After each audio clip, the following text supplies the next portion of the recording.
Good afternoon, everyone, and welcome back to another day of flying. And apologies. Today we are going to be flying. Hold on a minute.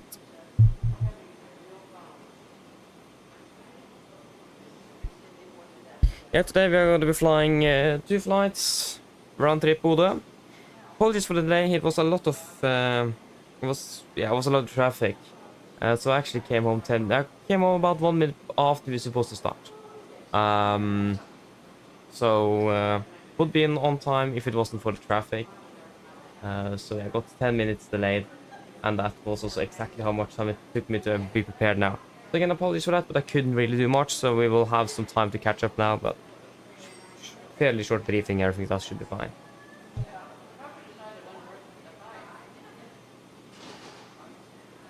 So yes, standing here at stand 69er. Got to prepare for the flight. Before we do that, of course, we will introduce the members. If I can just quickly find that.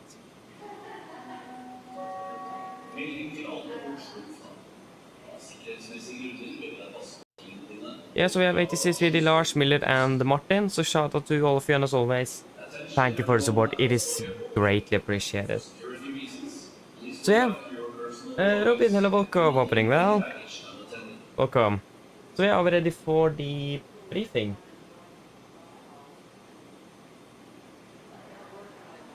So, just wait a little bit.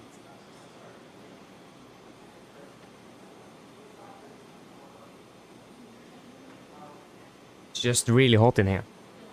So, today on the 25th of September 2025, we're flying 2 sectors, Gardermoen, Bodø. We are... Yeah, Gardermoen, Bodø, we are flying under the Norwegian Air Shuttle AOC today, with November India Lima, and I will be pilot in command. So, the script time depart today is at 15:30 out of Gardermoen. That will be in about 50 minutes. 47 actually. Flight time 1 hour 15, landing at 17. Yeah, disparate remarks, planned optimum flight level. That's really the only notable thing. We have Værnes as alternate today, so it's a bit far south of Bodø. But yeah, that will be fine. We do not have anything on the MEL or CDA today either. Yeah, nothing on the MEL CDL, that's good. Not expecting the low of the most packed aircraft. Just about 130 passengers, so quite fairly late. Not late, but fairly light today as well. Share value will be 4 off top of descent, so nothing really significant. We'll maybe encounter a little bit, but for the weather, we don't have the latest here, so we'll take it from here. We want the latest for Oslo. So, what happened that we have so many METARs here? Most recent only, please. Past hour. Yeah. So the latest METAR, the 1421, winds are 2107, variable 1924, KWK 15, 2.5, QNH 1032, and OSIG. And for today, the only noteworthy thing is the potential of fog, but that is coming between at 23, and we are finished at 21 today, so... No, we're not even finished at 21, are we? We are finished even earlier than that, I think. We finished quite fairly early today, so we don't expect that at all. Bodø should be quite good as well.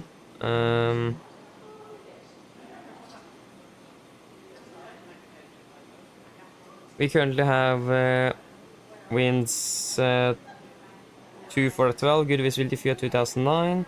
Scattered 2005, broken at 4007, temperature level by 10, QNH 1026. Temperature 4500 meters of visibility, range results broken at 1200. And that is also what's forecasted here. We're expecting 4,500 range results and towering cumulus clouds, or cumulonimbus clouds. So be aware of that. Perfermance is looking good on the meter that we have here, but in general the forecast was we're looking for, and that's looking good. 10 kilometers or more, be at 3,000. And no times wise, a notable thing is that the takeoff in Bodø is out of service, and the ILS glide path for 07 is turned off due to ongoing construction work near the runway. So we'll look at the supplementary from Avinor on after departure. For Værnes as well, there's actually some noteworthy things. That the rescue boat is not available, and we have a danger area. Encon November Delta 365 Giscos activated. And we can call this number to get some real-time information from Polaris. It's from ground level to flight level 130, so have that in mind. We'll take a bit better look of that in case we do need to divert to Værnes, but it is quite important, this information, so that's why it's already highlighted. Yes, and then for the significant, this is valid 18 UTC, 25th of September 25, between flight level 100 and 450 for Washington. So expecting monetizing between 200 and below 100 north of Bodø. That's really everything. It's not even located over Bodø, just right north of it, but you know the weather, it's constantly moving, so it may also be over Bodø, so that's why it's highlighted. Except for that, we're expecting for the most part just a quite fairly strong crosswind actually, but also some slight tailwind as well. So yeah. What do we think about fuel? Flight plan fuel today is 6.9 tons. What do we think? What do you guys think?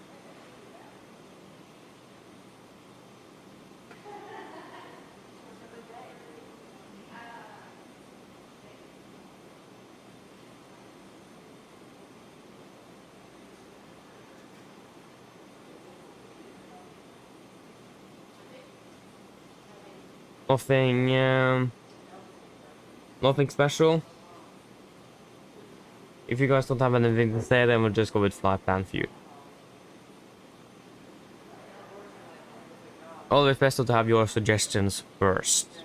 Always the best. So, if none of you does have anything to add on this, again, weather is good en route. Good in Bodø, good in Oslo, good aircraft. So, are we happy with flight plan fuel then? Yeah, we'll say so then. 6,900 kilos. And then for the return trip, we are departing out of Bodø at 17:40, so we have 40 minutes around in Bodø, so fairly long. Flight time 1 hour 22, and landing at 19:10, so we have finished at about 21:10 local, so we finished fairly early today. We're quite happy with that. Flight at 380, no dispatch remarks, fuel on board, minimum 6.1. With the total plus alternate.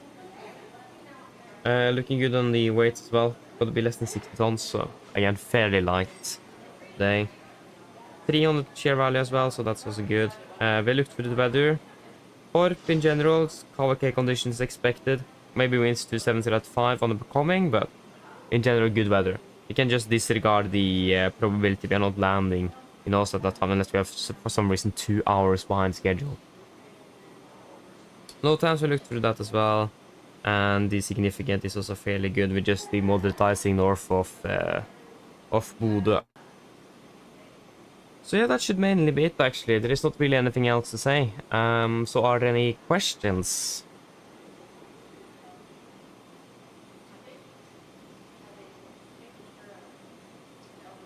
Probably not, then our briefing is complete. So yeah, Jesper, hello, welcome, opening well. Yes, delayed indeed. It is. It was traffic jam. So normally it takes about took taxi today. So it normally takes about 20 minutes. Took more than 30. So I expected to have 10 minutes to be arriving at 20, so 10 minutes to prepare. But then I arrived here at 31 instead. then I just had lost 1 minute already. So then we were just ready 10 minutes after that again. So it takes me about 10 minutes to prepare if I'm quick. So yeah, I was a bit unfortunate, but not too behind schedule, too far behind. Not really my fault though, but yeah, that's the risk in taking these flights. Don't have timing if in case anything goes wrong.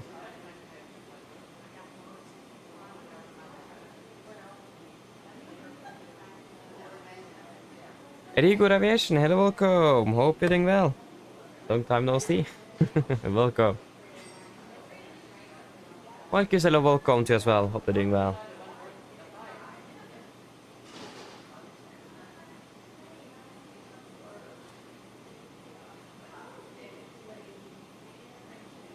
Ooh, so I've been okay using Xbox controller. I mean, fair enough.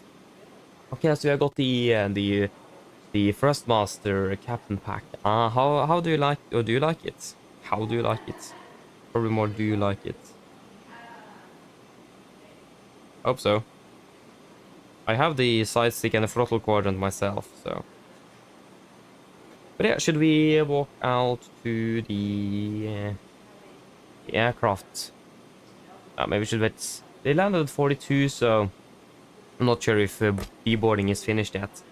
Because you can't take over the aircraft before the cruise for deboarding is complete from what I could see at least.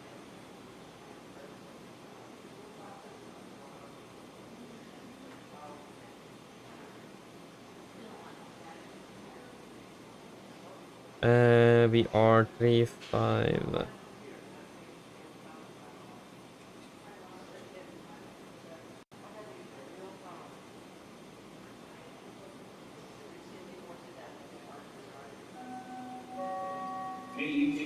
Yes, the part of 45, so I have not been at the gate for even 10 minutes.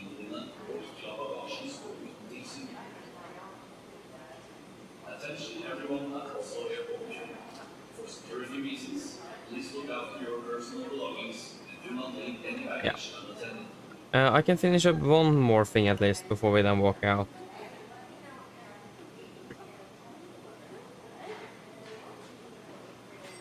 Today is Thursday. We are flying with Nil. I'm in the Lima, departing at 15:30.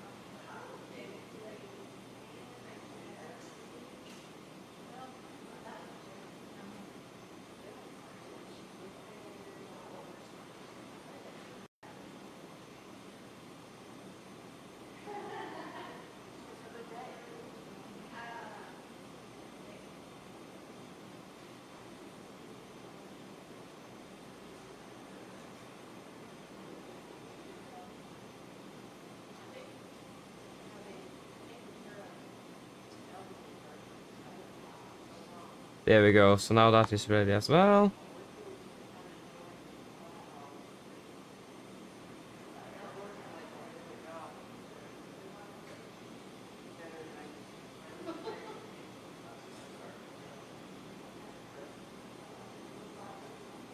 Marcus, yeah, I've encountered that issue myself actually. So yeah, that's a common issue with the first bosses, unfortunately. Quite annoying. But I don't necessarily think they are that 100% synchronized in the real world either. I mean, it does depend from aircraft to aircraft. There could be some again, it could be different from aircraft to aircraft. They will probably be at least better than on the first masters. They should be quite synced, but there can of course be slightly deviations in the real world as well.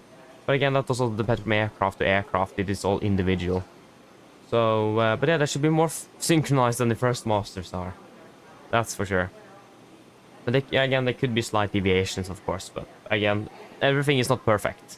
So yeah. Hey, Sanders, hello, good afternoon, welcome. Hope you're doing well. But yeah, should we walk out to the aircraft then? Get ourselves ready for departure. We're not flying with Finnair, are we? I want to say, please wait. Finnair. Next flight is 350. Oh, sorry, 550. That was wait, had next flight Delta 550. Well, that's not Norwegian at least. We're using Delta 5 as IATA code on their flight number. Does anyone know that? I certainly don't. It is not sun. I don't think it is sun class either.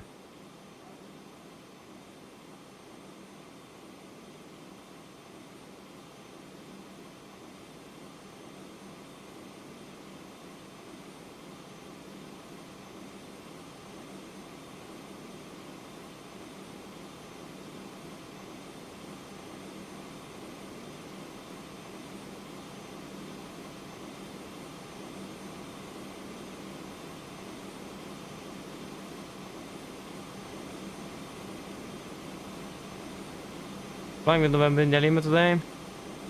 Well, really it wasn't flown with this bird, but should be a fun one nevertheless. Correct.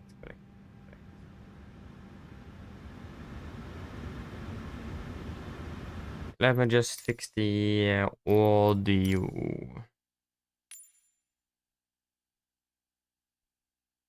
So that should be 20. Sorry.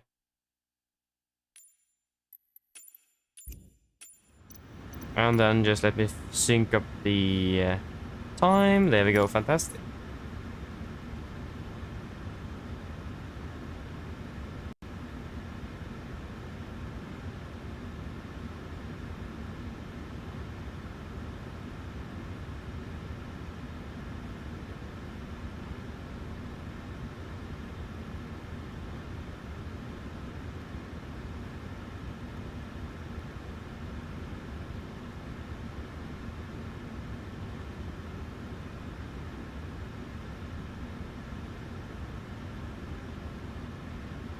Yep. Take a seat then. We're flying with an ex-Fly Dubai aircraft, so we do have the HGS. In real world, they've actually bestowed in something, so we can't physically pull it down. Unfortunately, we don't have that in the sim. But it's actually completely stowed, so you can't use it in Norwegian's aircraft. Again, they're not certified to fly with the or use the HGS, so not really a point in having it available for the pilots when they can't even use it.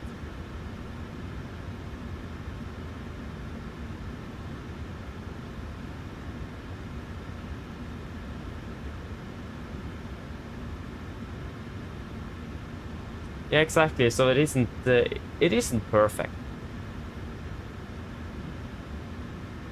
So that's the thing. And on the Boeing as well, for the most part, a lot of it is still mechanically linked. So that is also a thing to have in mind. Even though it's using the Faraday, there's still mechanical links on the throttle quadrant to the engine controls. So if I remember correctly, though, yep, looks good in here. Let us just finish up in here. When did I do that? Okay, I did that by reflex, I think, before I walked out of there. Before we get the fuel on board.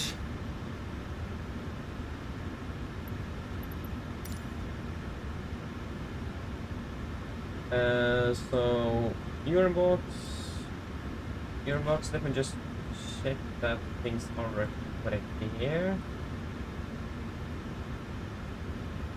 It looks like it may be, so that's the positive. Okay.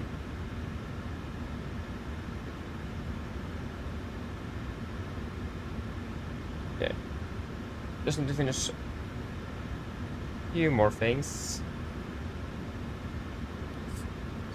Much better. And we don't need the dark mode on you. We can get the flight plan as well.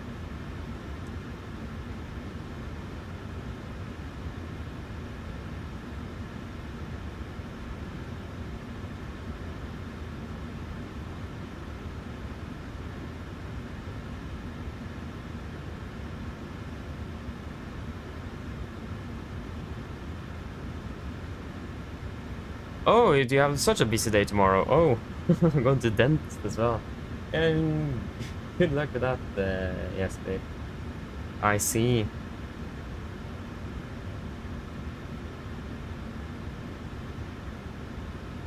Yeah, it's a really nice livery, it is. Really like it myself.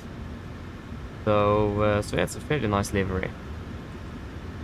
I just need to check some identification here. 26K, 738. Oh yeah, I haven't opened VBT. Short field. I don't really trust the livery, so we'll check. Look, this is our we should also be mentioned in the technical logbook of the aircraft. In this case, we don't have that, but this is our technical logbook, okay? Short field, short field, short field. Yeah, we do have short field. Okay, fantastic. Then we have the correct airframe in, so then I'm happy with that. Get everything in here. Flying up to Bodø. We are flying Nordic, call sign is Nordic 50 Alpha, and we can disregard. Departure, expecting 1 on the left, the rib 1 Charlie.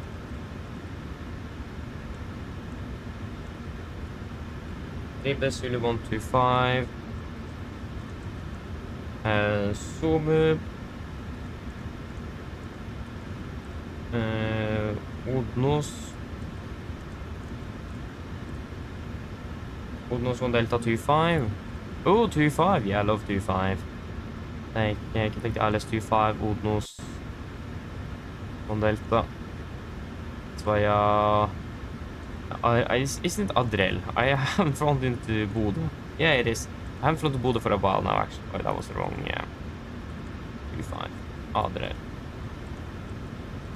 That is just good. Set from cargo as well. Cargo serves. 3 points. We'll be cruising at 35.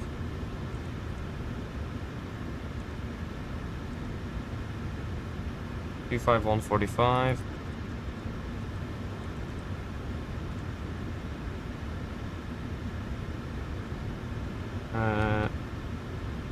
Wait a moment here.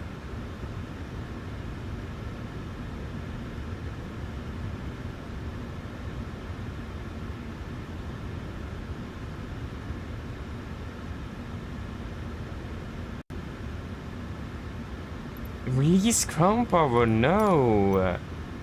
Why does it release the jet bridge all the time? That's a bit annoying. Yeah, so average ISA -2, that would be -56.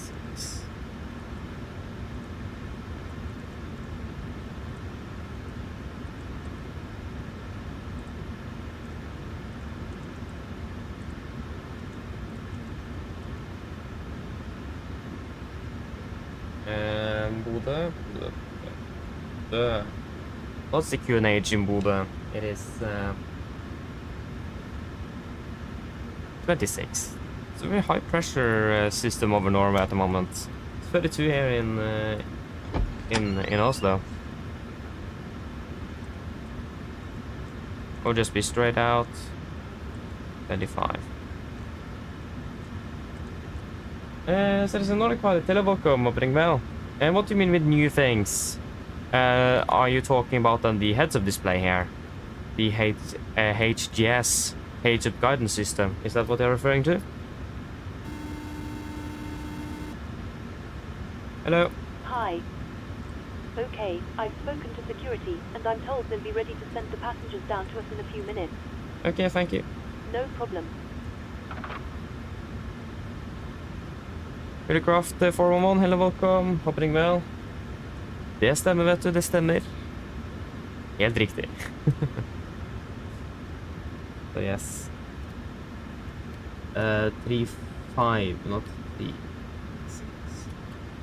Airport elevation in Bodø is fairly low.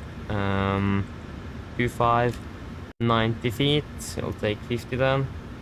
It'll be about 41 feet, so 50 will be fine. 50 feet.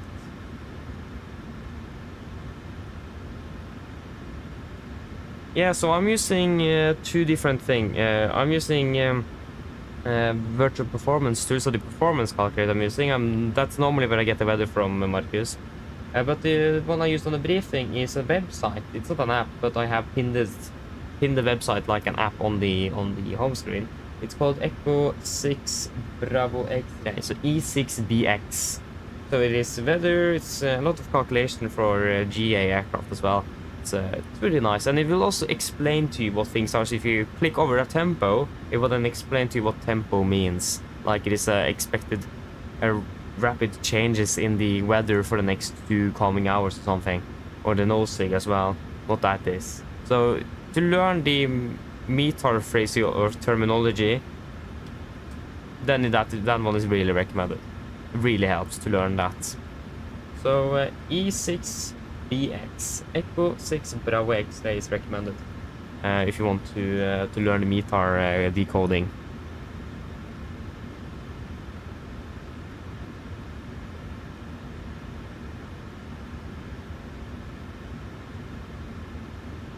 Uh, 11.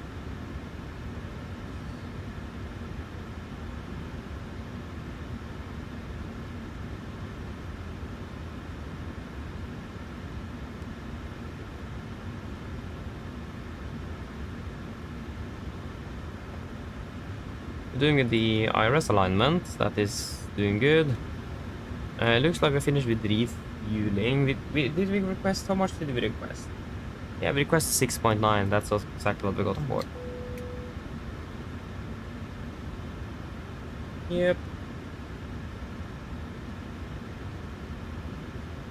I will set 1700.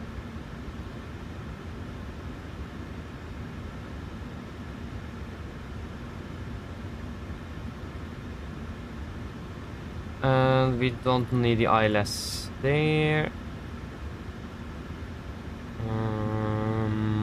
Yep.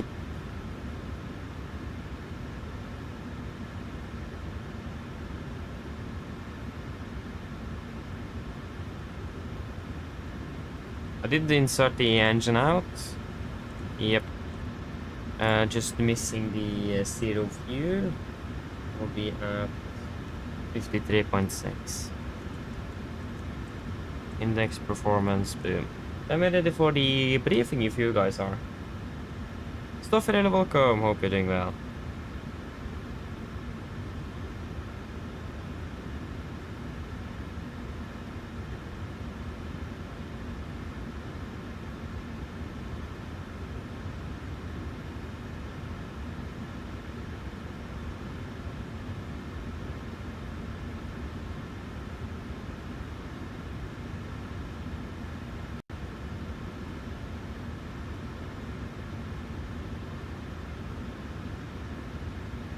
Yes, I'm ready for the departure briefing.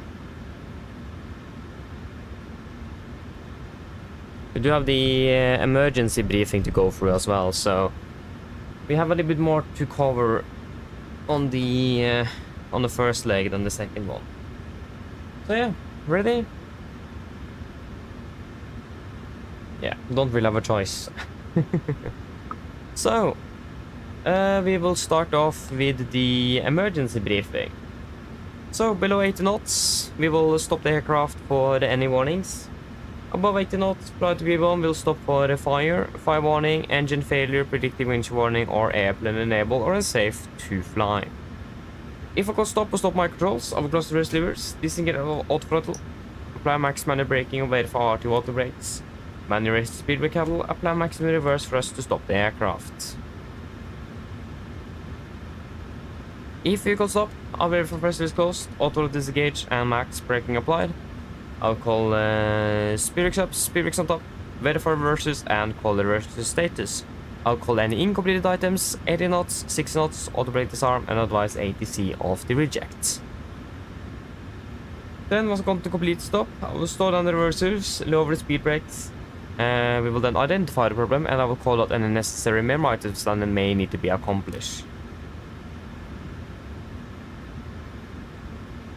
I'll assist in identify the problem and I will accomplish any memory items on your command. Then we will evaluate the situation. If no evacuation is needed, Then on PA, remain see the situation under control. If the situation is unclear, on PA, cabin stations, if it ends to evacuate the aircraft aboard the flaps 40, we go to the back core of the QRH and read through the evacuation checklist. Happy? Hope so. So there will be no actions below 400 feet, except cancel any warnings and reason given a positive rate. At the 400 feet, we will verify heading select, match the outbound track 190 degrees, 25 nautical miles, and hold up towards or up to 5,000 feet. Weather conditions in Gardermoen at the moment is looking really good. We just have some slight winds from the south, okay conditions, so that is nothing to be concerned of at least. We had expected to be departing below the maximum landing rate as well, so that is not going to be anything to be cautious about. We have all the range of landing if that will be required, so returning back here is at least not going to be a problem at all. There's not a lot of terrain either, so we should be able to climb out safely here without hitting anything, to say it that way. So then, are there any questions for the emergency briefing?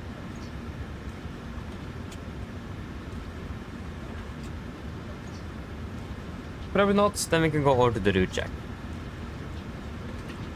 So, for the route check, we are expecting the Ribbe 1 Charlie departure out of 1 on the left. And then continue to Ribbe, Zulu 125 to Zomub, then direct to Odnos, and then the Odnos 1 Delta in for 25 in Bodø. Ground distance 474 compared to 475, that's an acceptable deviation. And with the estimated landing fuel, we don't have that yet due to the fact that the IRS is not aligned. So we'll check that later, but we at least have the fuel quantity we requested, so we are doing good there. Also marked that HC just went online, but we'll finish up the briefing before we request the clearance and just adapt to anything that may have changed. Just have a moment. Hello. Hi, Captain. We've started boarding now, and the passengers are being seated. Thank you. Okay, so for the taxi, these are airport charts, 10-9, effective 20th of March 25. We are parked at 6-9er, that will be about down here. Expecting a standard straight push, right onto Romeo. Either will be right on Papa or Victor, and then left on either Sierra or Tango, and we will do the calculation out of Bravo. Actually, you know what? We can take, we can do a calculation out of Bravo 7 today. So it will then be Romeo, Papa to Bravo 7 then most likely. Unless we will do the calculation Bravo 7, but we could also expect Bravo 8 and Bravo 9 in case of traffic or anything like that. And no hotspots, taxi restrictions, any notable times for Gardermoen today. Again, weather conditions, like I said, is looking really good. And RCR is 666 dry as well. So, for the SID, this is the wrong SID. This is for the one on the right. We are expecting left. Apologies.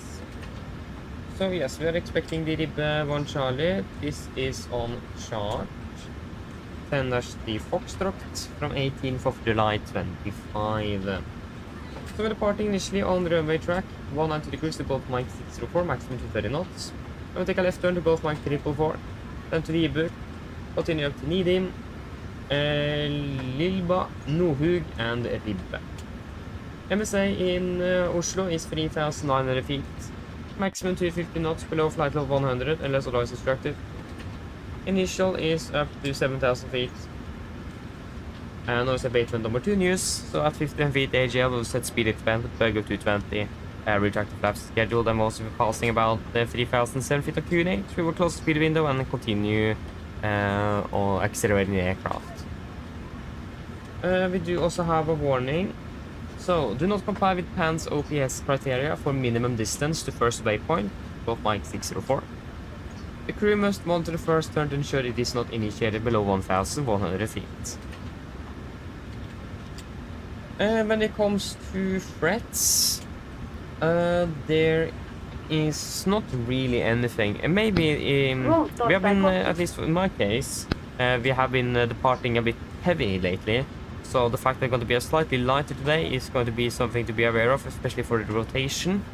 So that will be a thing to have in mind. Is we are lighter, so the rotation will be a bit faster. So be careful in the rotation. That is really the only threat we have is the lighter aircraft and the rotation. But that should mainly be it. Are there any questions?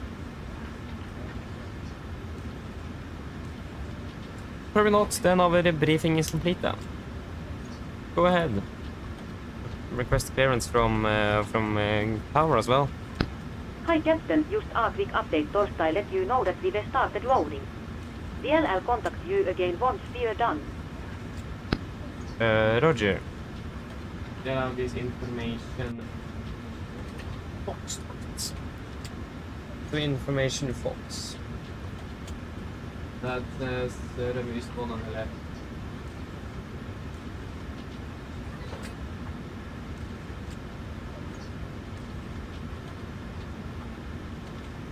Ladies and gentlemen, welcome aboard. While you're being seated, please remember that all mobile devices should now be set to airplane mode, and other portable electronic devices, such as CD players and laptops, must be turned off and closed to departure. Thank you. Mine damer og herrer, velkommen ombord. Mens du sitter, må du huske at alle mobile enheter nå skal settes i flymodus, og andre bærbare elektroniske enheter, for eksempel CD-spillere og bærbare datamaskiner, må slås av å oppbevares for avlyste. Takk.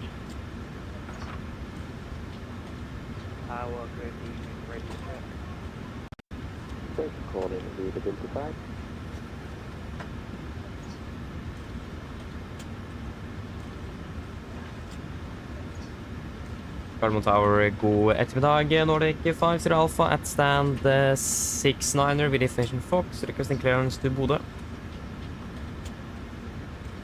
Nordic 50 Alpha, Gardermoen, Gardermoen, Fox correct, Bodø, Richard 1 Charlie departure, cleared 7000 feet, Hawk 5717. Nordic 50 Alpha is cleared to Bodø, Buddy Ribbe 1 Charlie departure, initial 7000, squawk 5717. Nordic 50 Alpha, back to Nice. Tower, good afternoon. Apologies, my audio on FSIPanel. Nordic 8 number back to Tower, hello, read the basic. Thank you. Hello. Hi Captain, just to let you know that everyone's on board. Yes, thank you. Just because we also received the load sheet. No problem. I'll bring it to you as soon as they send it up. Thank you. So 5717. 5717. Ribbe 1 Charlie. Will be one on the left for us. Nice. Then we'll do the checklist and do the PA. Let me just double check the car here. Yeah. Ready for checklist to the line. Pin scores, removed oxygen, tested 1%, now charge transfer and display switches. Normal auto, window heat, on precision mode selector, auto flight instruments, tracking 281, QNH 1032, reading 685 feet. Parking brake set, engine start reverse cut off, taxi takeoff briefing completed. Before checklist to the line complete. Then we do the PA. And 1 hour 15, flight level 370, we'll say that. 1 hour 15, 370, expecting good weather. Maybe some showers of rain in Bodø. Currently raining, expecting perhaps some rain. It's quite some strong winds from the west and 11 degrees and cloudy. Mine damer og herrer, god ettermiddag. Mitt navn Fabian, jeg kaptein ombord I dag på vegne av Norwegian og resten av besetningen, så ønsker vi dere hjertelig ombord denne flyvningen fra Oslo Gardermoen til oppover mot Bodø. Flytid til Bodø I dag, her forventer det blir rundt ca. 1 time og 15 minutter. Vi begynner snart å bli klare for avgang her fremme. Vi forventer å dytte ut av gaten om rundt ca. 10 minutter. Så hvis vi kan være så snill, sitte ned, ta på oss sikkerhetsbeltet.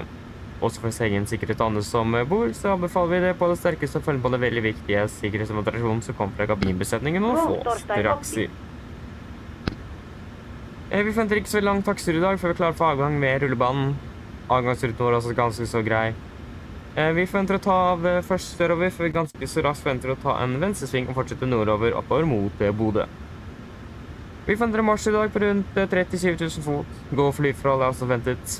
Men som alltid, vi har fått sikkerhetsfeltet på, bare sånn tilfelle vi kommer bort til en uventet turbulens. Å være i Bodø for øyeblikket ser ganske så ok ut. For øyeblikket så er det ganske så sterk vind kommende fra vest. Det er rundt 11 grader, og så er det noen regnbyger, og så kan vi forvente litt regnbyger også når vi er på vei inn mot Bodø. Ellers, sitt ned, slapp av, så for en veldig fin flytur med Norwegian. Ladies and gentlemen, good afternoon. My name is Fabian, I'm the captain on board today, and on behalf of Norwegian and the rest of the crew, we want to wish you very welcome aboard this flight from Oslo Norwegian towards Bodø. Flight towards to Bodø today is expected approximately 1 hour and 15 minutes.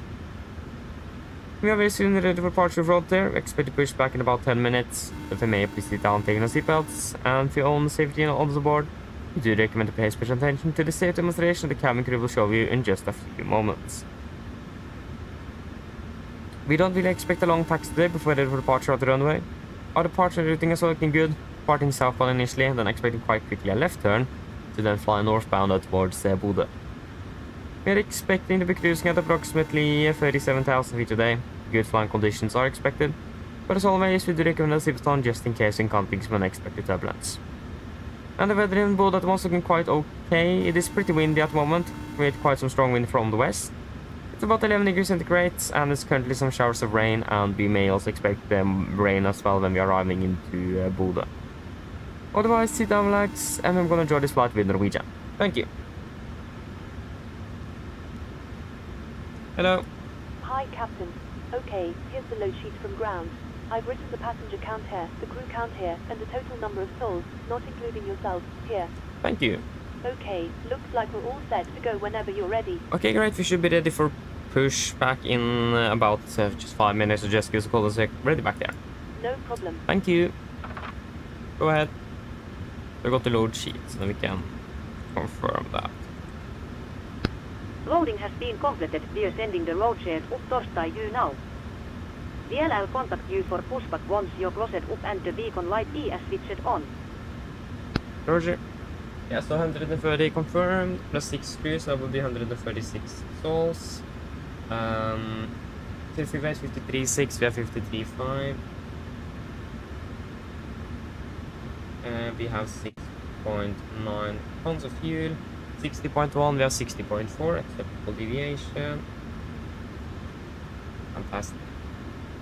Got a new meter as well for Bodø and for Gardermoen as well then. QNH 132, winds 190 at 9, yeah, so straight headwind. Left, Bravo 7, 190 at 9, 1532, 1532, will be 60.4, and CG 21. And then we can fire up the APU.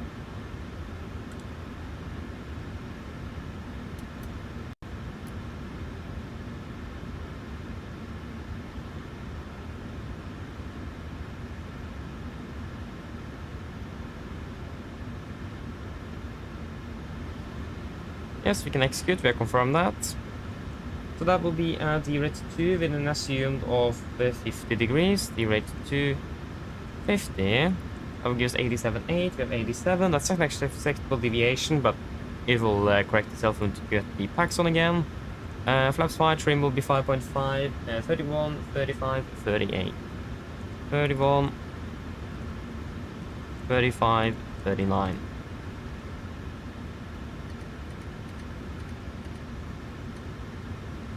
Yep.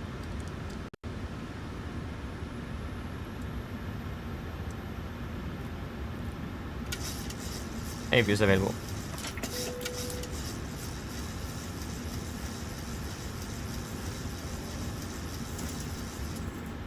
Yes, pre-for checklist below the line. Fuel, we have 6,900 kilos on board. Pumps on, passenger sides set. Auto brake, RTO, CD from the cars completed. Takeoff speeds V1 131, VR 135, V2 139. MCP V2 139 heading 192 degrees, altitude 7,000 set. Pre-for checklist complete.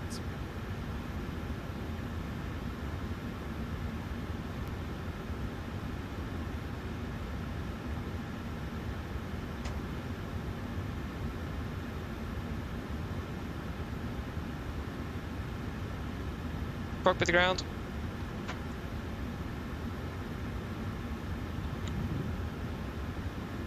Hope the audio is working. Yeah, it does. Go Fantastic. ahead.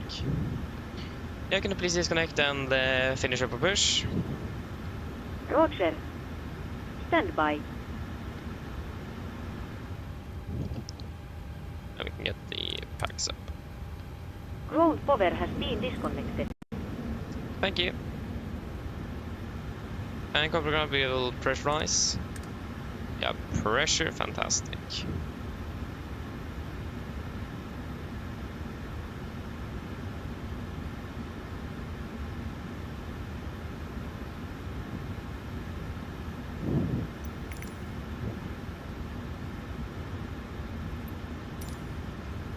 Yes, then we are pretty much ready to go.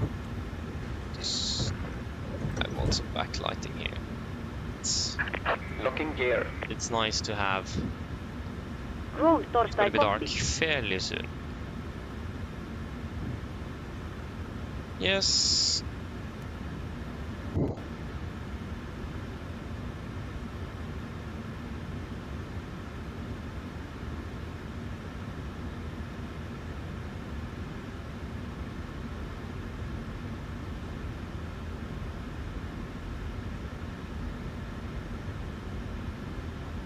Nordic 50 Alpha requesting push and start. Nordic 50 Alpha, straight push and start approved, QNH 1032. Straight push and start approved, QNH 1032 Nordic 50 Alpha. Okay, before start checklist, flight door is closed locked, doors windows. Closed locked and the collision light on, transponder altitude off, rudder and trim. 3 and 0. Before start complete. Copy now, clear push, brake set. Nordic November Echo, QNH 1032. Brakes released. Commencing push. All engines clear. Start at wheel. Thank you, start 2 and 1 in sequence.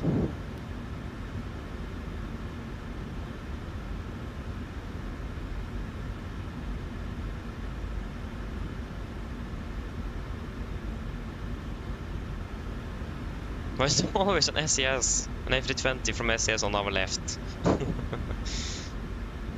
Starting number 2.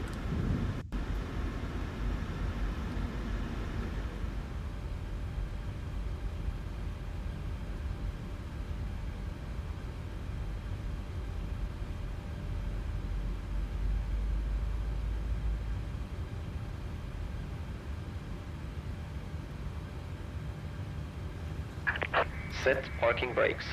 Nordic 8 November Echo, stand 8 line push and start please. Nordic 8 November Echo, straight push and start Brakes approved, set. QNH Waiting your 1032. confirmation for good engine start. Roger, standby. Nordic 8 November Echo.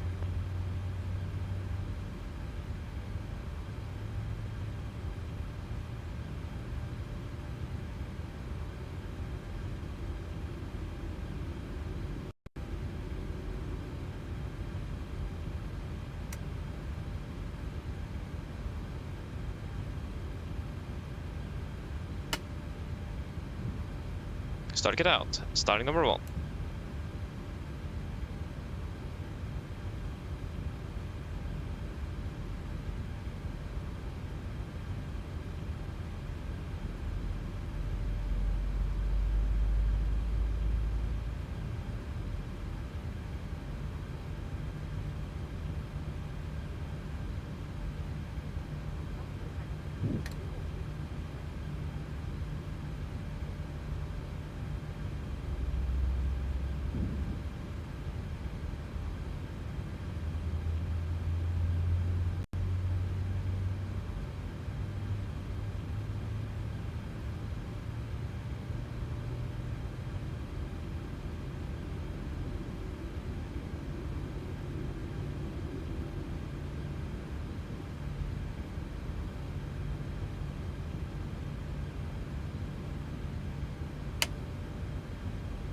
start the cutout. Got the ground to a good engine start, so you can disconnect. Unlocking gear.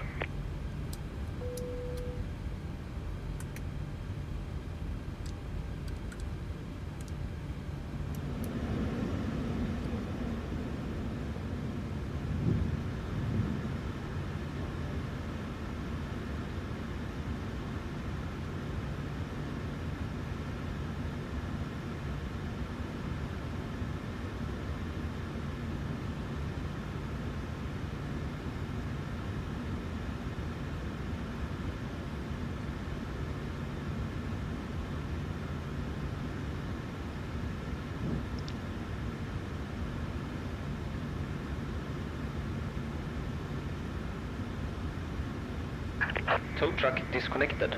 Bypass pin removed. Left is clear. Right is clear. Thank you for the help. Look for the pin. Have a fantastic day and see you later. Bye bye. So to confirm we did from Bravo 7 intersection Bravo 7. Yes, affirm.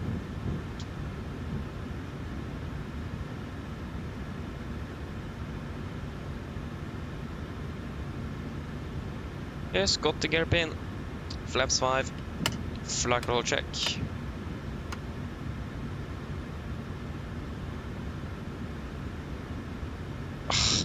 To get something new for my pedals.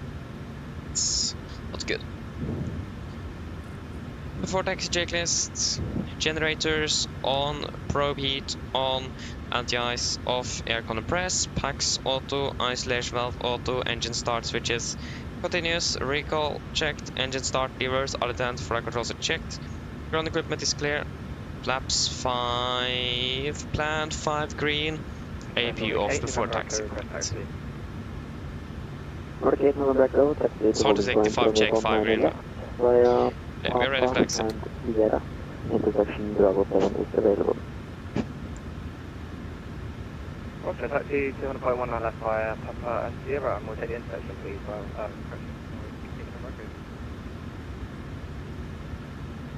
Nordic 5 Alpha requesting taxi and also requesting Bravo 7. Nordic 5 Alpha, follow company to holding point Bravo 7, runway 19 left. Follow company to holding point Bravo 7, 1 on the left, Nordic 5 Alpha. That is the company.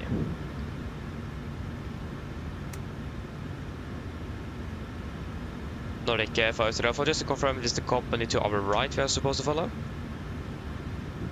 Nordic 5 Alpha is via Papa and Papa to Bravo 7. Okay, thank you, 5 Alpha. Yes, left clear, right clear. Brakes released. And follow company, it was 2 company aircraft. It looked like he was...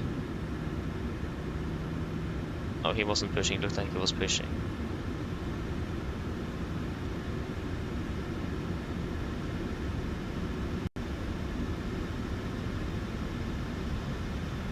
Tower, god kväll, Renault 3646 down 61, we have information Foxtrot on board and we can Renault 3646, good afternoon. Departure goal to Dallas, set to move. Vispa 1 Charlie departure, get 7000 feet, squawk 2037. Copy go, from clear to Nice via Vispa 1 Charlie. 7,000 feet, walk 20. Yeah. Right clear, left clear. Renault 3646, is that correct? Market on the Echo, 5 Bravo 7, line up to 19 left. 5 Bravo 7, line up 1 left, they came to the workout.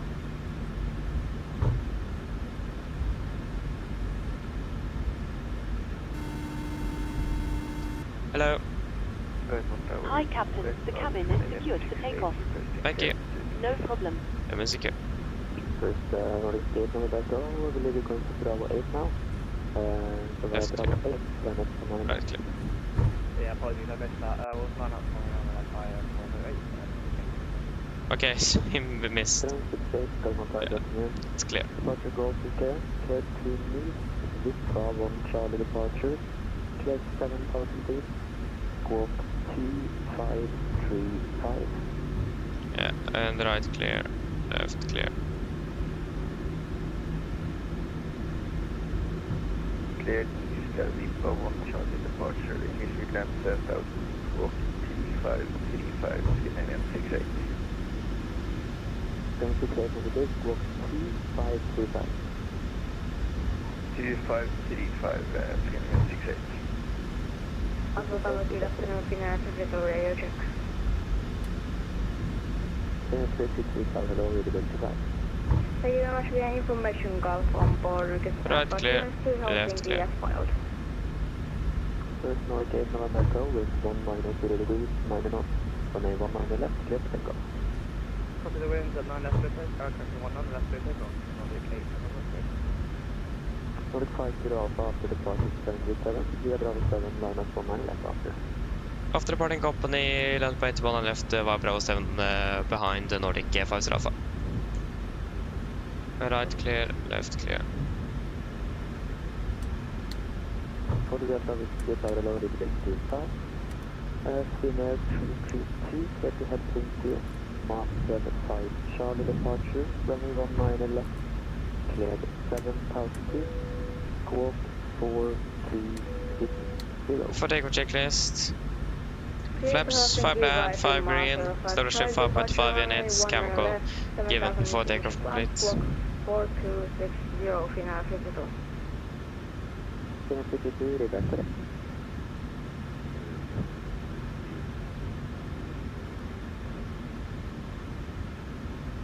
Photograph of vehicle correct, clear to Tromsø. We repair 6 Delta departure, runway 19 right, cleared 7,000 feet, squawk 60. Oh, it's floating. It looked like it was floating. I'm not sure if it did, but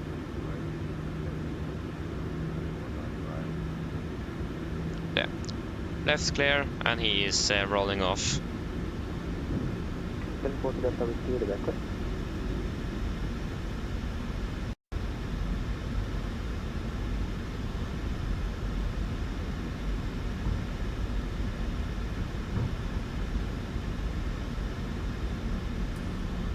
They are ready then.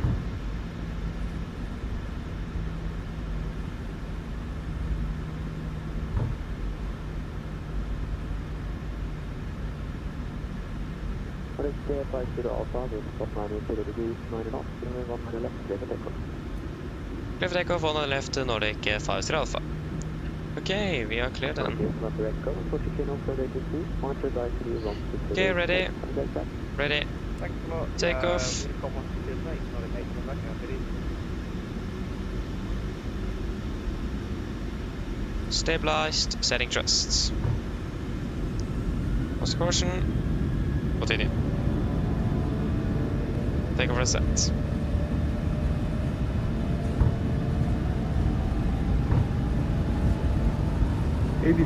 Checked.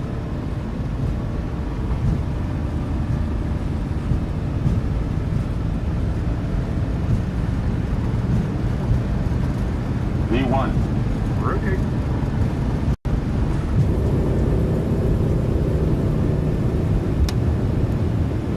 Positive rate. Here.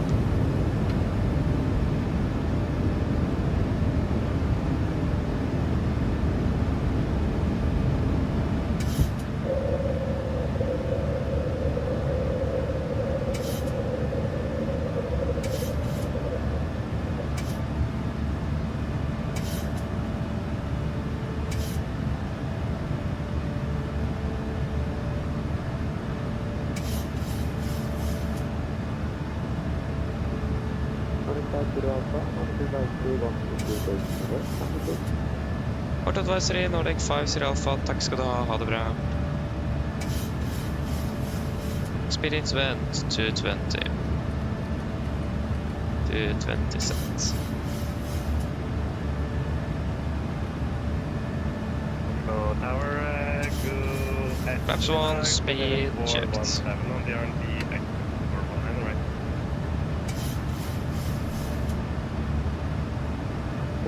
417, 705, 2, 4, Flaps up, speed checked.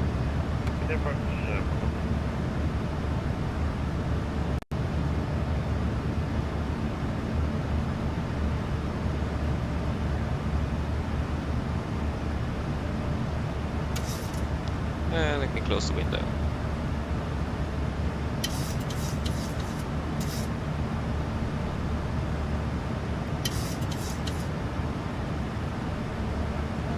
Come on, Dave.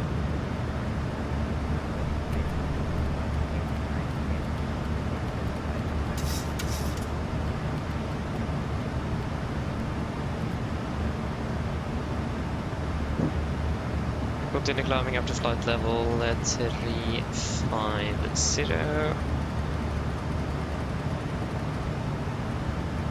350 set. We can delete you.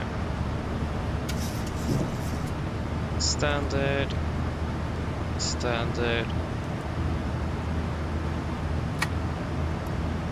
After takeoff checklist.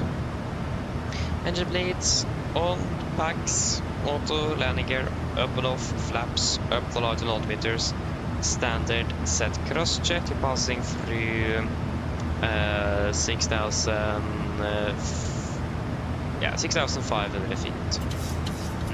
Now, plus minus 0. After takeoff complete.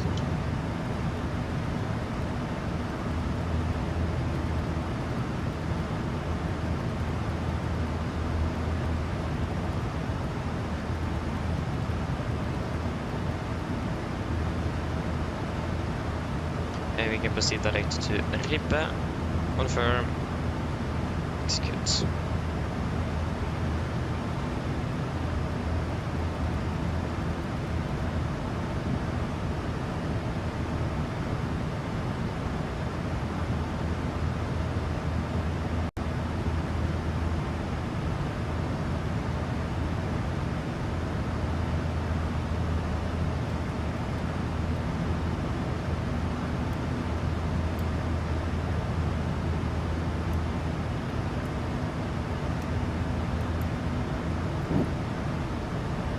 Pass flight to 100.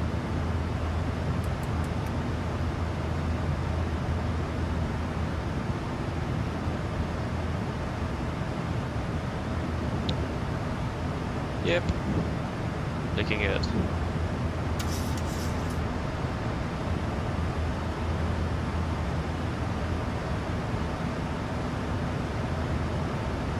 We're landing 6 minutes early. Not bad.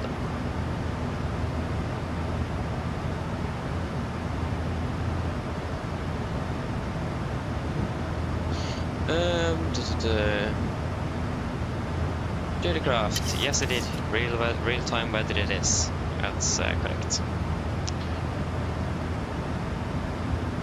Merkel 24, hello Boka, wobbling bell. Oh, you did, Jesper, nice. Hope you enjoyed that. Oh, they're sending into Rodas. Oh, you're doing that one today. Yeah, flying with Ryder, of course. Yeah, we're flying from that. Probably somewhere a bit closer than Gardermoen, I imagine. Like Fiumicino or Naples. I don't know.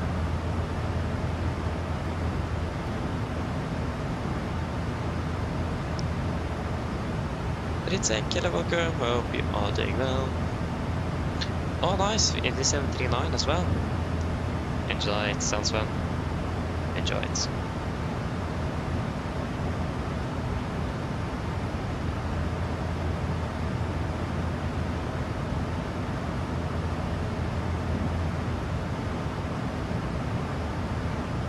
Skydive till level go, opening well.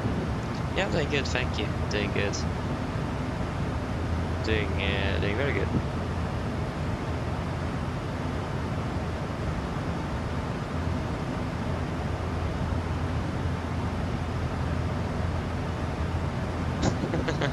Yeah, it's very good weather indeed. Really like it. Yeah, we flew over Germany yesterday from Venice, and we need to do that. We need to do quite a large weather deviation in the route. So, yeah, seeing that, Haven't been the best weather in Germany lately. I mean, it's not very good weather in Bodø, though. It's currently raining. At least it's having some recent rain and recent rain drizzles. Rain. A lot of rain. So it's going to be probably quite a wet Bodø we are arriving to, but that is fine.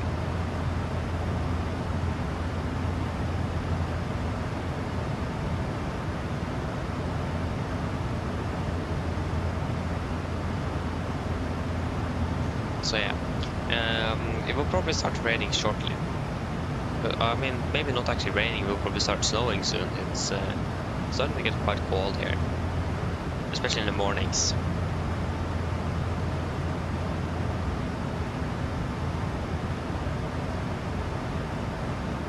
So, especially the area where I live around Gardermoen, it is getting quite foggy in the morning.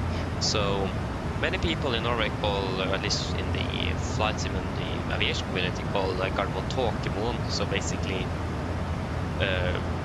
moon in Gardermoen and fog in front, so fog in Norwegian, so Tåkemoen, Fogmoen or something, directly translated, because it is very foggy in the morning because of the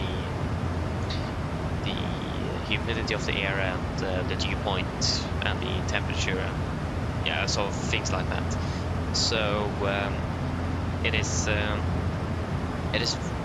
quite bad actually. And I'm living close to Glomma, so that's Norway's longest river. It is not too far away from Gardermoen either. I mean, you can see it on the departure routing. Glomma is... we can't see it now though, we're well past it. But at least, especially over there, you have this huge, this thick cloud like mist just above the river itself.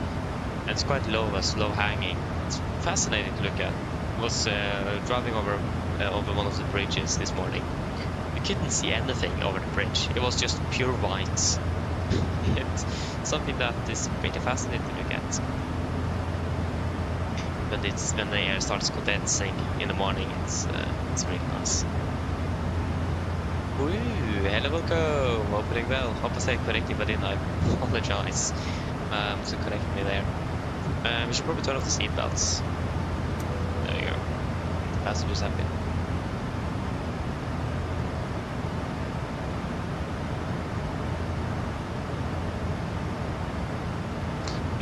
I don't know. I imagine you just need to buy it full price. I don't know if any promotion codes or anything for GSX. Probably just need to pay full price on that one, unfortunately.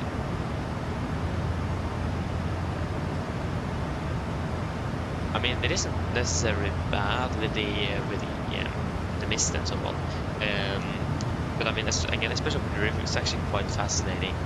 I wonder if the simulator had simulated that. Yeah, really want to do a morning departure soon, one day where we can actually see that. Unfortunately, we don't have any mornings this week, so we will not be able to see it. I mean, I can check for myself, but the thing is that if it isn't mentioned on a METAR when the weather reports, then it's not really in the sim. That's the thing. So I don't think we have this phenomenon over the river here, and it's for the most part very common in the autumn.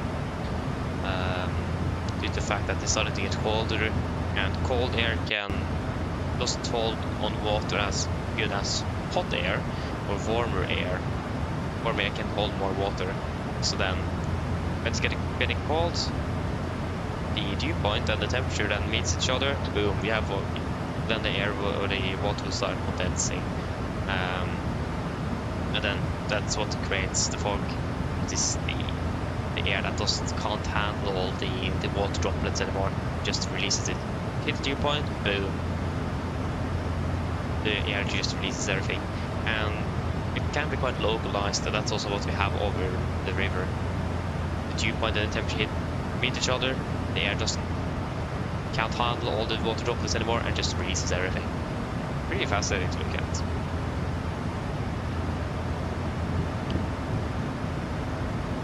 So yeah.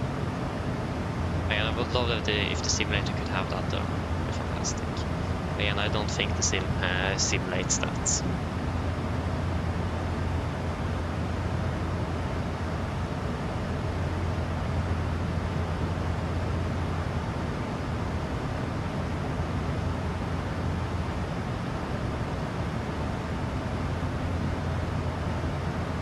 I should have a new weather update for Bodø as well in just a few minutes.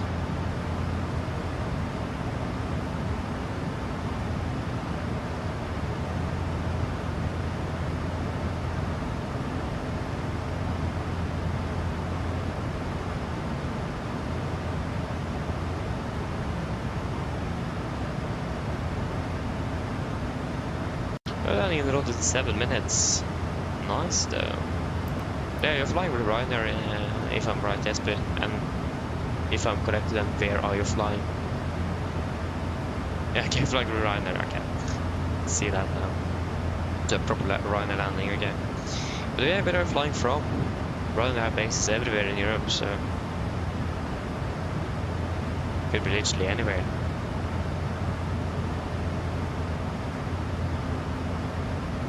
Sun is setting already.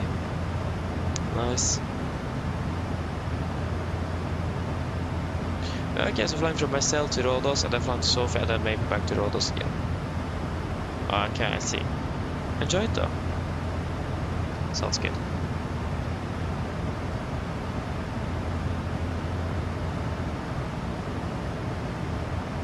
So the thing is now, should we just climb straight up to flight level 37? And not forecasted to be a maximum level 4-1. You can fly all the way up. And just continue up to flight level 37 then. So 370 set and 370 set. 1, 2, 3. Nice. Velkommen, hello, welcome. Håper det går bra.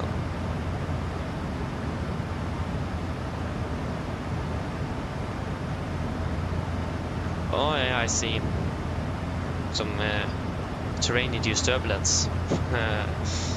Enjoy that. It stopped raining in Bodø. But the pressure, it's quite high pressure. It's quite large high pressure area moving over central, southern and central and parts of northern Norway as well. That's why we have so good weather. The bad when the low pressure arrives again. Then boom. All the bad weather comes back again. Oh, we're going to Arlanda tomorrow. Hey, nice. Going plane spotting or going out flying, or what is the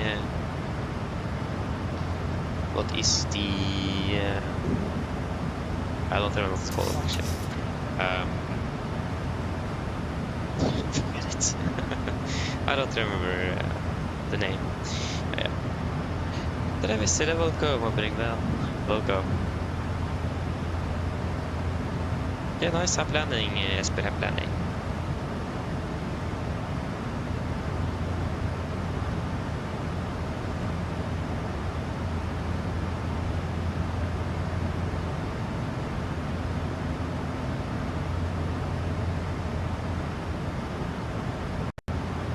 Okay, so spotting on Friday, flying on Saturday. Hey, nice. Where are you flying? Or perhaps where are you going?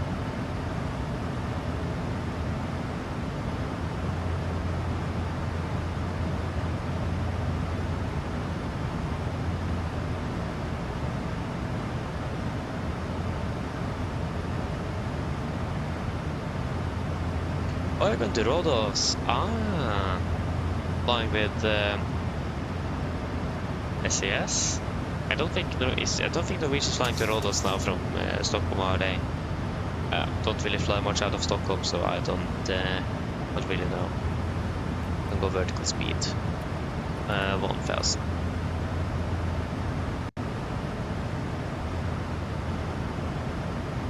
1,000 to go.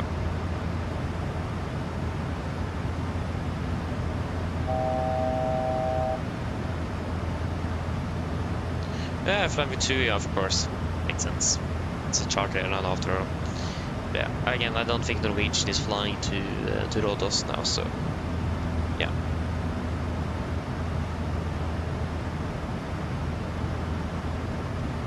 Yeah, the reason why is because we had 2 flight levels in the flight plan, 3.5 and 3.7, so we're just going straight up to 3.7. There's no ATC, so we can just go straight up to 3.7.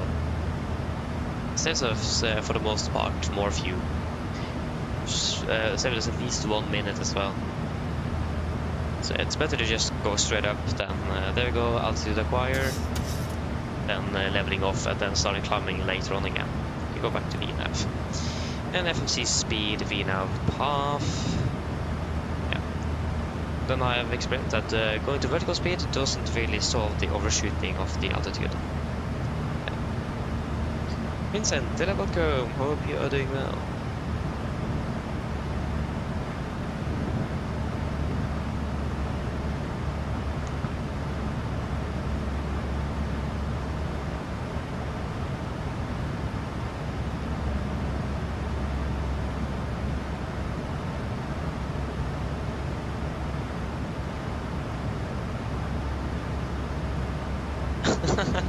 You're always sitting on seat 8A.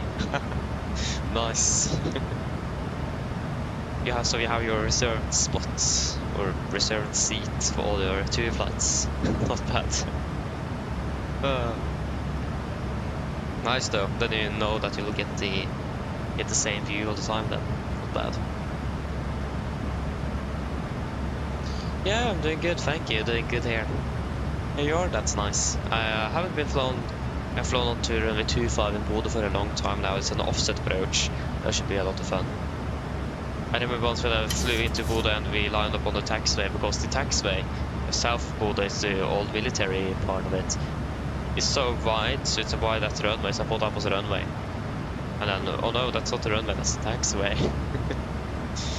So that's even mentioned in the charts, and I think I didn't read it. I didn't catch it on the briefing, unfortunately. That's something I have always think about when applying it to Bodø now. Be careful with that taxiway. But that taxiway, I don't think that taxiway even exists anymore. Maybe it actually does. They are building a new airport in Bodø, right south of the old airport. Unfortunately, we don't have the construction work in the same. They already started working on the terminal, so much of the layout is already made, and so they're building the terminal now. And I think the reason why they're building the new airport is because they wanted more space in the city center, so they just the army then moved out of Bodø, closed down their squadron there. So then Avido took over that part, and then yeah, why not move the airports further south then? And then they found out, actually, do you know what, we don't need more space in Bodø. And they just, yeah, we already started building, so we can't really go back. So they're basically moving the airport to slightly further south. But again, unfortunately, we don't have the scenery that replicates the building process. That was so nice to have. Love that. So yeah.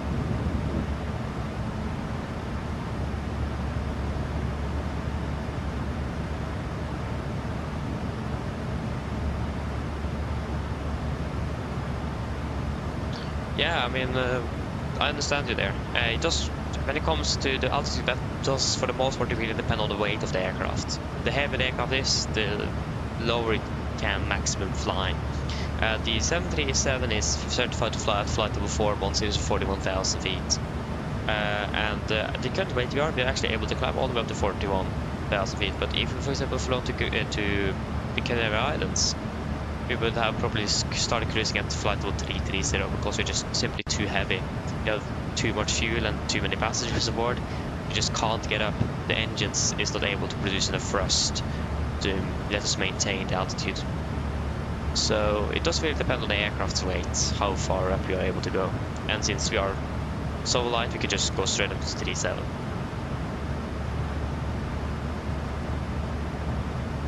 For the most part, no, Vincent. And the reason why 2.5 is not reduced is it is two factors, mainly because of wind.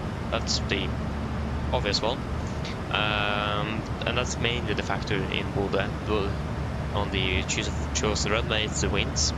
But I imagine also because you have the opposite approach. Much easier just to straight in ILS on 07, but in this case the winds are quite strong from the west, so we need to then use 2.5. They also give you a slightly shorter tax as well if you're using 07 for landing, to save you time on the ground. So yeah.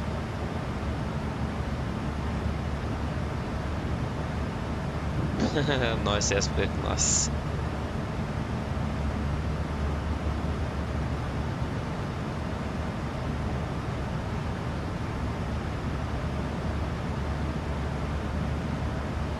Oh yeah, I think they're making a new... Yeah, I know they're also working on a construction of a new airport around closer to like Trondheim-ish. I don't remember where it is, but yeah, I know they're working on another airport as well. But this, but anything further off in Trondheim, I'm actually not sure. Just know this because it is it's Bodø after all, and it's a Norwegian destination, so that's where we fly. So good to know. Oh yes, but that was unfortunate. Oh, typical. Yeah, just wait a moment, I'll be back shortly.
Okay, I'm back again. Of course, Polaris control goes online after we passed over that airspace, or that area.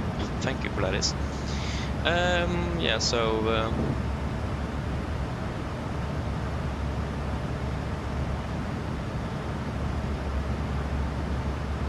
Marcus, to be honest, I think it's a it's a quite a large subject, fly-by-wire. I mean, it is really great, especially with all the protections again.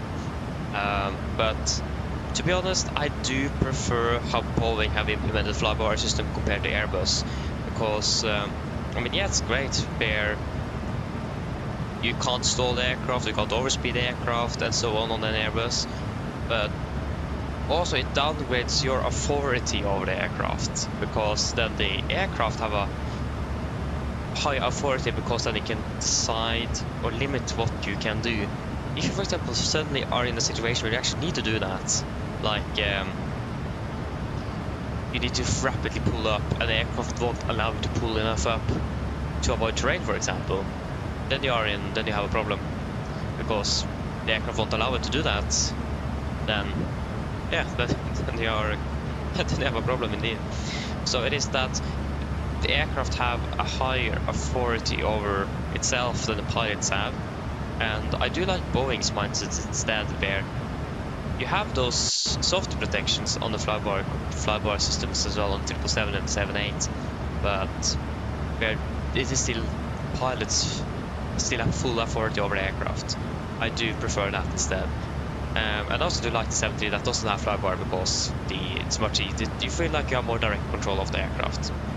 So yeah, but I mean, it's pros and cons with both philosophies here.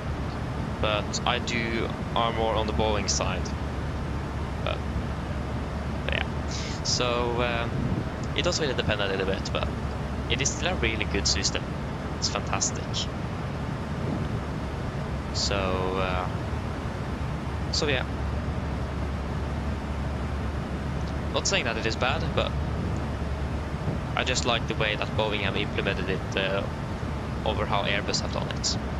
That's again more personal preference. But I mean, also the downside with the fly-by-wire system that Airbus have is that when it's getting downgraded, and if you don't have the full picture in the situation, and you haven't realized that you have gone down from what is the laws again? I know direct law, normal law, and alternate law, I think it is. But when the aircraft's laws are starting to downgrade, where the protections are suddenly gone, and you don't catch that, then yeah, then you also have a problem. Then you don't have the full picture, and things are going fast, and so on and so on. So then you have the good thing where you are not too heavily dependent on the fly-by-wire system in general. It's much easier to fly the aircraft in a situation like that. So that's the positive side as well with the philosophy of Boeing. But again, also the positive with Airbus, it's much harder to actually stall the aircraft, overspeed the aircraft, and those things. Then you actually need to be very, very good, very skilled. I mean, you can also still turn those protections off, so you have control over that, but in a high stress situation, that's not really the first thing you think about as well. So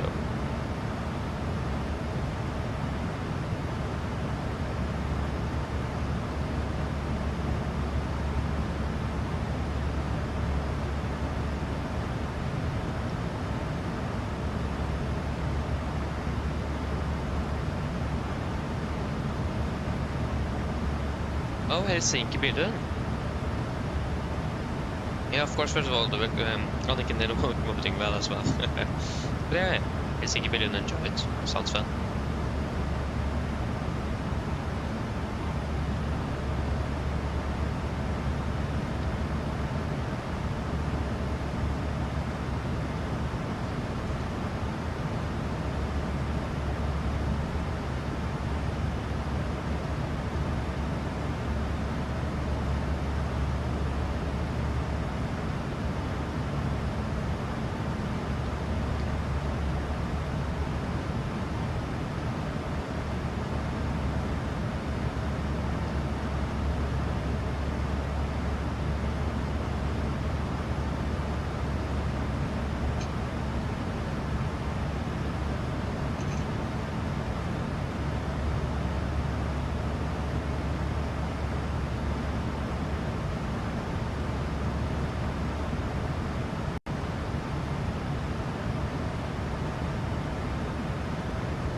Yeah, we should start prepping for the descent then. We have a little more complicated approach in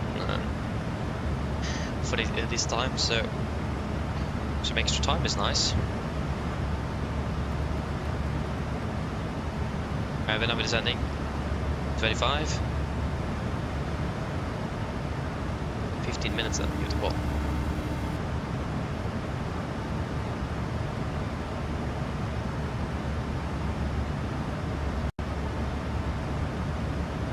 Yeah, exactly. We also have an example of that, Marcus, or many examples actually, but if you have watched Mentorpie, for example, he talked about S7 airlines that departed out of Siberia.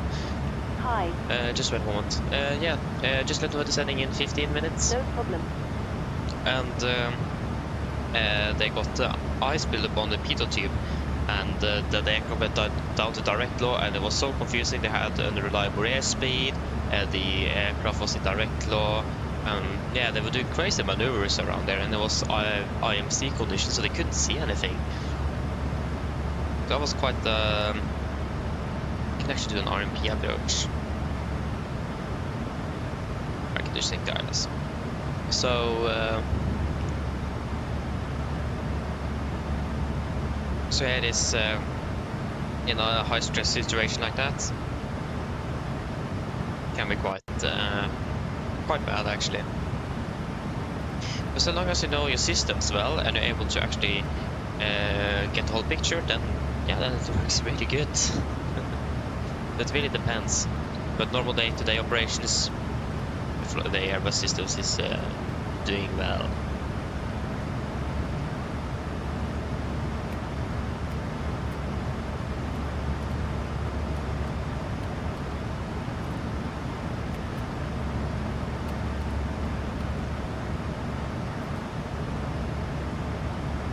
Bodø via Takan is out of service. 3.5.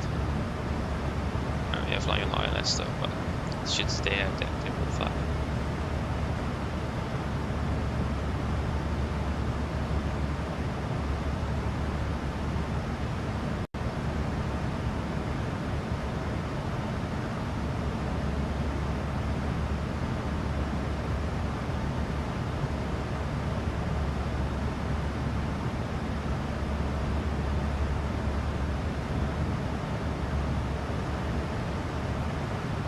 That's 800 kilos, so 57.6. 4, 5, 4, 5, no, 50, yeah, sorry, it will be 58.4. 58.4, sorry, 57.4, 57.4. It will be 25 for landing. Check the RCR.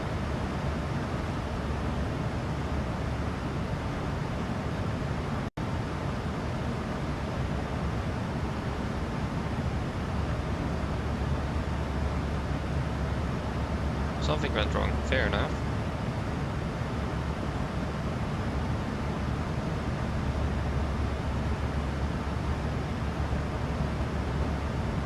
Oh, that was the wrong airport. We need Bodø. Yeah, so it's 555, good, okay. So it's reported to be good. With winds at the moment, I will not have any weather. So 240 at 20.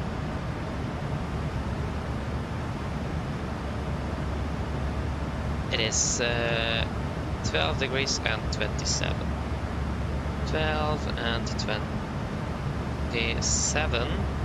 We'll go full reverse thrust to second to 10th, and it will be a wind correction of 10 knots.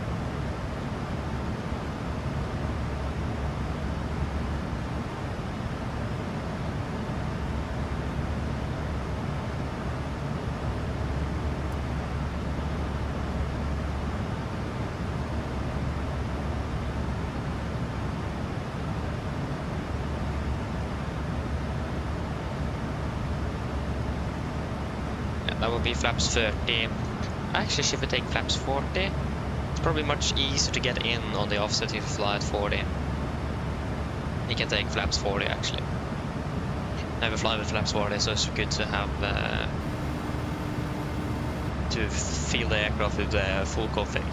Hello. Sorry to bother you, Captain. I was just wondering if you'd like a drink. Do you guys want anything to drink before we start the briefing? Like a cup of coffee during the briefing is always nice. Yeah, so that would be 30. Flaps 40, BDF 130. 40, 30. Perfect. 40, 30. Wind correction is 10 knots.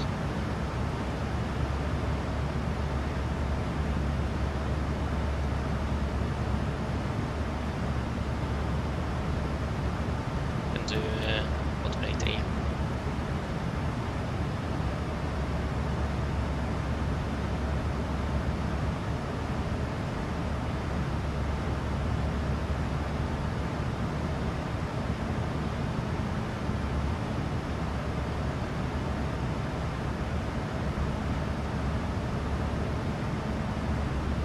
Pepsi Max, anything else?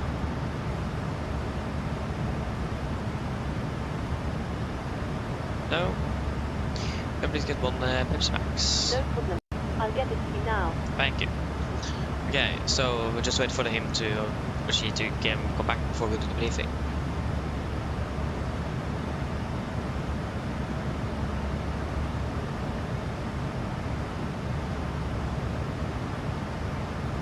Oh, nice, SB, nice.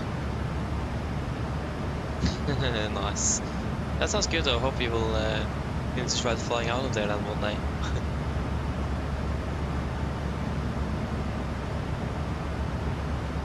Yeah, exactly. Exactly. Trade, hello, welcome. Opening bell. Nice.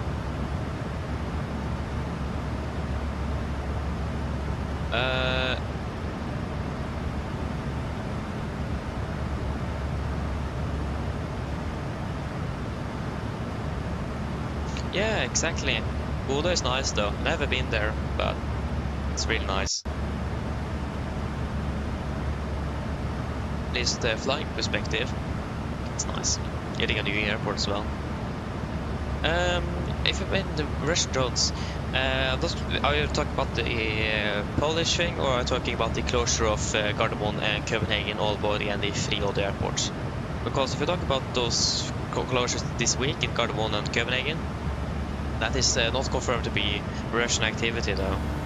But yeah, it's certainly worrying that those drones closed down Gardermoen for like 3 hours. Kostrup as well. Hello. Hi, Captain. Your drinks are ready. There is a storage compartment in our galley. Thank you. No problem. Yes, should we do the briefing then? I've got a bit to go through.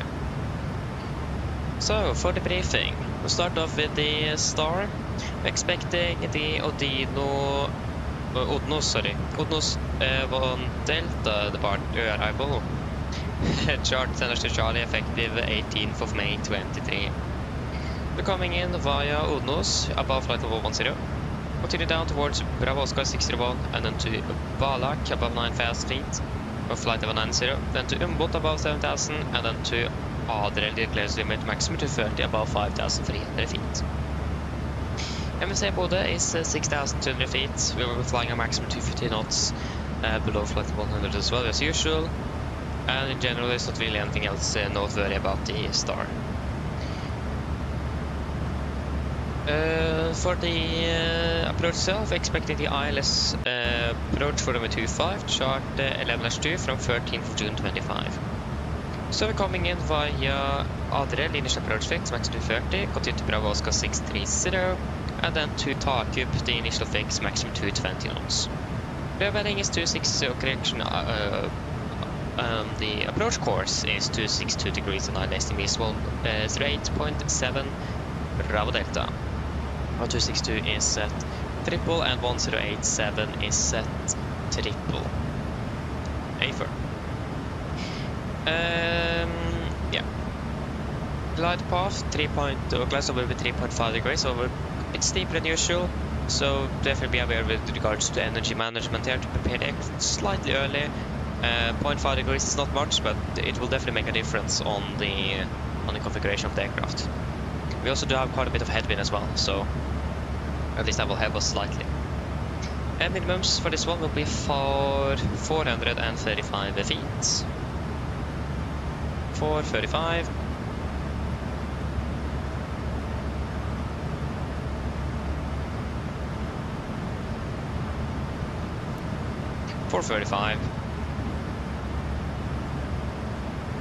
Transition level 80 for the mains. If you need to go around, we're going to be climbing on 262 degrees to 15 DME Bodø VR, then take a right turn, left VR, and join holding, climb to 4005, expect victory. The thing is that Bodø VR starts out of service or in takeoff, so we will then we have it on the RNAV, it's RNAV capable as well, so we have that on the legs page, so we will just follow lateral navigation here. So this is an offset approach. We are offset to the left by about 10 degrees. So that's something to definitely have in mind here, that we need to then straighten up the aircraft quite close to the runway. So final runway course will be 252 degrees. So again, be aware of that. There is a possibility of fluctuation of ILS and localizer signal when preceding aircraft is between missed approach point and runway 25 threshold. And based on, yeah, that is mostly for the circle here, so that's something we don't need to worry too much about. Again, the Bodø VR is out of service, so we don't have backup navigation in case something will happen. So again, we will be disconnecting. Yeah, fairly good question actually. I'm not 100% sure where we should be disconnecting here. At least the latest is going to be 1.1 DME from the ILS, but we'll probably disconnect a bit early and just straighten up a bit earlier as well to just have a nice smooth turning, so it's not like that we're turning close to the ground. We'll try to make it as far out as we practically can. And again, also remember the steep descent angle, prepare the aircraft a bit earlier to make sure that we have control of the energy of the aircraft. We should also try to avoid flying over Bodø in itself below 3,000 feet. That's the area there. So for the configuration, we're landing with flaps 40, 130 on the VDF, in correction 10, so final speed 140 with auto brake 3 and the second detent reversers. For the taxi, airport charge 10-9 from 13, 14, 25. We're landing 25, by getting via hopefully Bravo, Charlie or Delta, and then taxiing via Echo Risky. And we book, I think it's stand 1 for stand 7 or something. At least we expect to be parking about over here. We don't have any hotspots. Taxi restrictions. The only no time is it's 2 no times. The glide path for 07 for the ILS is out or is turned off. So construction work, and we have the Takan for Bodø that is also out of service. Just stand by a moment. We'll just reset the MCP altitude here. So we can start setting down to flight level 210 initially. 210 set. So yeah, when it comes to frets, we have a caution here. So do not mistake parallel taxiway to the south for main runway. So this taxiway here, taxiway Golf, or Yankee I mean, it's not as wide as the runway. There we go, we're starting descending, retard. But it is very easy to mistake in that taxiway for the runway. I don't like myself actually, so be very careful for that. So if you see those two, it's going to be the one furthest away, so to the right. We're also turning to the left, so the taxi will be closer to us. So very careful with that to make sure that we're actually catching up with the runway. We have more lights on the runway as well, so it should be easier, but it's getting dark as well, so be very careful with that. We also do have bird activity in the vicinity of the airport, so it is going to be something to be aware of. It's quite windy, so I don't think we will encounter much birds, but still have that in mind, that birds is a possibility to encounter on approach. There's also some hangar paragliding area on the northeast of Bodø, up to 3,500 feet. Again, I highly doubt we will encounter anything due to the weather conditions at the moment, but again, still aware that we need to look out for paragliding. They should be away from us. We are the right away, but we never know. Suddenly a paraglider is right in front of us, then we have we can't really do much, but so again, still be aware of it. Just wait a moment here. Hello. Hello. Hello, I was just wondering if you were hungry. I'll get you something to eat if you like. No, thank you. No problem. If you change your mind, just give me a call. Of course. So, birds, taxiway and paragliding. We also do have a lot of terrain. Again, we have this opposite approach, so it's going to be a bit of terrain to the north of the airport, or the approach itself. So that's also definitely something to take into account here. We have this quite high mountain on the end of runway 25. We should be able to see everything. The weather is not that bad, but we can still be aware of the fact that we have this mountain over there. And also, another threat will actually be that we are flying the offset approach. Like I said, it's easy to mistake in the type parallel taxiway with the runway.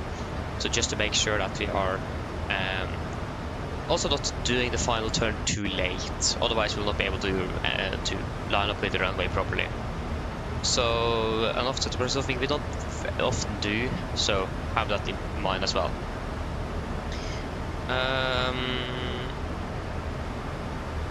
Yeah, we also do have a bit of construction work at close to the airport. It's a new airport building to start this building on the left. Shouldn't really be anything to be worried about, but have that in mind. I think that should make a bit.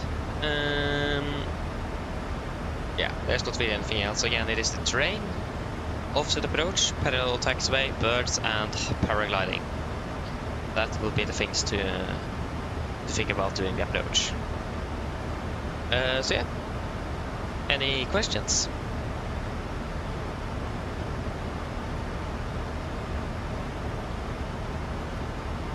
For a lot, our briefing is complete. Descent checklist.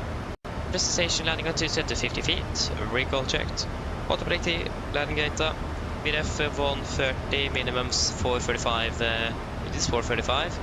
Yeah, 435 barrow. And approach briefing completed, descent checklist is complete.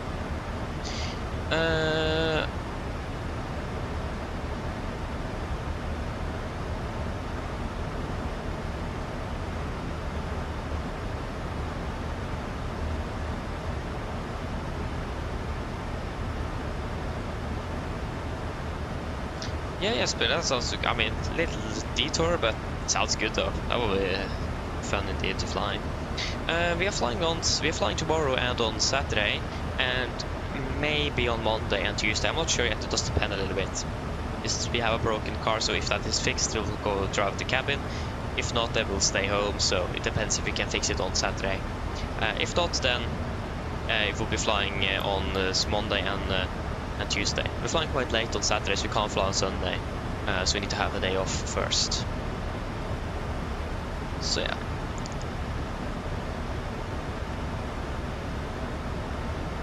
Made 93, hello, welcome, hope you're doing well.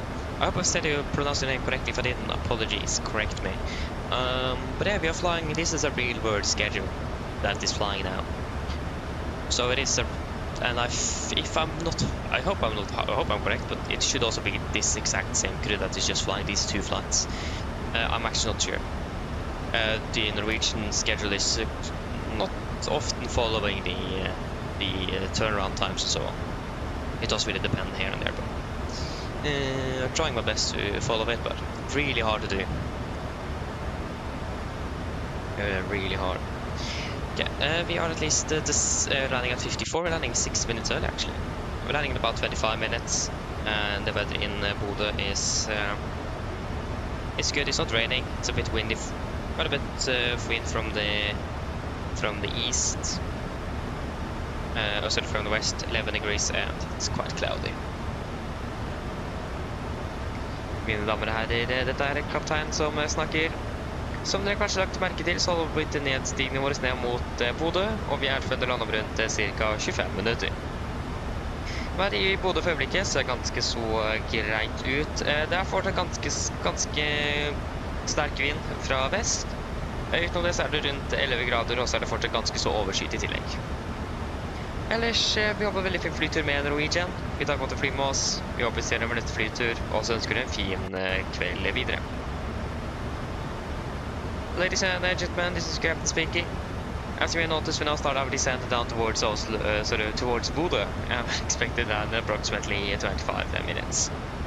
The weather in Bodø at the moment is looking quite good. There is still a bit strong winds from the west, but except for that, good. We're just 11 degrees in the great and a bit cloudy. Otherwise, we hope to enjoy this flight with Norwegian. We thank you for choosing us. We hope to see you again on your next flight. We do wish you a pleasant evening. Thank you. Hey, we are heading straight north, almost.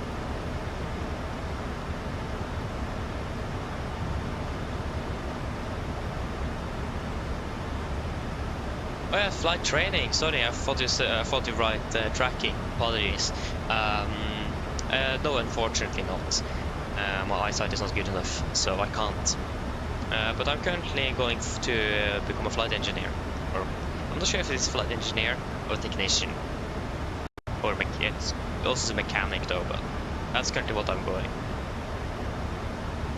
That's really only the practical work I can actually work with in aviation with my eyesight. Not cabin crew, pilot, air traffic control. I don't think I can become a ground handler either. My eyesight is simply not good enough. So my hope or my dream job is to become a technician for Norwegian on the 70. That would be fantastic. I would love it.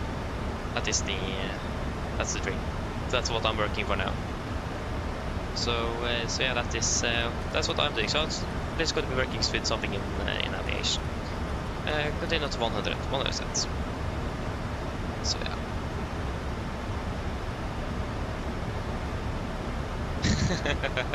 Thank you though, thank you. Yeah, I mean I've been flying for how many years? I bought the simulator almost 5 years ago, so I've been flying a little bit now. And but I also heard that I was there is a flight simulator, a 77 flight simulator very close to Gardermoen that I've been on twice, and the instructor there was very impressive. It was better in some areas than the real pilots actually. Especially it's like in regards to CRM, and I'm not even flying multi-crew here. I don't have a co-pilot, so flying a single pilot here. And my CRM was better than the other SES pilots I had there on training. So he was actually very impressed. So yeah, I'm actually I've just been using YouTube as well to learn everything. So it's a great resource actually. So I heard that many have said that it is. Some people also thought that I was like 20 years and 20 plus years and a pilot in real life.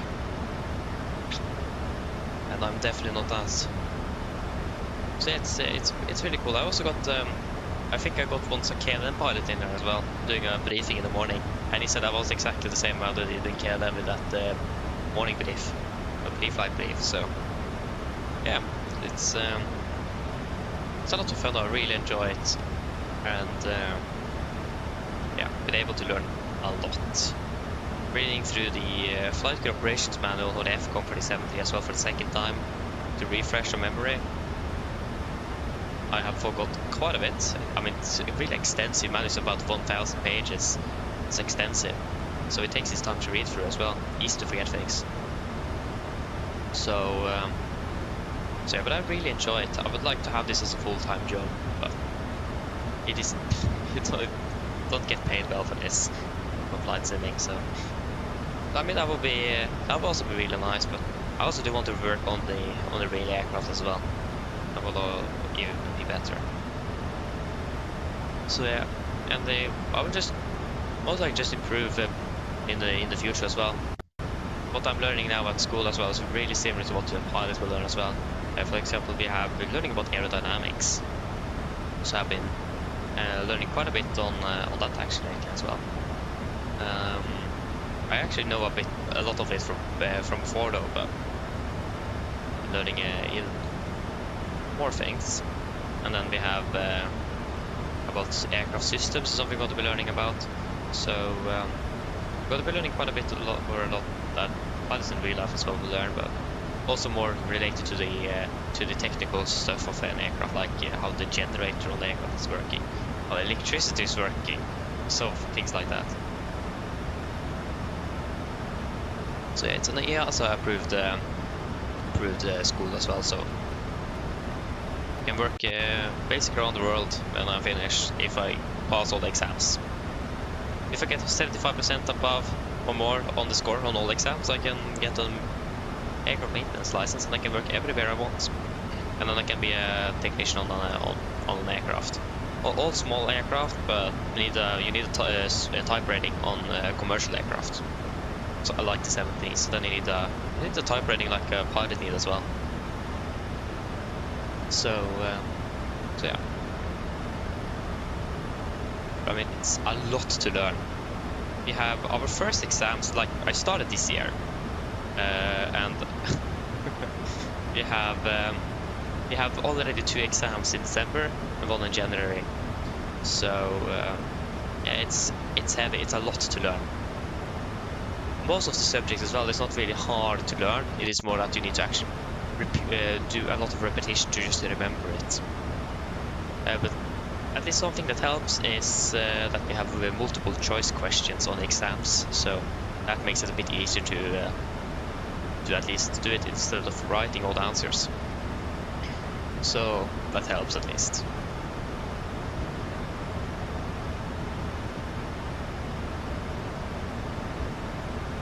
Oh, are you rated on the 7.3? Are you?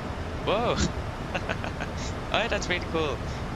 I mean, I've just started I've just started first year, so it's 2 years at school, so still quite early days. But yeah, at least I really want to fly on or to work on this aircraft. That is, I really love the 737. But yeah, so you're type rated on the 738.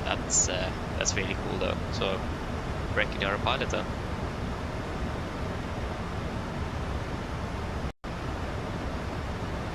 Yeah, that's really cool.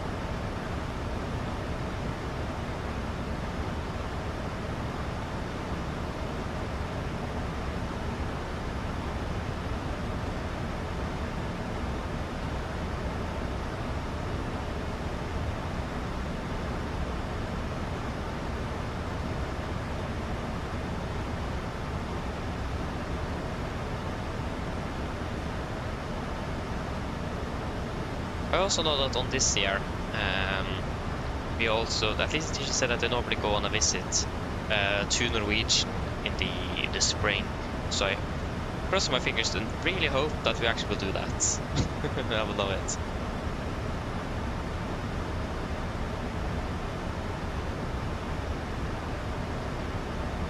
Yeah, exactly. I also love flying the 7.3. I mean, to be honest, my hand flying skills is not good. That's something I need to practice. So if you have any tips to practice it, then I would really like to take that. I know that the scanning technique on the PFD, and so if you have that in, it will fly quite well. But the thing is that I don't really have time to practice either, because I have so much to do. So yeah, but if you have any tips to improve hand flying skills, then I would greatly appreciate that. I know I need more practice on that field. I'm more into the technical stuff of an aircraft than really hand flying. But also, I don't think the simulator is not the best either here, so I think I'm struggling a little bit with the fact that it is Microsoft Flight Simulator after all. There's a few strange things with the 70, at least here. I've especially noticed that on approach at about 50 feet the aircraft drops quite rapidly. I'm not sure if that's something the real aircraft does, but the fact that you have the ground effects doesn't really make sense. But again, I'm not rated on the 7.3, so I I never had flown it either, so I don't have a good answer on that. But there's a few things with the flight dynamics that is probably a little bit off. But again, I can't really say much since I have not flown this aircraft in real life. But I imagine that the flight model in the simulator as well have an effect on this, exactly that. But it's probably most for the most part just me.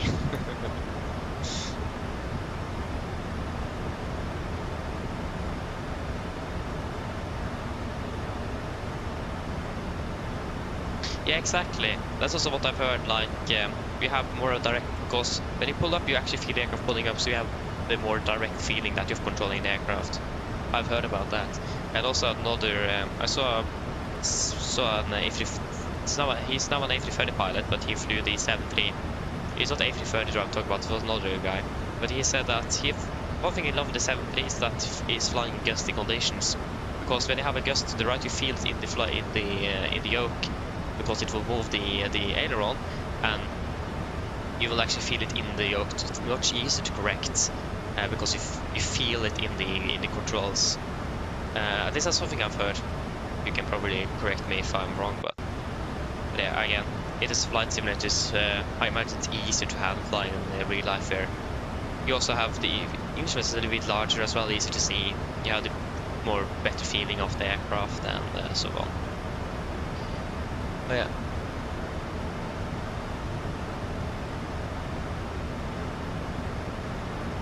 Okay, so the drag and slip is pretty accurate, but the flaps, okay, they get actually a bit too much drag. Ah, okay, I see. Slightly too much drag then on the flaps. Okay.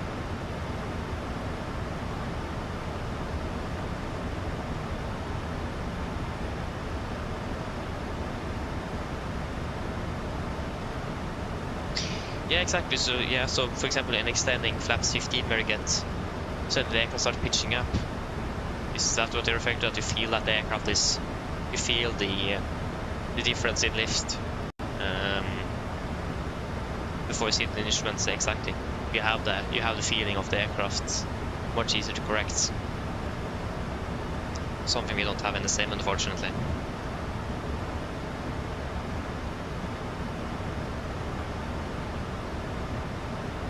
Yeah, I've experienced that. I've always crashed multiple times because the real turbulence setting is just too much. You can't autopilot couldn't even fly the aircraft. So I'm flying with the turbulence at low here, so we don't feel anything. 1,000 to go, unfortunately. 905, 907. So that's the downside as well. The turbulence here is really bad, I know. So I miss turbulence though. Really would like more turbulence here, but the realistic option is this. There's no difference as well between realistic and medium. The aircraft can't fly with either of them.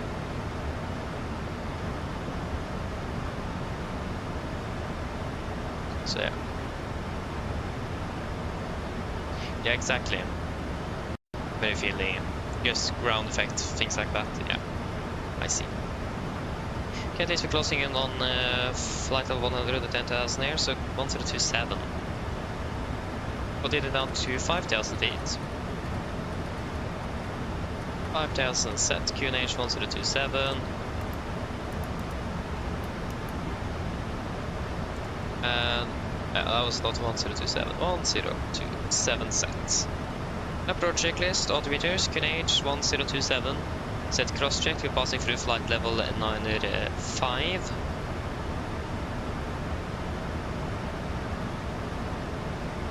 No. Plus or minus 0. Approach checklist complete.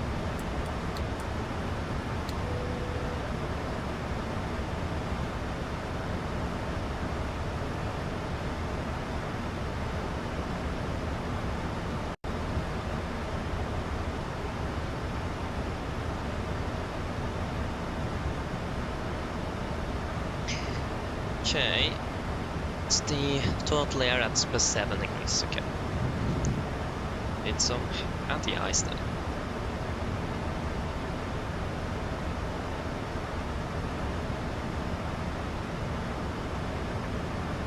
Yes, anti-ice on then. There we go.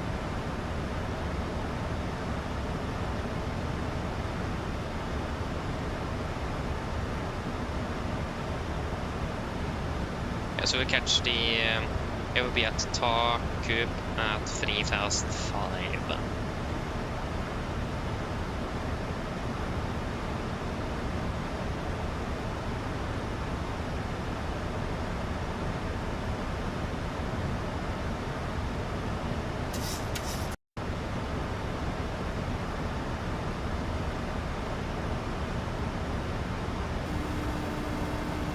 Hello.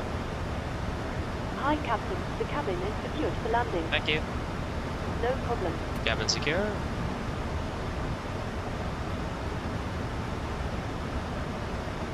What was the cloud ceiling again? It is Fiat 1600 broken at 2009, broken at 4006. Yeah, so the lowest is few. So cloud area broke. Yeah, so broken at 2009 then. That will be the highest. Oh, sorry, the lowest.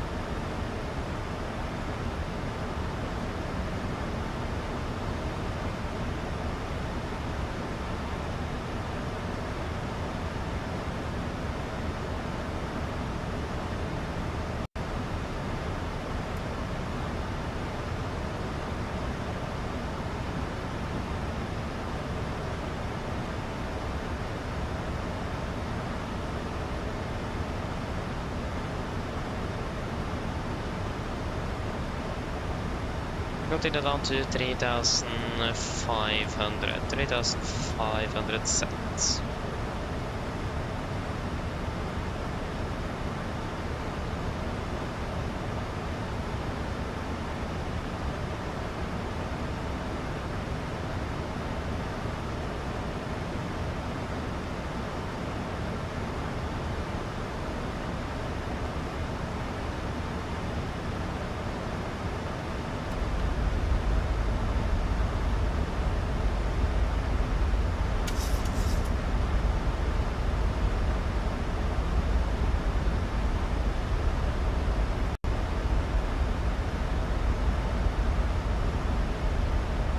You can see the ground.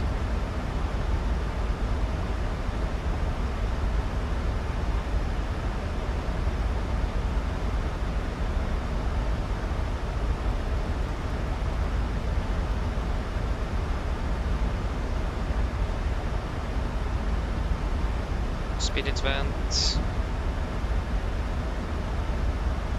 maximum 220, yes.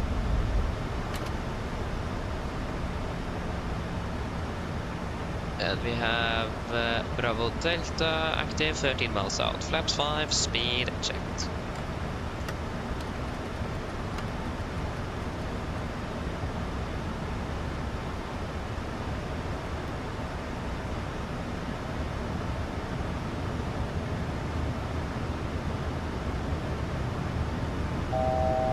Last to go. Approach. Warlock.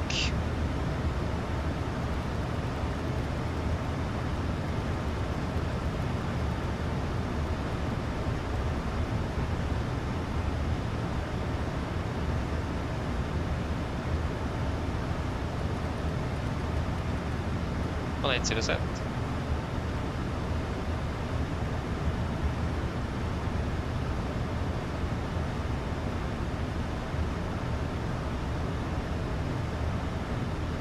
Fantastic.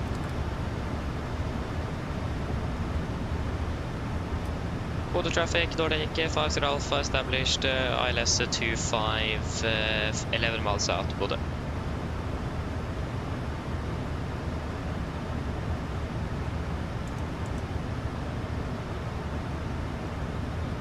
There you go, wind of altitude.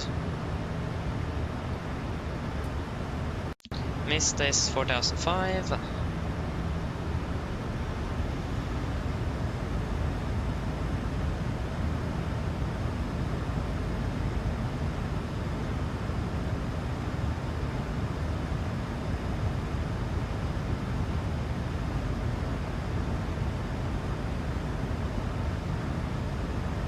Glass captured, MCP speed. Mist approach 4005 seconds.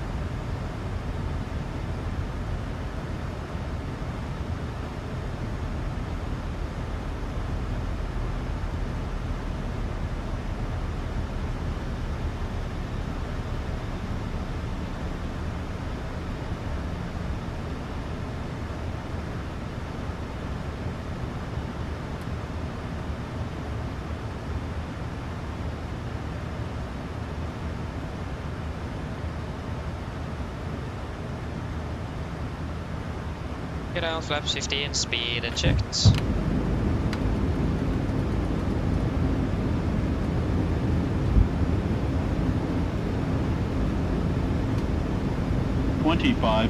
Cabin crew, sit for landing please. Landing checked flaps. Chemical given, engine start switches, continuous, speed brakes, armed, landing gear down, flaps holding 15.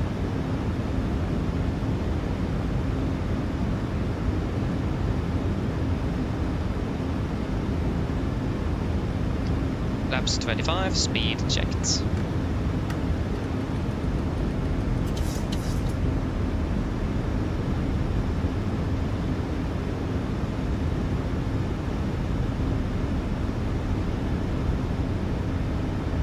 Flaps 40, speed checked.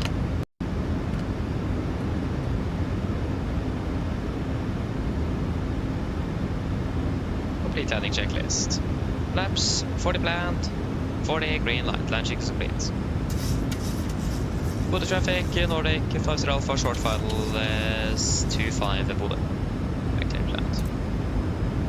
Runway is clear list.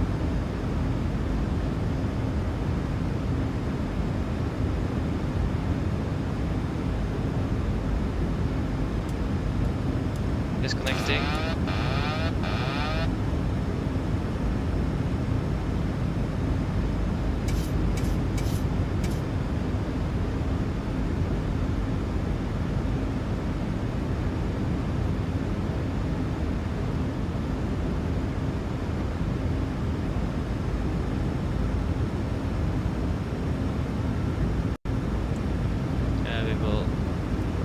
We will recycle.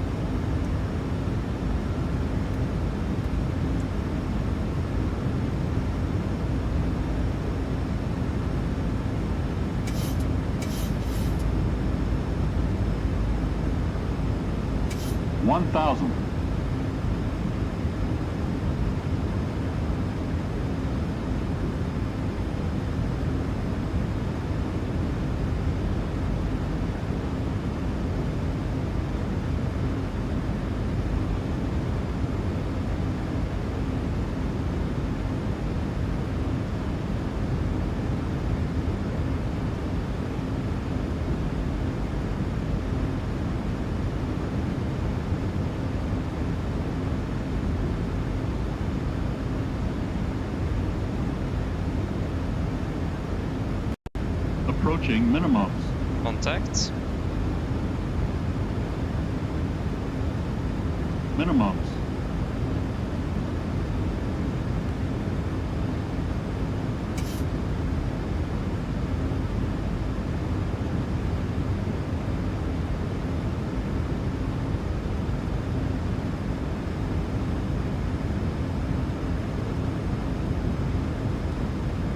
$100. 50, 40, 30, 20, 10. Speed brakes up. 2 reversers.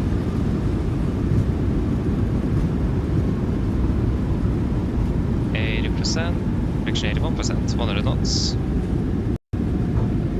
80 knots. Weather braking. 60. Welcome to Bodø. Flight time 1 hour 16.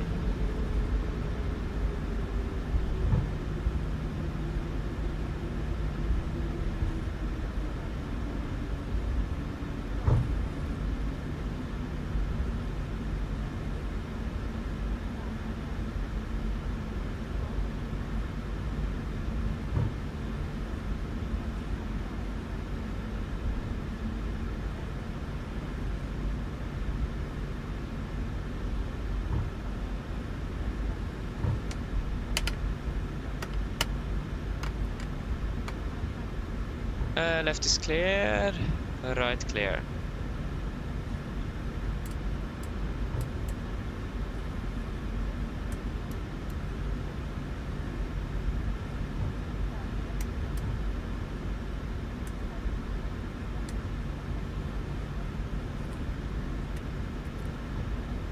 Okay, that was the wrong switch.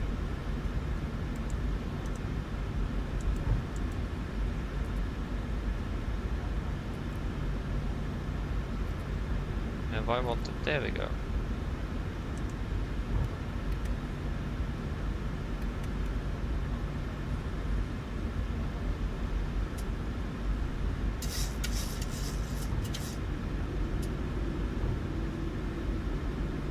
What stand are we expecting? Or parking at? We are parking at I think it is 7. So it is 14. Okay, then we know where we are going. Stand 1-4. 1-4 is that one. Parking 1-4. No. Videre.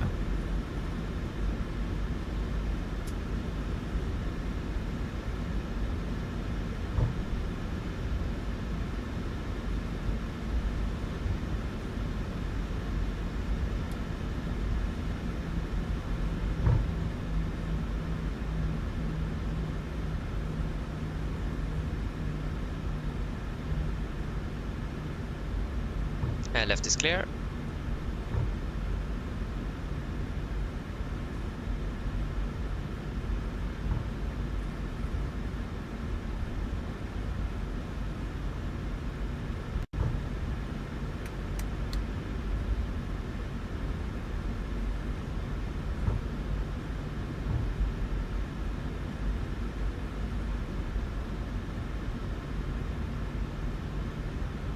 You have a marsher standing ready there.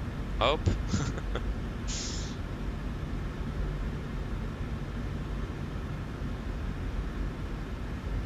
Not really doing much though, just standing there. Hello?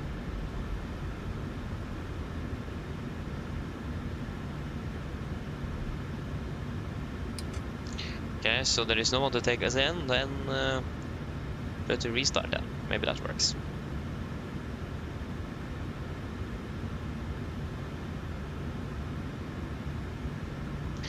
Come on.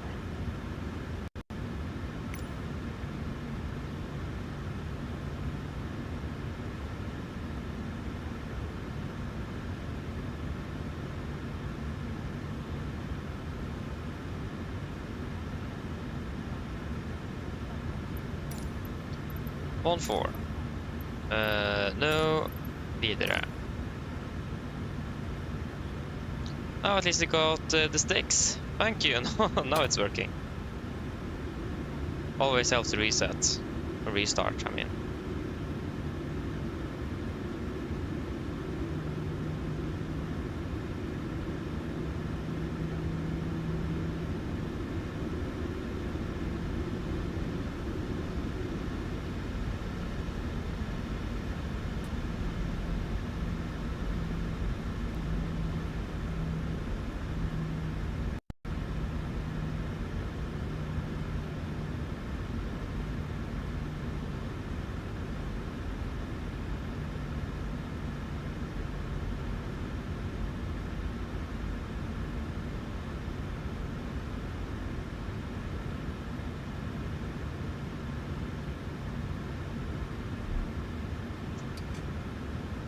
Yes, park make set. We can shut down number 2. It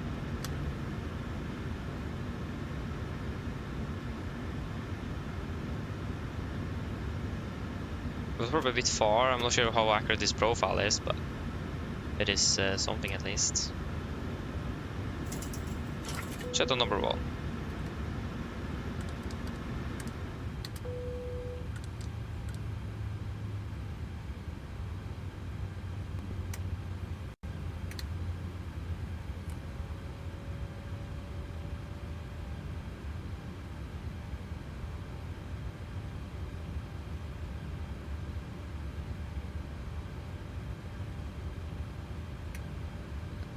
Ground torstai cockpit.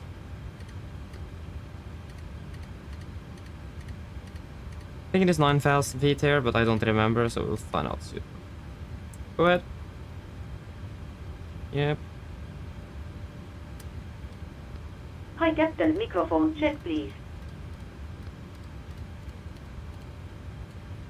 Read it loud and clear. Roger. OK Captain, ground power is available. Stand by, VLL start getting you offloaded in a couple of minutes. Roger. Shutdown checklist to the line. So fuel pumps, off pro beat, off for paddle, set flaps, up no light, parking brakes, set, engine start levers cut off, weather radar, off. Shutdown checklist to the line is complete.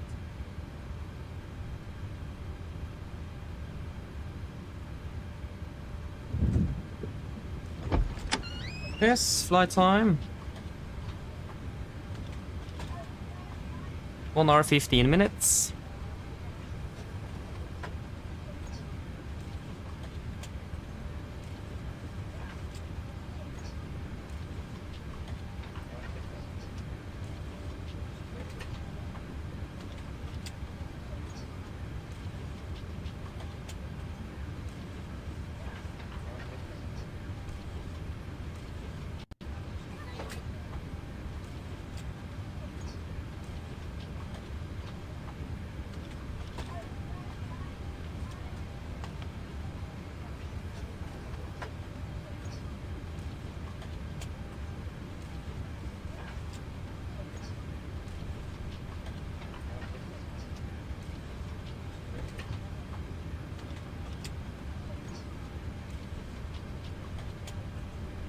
Anything you guys want to add in the tech log?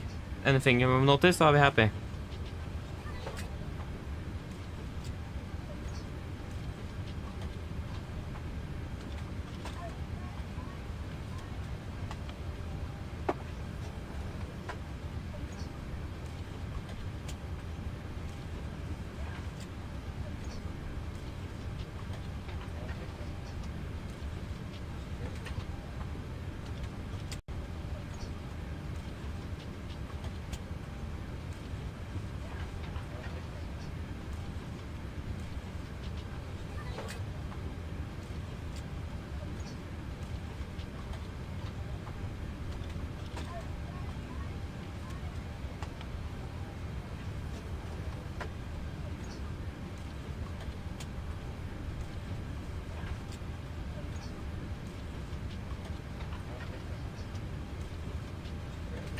I5 Julia.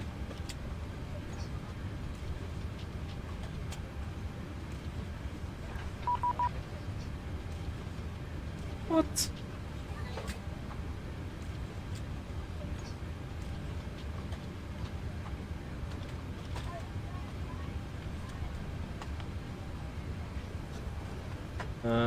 It isn't filed for some reason. Oh yeah, of course I got the wrong flight plan. I regenerated the current one. The one we just flew with I didn't do the return. Took the wrong flight plan. That explains it.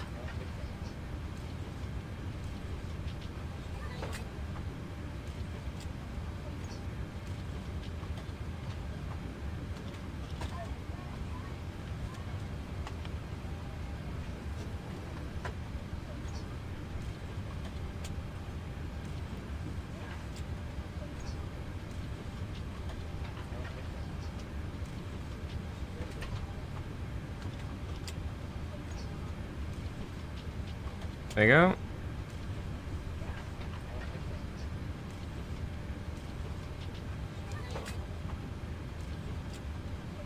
Yeah, was there anything in the log? Missing chocolate bar. Anything else in that?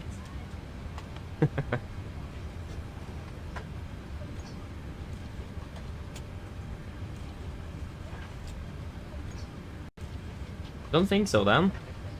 Then shutdown checklist below the line. Technic log completed, EFP completed, shutdown checklist complete.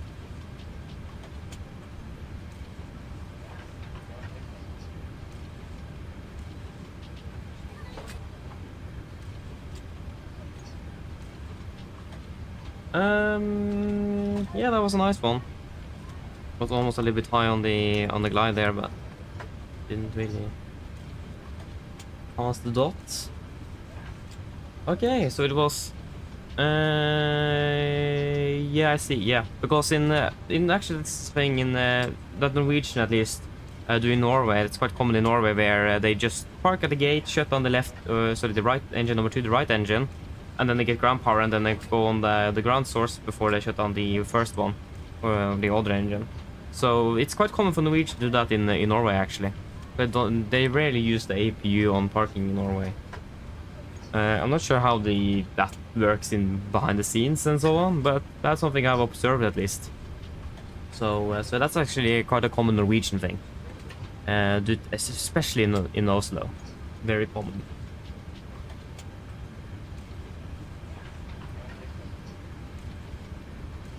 Yeah, no, it's quite a Norwegian thing to do in Norway. I don't think they use it anywhere else in Norway actually.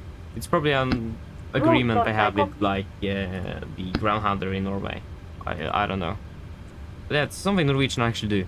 So yeah. But is there anything else? And also, if I may ask, can I ask what operator you're flying for? I mean, you don't need to answer if you don't want to. I understand if you don't want to answer that, but just wondering in regards to like procedures and so on. And it might be a bit different.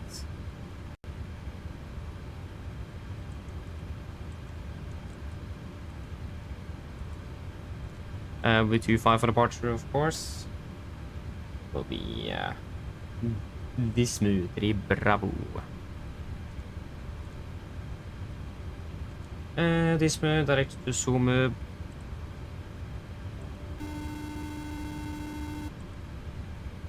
Hello. Hi, Captain. All of the passengers have been offloaded. Fantastic landing, by the way. Much appreciated. Yeah, thank you. Just give me a buzz if you need anything. Of course. Abuno Lima 996. Abuno Inrex.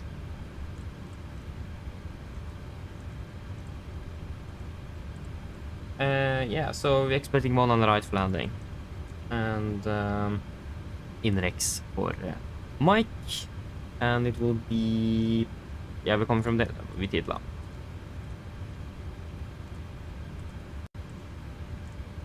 Under reserves 2.2. I need to decide on the fuel as well. Almost forgot about that actually. Fuel is nice to have, isn't it? 25143. And -3 and -59. Okay, so what do we think about the fuel then? Flight plan fuel back home is 6.1. I mean, the weather in Oslo should be quite good though.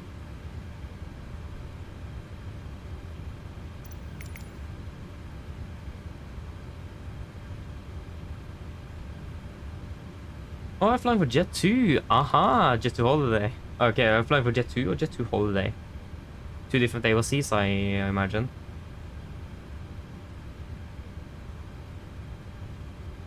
Okay, thank you for tuning in though. Fun to talk to you. Get some inside information as well in regards to the aerodynamics of the airplane. Or how it is in real life at least. So thank you for that at least, and see you soon on then. Yeah, same operator for both. So, okay, so it isn't a different AOC then?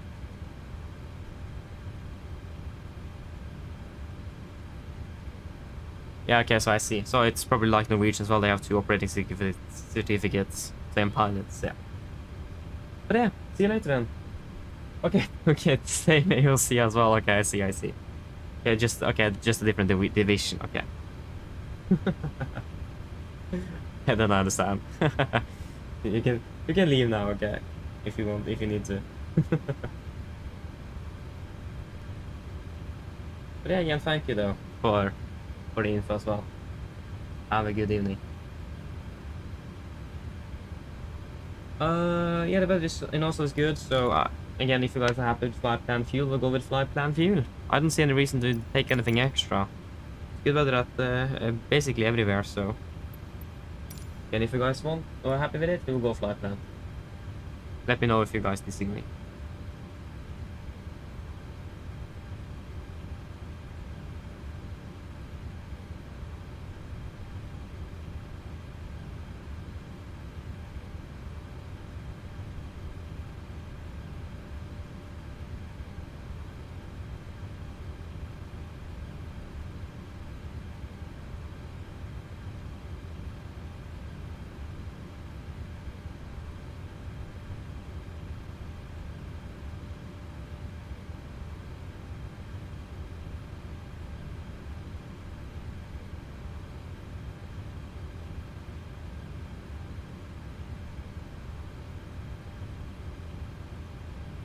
Do.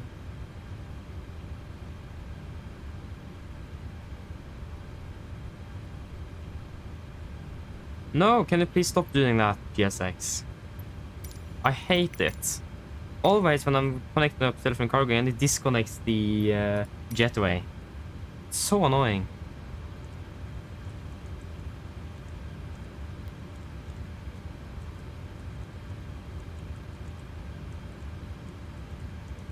Not 1,100, please. QNH in Oslo will be still at 1042, so still like a nice and high pressure system going over here. Hello. Hello, Captain. Okay, I've spoken to security, and I'm told they'll be ready to send the passengers down to us in a few minutes. Yeah, thank you. No problem. Engine out C25. Yeah, that would just be a nice standard one. Love it when it's standard. Makes it easier.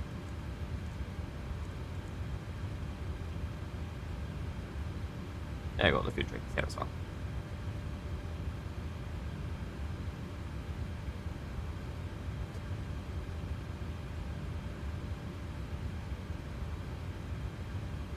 But yeah, Corporate Aviation, hello, good evening. Hope you're doing well.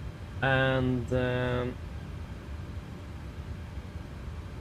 oh, I got a Wasm crash, Jesper. Oh, that's so unfortunate. Oh, not good, not good, not good. That's so typical. Hate it. Really annoying. I already forgot on cruise. It's T8, isn't it? Yeah, T8.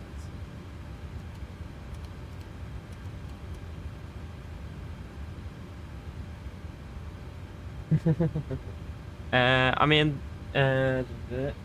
sorry, Vincent. It isn't really that risky. Completely safe, of course, but I mean, I see your point, though. I understand what you are referring to there. I do. Yes, that is all good here. I'm going to check the initial. That was thing I was supposed to check. Initial. Wait, is it just 7,000 feet here in Bodø? I thought it was higher.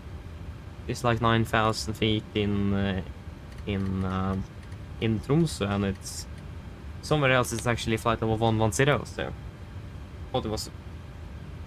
Expect further climb from Bodø.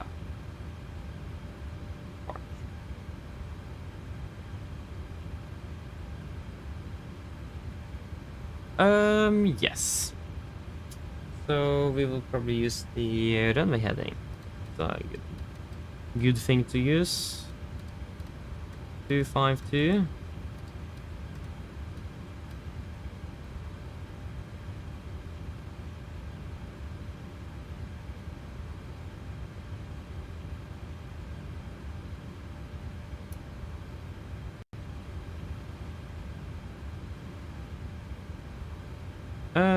Yes, so still refueling, waiting for the cabin crew to be ready for boarding, with departing in 25.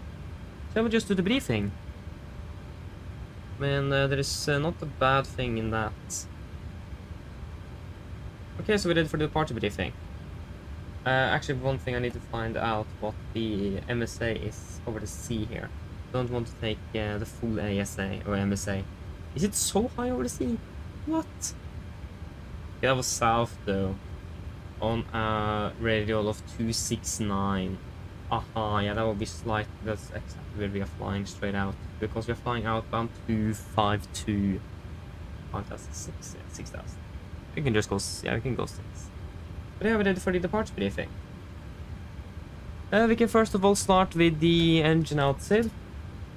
So that will be exactly the same as discussed the order for procedure. The emergency briefing will be the same as we discussed in Oslo. Of course, if there is any questions, feel free to ask. For the engine outside, we were climbing initially straight out on runway track 252, 25 hold up to 6,000 feet. The conditions in Bodø is it's really good at the moment. It is nothing outstanding. It is a bit windy and some low-level clouds, but etc. Nothing else, nothing significant. There's no terrain in front of us either, so performance-wise, should be able to climb out without any concerns about the terrain as a threat, at least. Returning back to 5 for landing. A downside is that it is an offset approach. Can make it a bit more complicated if you have an engine failure or anything else, or any other technical faults. So that's something to have in mind. We do also have Harstad and Tromsø in the vicinity as well, in case that would be more desirable, but otherwise we should be able to land here without any issues. We are also expecting to be departing below the maximum landing weight, so also shouldn't really be a problem returning back here in regards to the weight of the aircraft. So yeah, that's mainly it for engine outset. Is there any questions?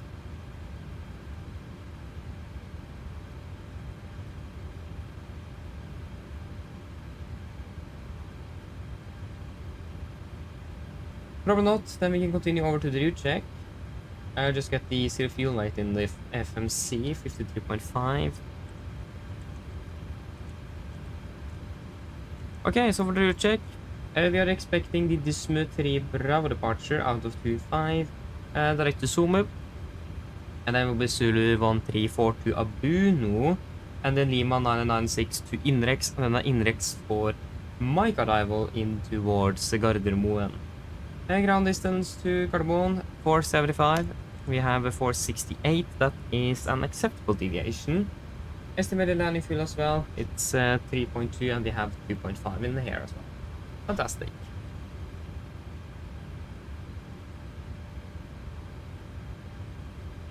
For the taxi, these are airport charts 10-9 from 13th of June 25. We are parked at stand 14. We can expect a standard straight push. We'll take a left turn down on towards Whiskey, left on Echo, and then following point Echo for 25, and then I think actually we should be able to do any departure from intersection Echo. What's the runway length from Echo? That is 2,200. I mean, we could do it. We could do a Toga takeoff. We are rarely doing full thrust takeoff, so maybe we should do that to just have that. To have that light, fast, accelerating aircraft. But I mean, we also so light that, yeah, at least what we can do for now, we can do a calculation from intersection Echo, so we don't need to backtrack and see what we can do. And if we are able to do that without full thrust, we will go with derated, but if not, we will go full thrust on the takeoff. Yeah. We have one hotspot, that is at Echo, so holding point Echo is prone to taxiway incursions, as it is located on taxiway Whiskey before right turn towards the runway. Except that, no time-wise, we just have Bodø VR or Bodø Taken, to be exact, is out of service, and we also have the glide path. The glide slope for MS-07 is also turned off due to the construction work, and as you can see here in this area is where the construction work is going on. That's new airport been built, so going on down there. But except for that, weather conditions also looking quite good. RCR is 555, good. So it will be slightly better, and we will double check the RCR soon. One thing to be aware of if we do full thrust takeoff is that it's going to be a fairly quick acceleration and a fairly rapid climb, since we are so light, so that is something to have in mind and be aware of. Things will go quite quickly, just to have said that. Yes, proceed. We are expecting the Dismu 3 Bravo, chart 10-3 Bravo, effective 25th of March 21. So we are departing on runway track 252 degrees until we're passing 2,000 feet. Then we'll do a maximum 280 knots in turn, doing a left turn and direct towards Bravo Oscar 714. Continue to P6 in Nefo and then to Dismu. MSA in Bodø is 6,200 feet, with an initial of 7,000 feet here. And we will be using no noise abatements. We have a warning of closing obstacles. So this is now on the... So, threat-wise, we have a closing obstacle threat for MS-07. That is actually not relevant. The parting is 2.5. But threat-wise, we have a lot of terrain, especially here in the south, as you may see on the chart. So be aware of that. We're departing out of the sea, so that we should be fine with that. There is a lot of bird activity in the center of the airport, and also paragliding activity. Most likely it's not going to be a lot of that now due to the fact that it's quite windy and not the best weather, but still be aware of it. Again, if you're doing full thrust takeoff, light aircraft, full thrust, quick acceleration, we're going to be climbing like a rocket out of here. So things will go fast. Be very careful with that, accelerating quickly. In case we do a toga takeoff here. Except for that, there is not really anything else noteworthy. No, not really. It is going to be fairly simple departure out of the Bodø. So yes, are there any questions?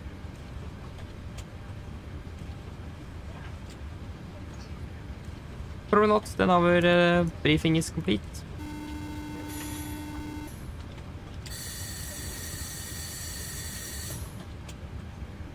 Hello. Hi, Captain. We've started boarding. Passengers are coming through now. Thank you. Okay, and the refueling 6.1, that's what we requested, isn't it? I forgot to actually write it down, but yeah, that's lifetime fuel. It does.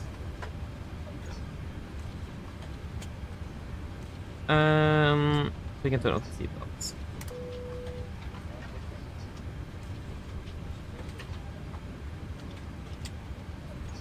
Yes.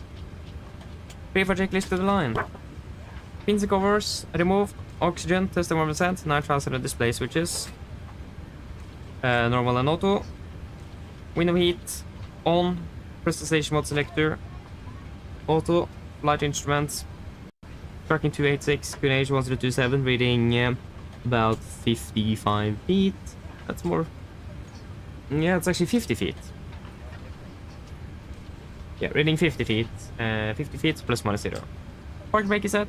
Engine start levers cut off. Taxi takeoff drifting completed. Pre-for checklist to the line is complete. Road torstai cockpit. Go ahead. Finish up some paperwork. Not really call it paper. So. Hi Captain, just a quick update torstai let you know that we've started loading. DLL send the final road shed up once we are ready. Roger. 13 and 32. 13. 32.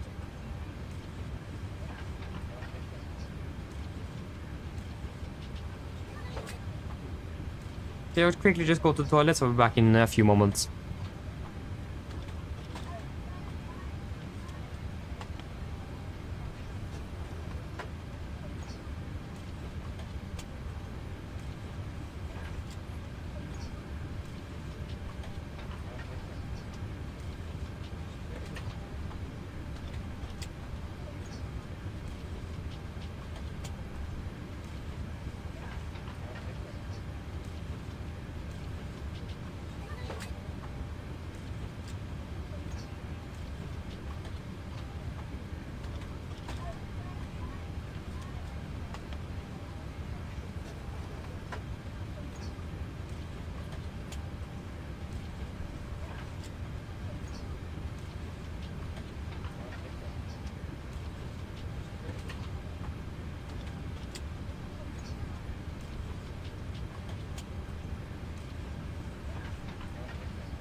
Ladies and gentlemen, welcome aboard.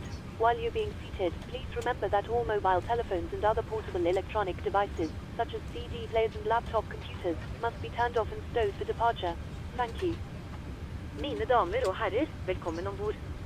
Mens du sitter, må du huske at alle mobiltelefoner og andre bærbare elektroniske enheter, for eksempel CD-spillere og bærbare datamaskiner, må slås av og oppbevares for avrisse. Takk.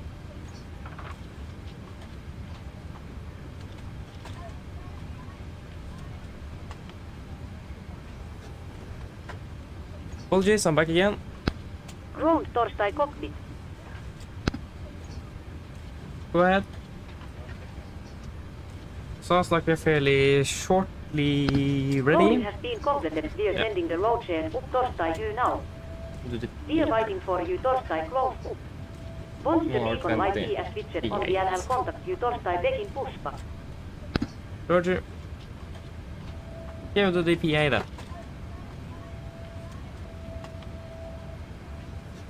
That means from the west, southwest, 12 degrees.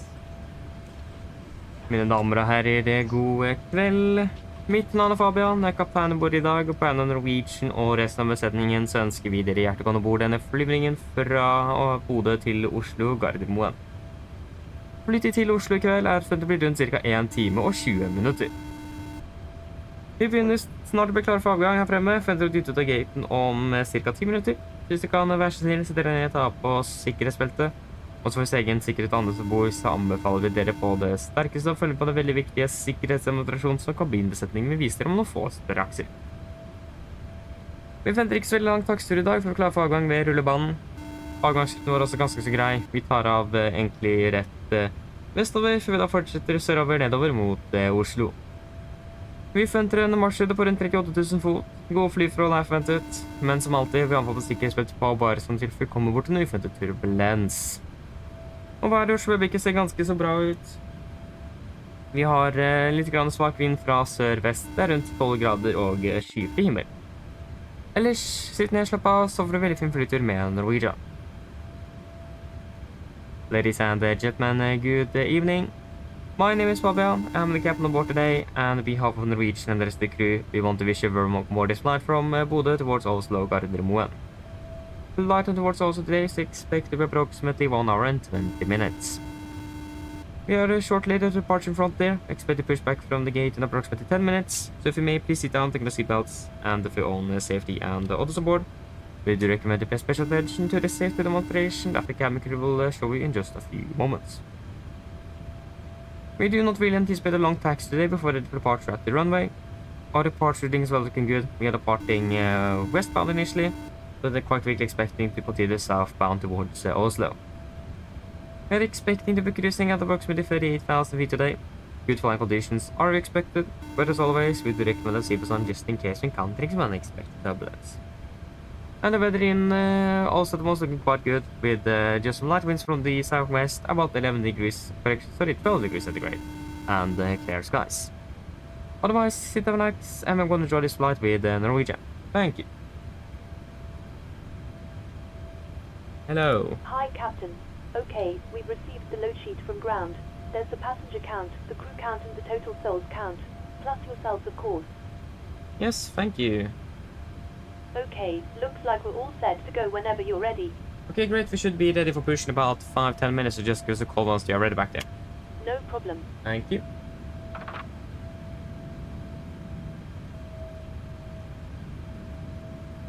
Yeah, 555 good. So it is wet then. Winds are 2-3 at 17.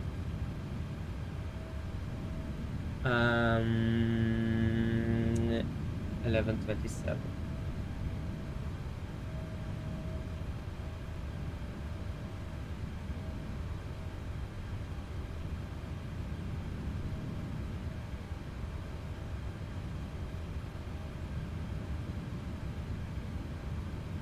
$128 passengers aboard. Confirm. A firm plus 6 crew, 134 souls. City free weight 53.5. 53.5. 6 tons, correction 6.1 tons of fuel, 59.3, 59.6, acceptable deviation. Okay, execute. The takeoff weight will be 59.6, 59.6. Center of gravity at 20.8, 20.8.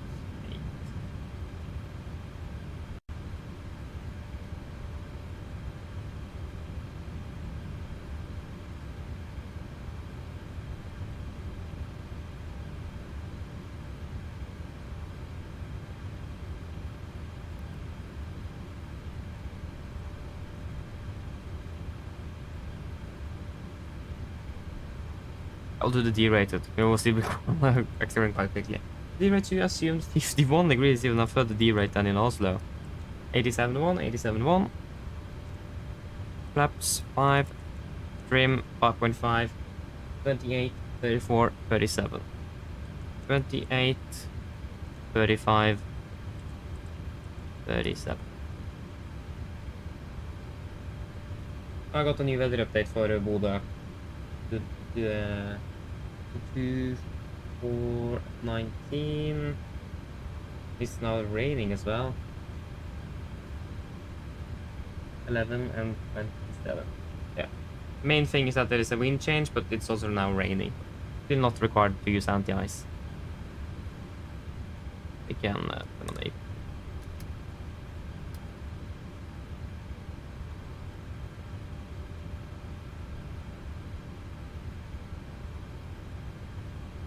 Actually, we got a further D-rate because the winds increased. So D-rate is now 52 degrees. With the 87 blank, disregard. And it will be now 29, 34, 37. Oh, sorry, 34. Yeah, so 29, 34, 37.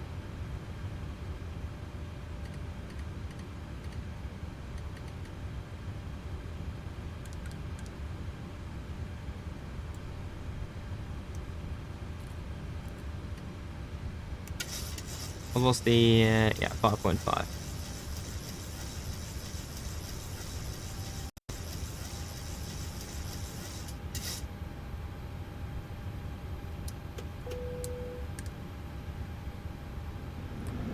Okay, pre-for checklist, below the line. Fuel, we have 6,100 kilos on board.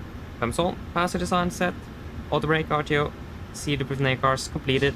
Takeoff speeds, V1 129, VR 134, V2 137.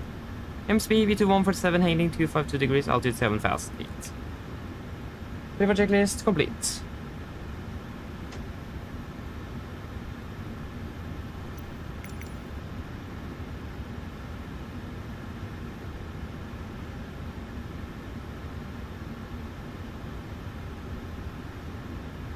Park at the ground.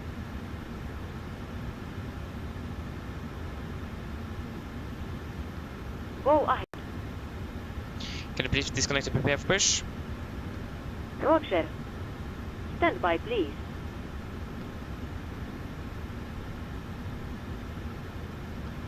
Ground power has been disconnected. Thank you.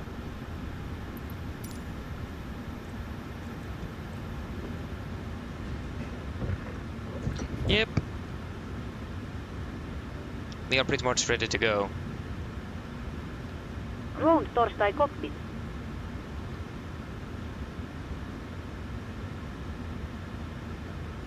Hello, Captain. We are ready for pushback. Roger, thank you. We will pressurize. We have pressure. Fantastic.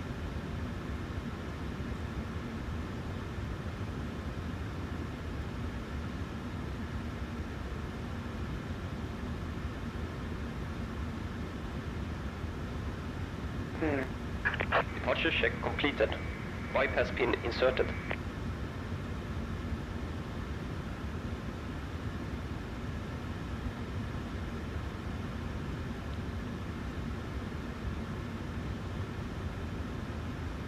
It's 7,000 meters with rain, showers of rain in the vicinity.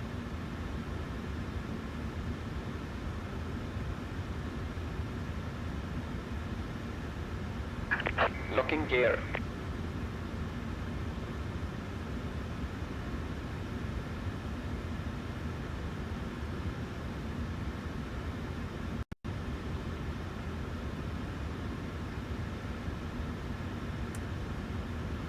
before start checklist. Flight door is closed locked, doors windows closed locked, and the collision light on, transponder altitude off, rudder and on trim, 3 and 0 before start checklist complete. Actually not a straight push here. So nose left, tail right. Copy to clear push facing south, brake set. Release parking brakes. Bodø traffic, Nordic 55 Juliet, push start out to stand 1 for Bodø. Brakes released. Commencing push. Pushing is All 3 engines minutes. clear. Start at will. Thank you, start 2-1 in sequence.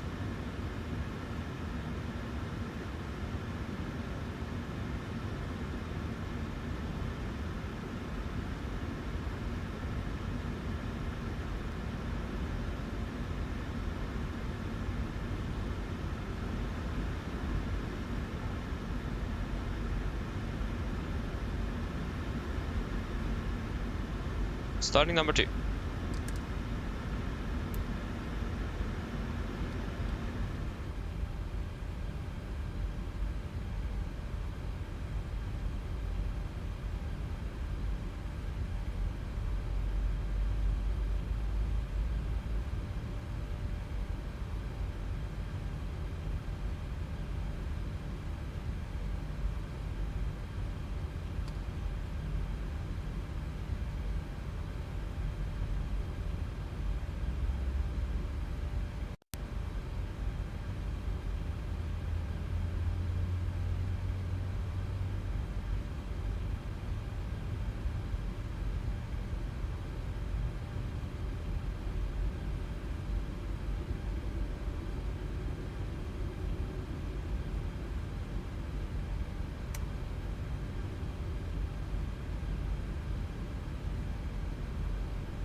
Start cut out. Starting number 1.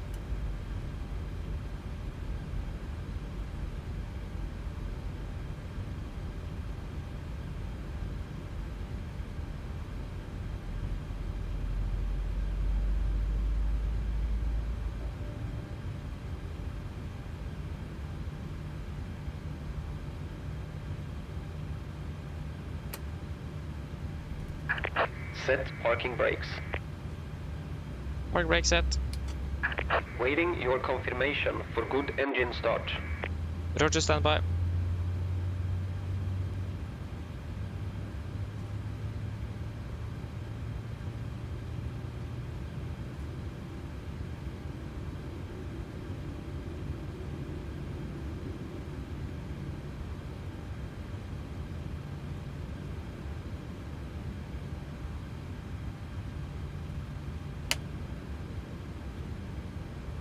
Start cut out. Copy the ground so you can engine start so you can disconnect.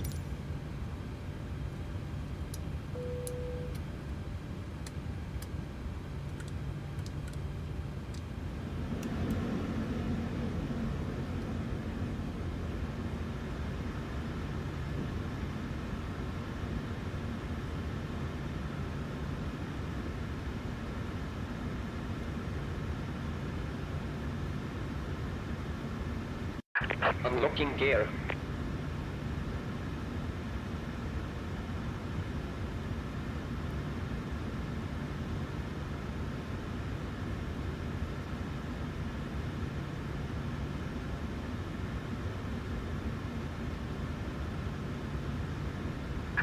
Tow truck disconnected. Bypass pin removed. Yep. Left is clear. Right is clear. Yes, thank you, looking for the pin. Have a good evening. See you next time. Bye-bye.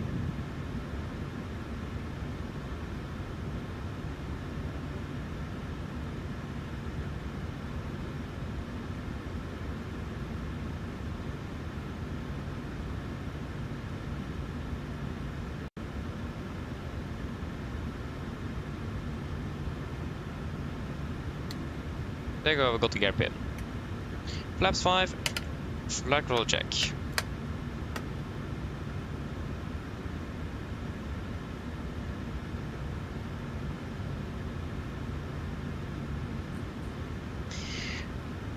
Before taxi checklist.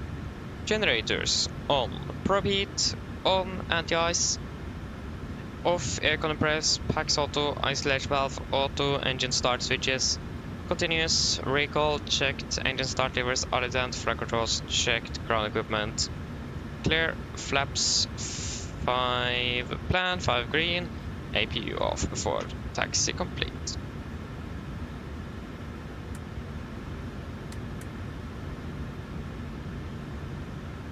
Bodø traffic, Nordic, 55 Juliet, taxiing via Whiskey to mot Echo med 25 Bodø. Right clear, left clear.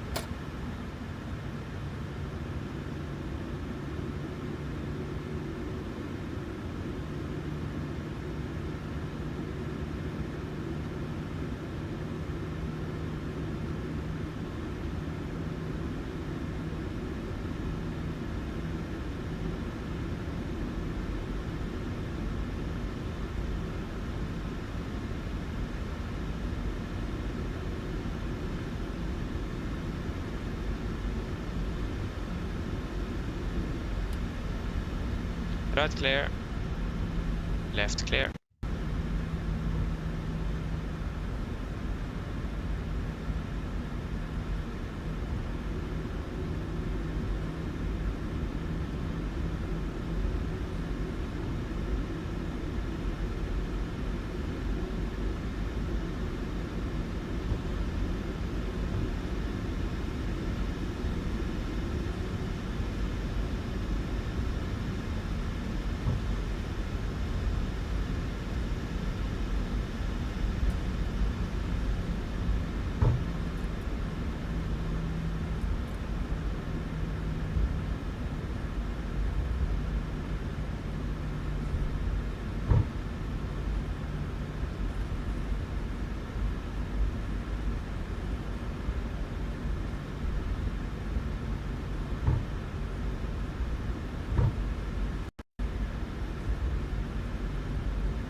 Speed have greatly reduced. Cabin is not secure.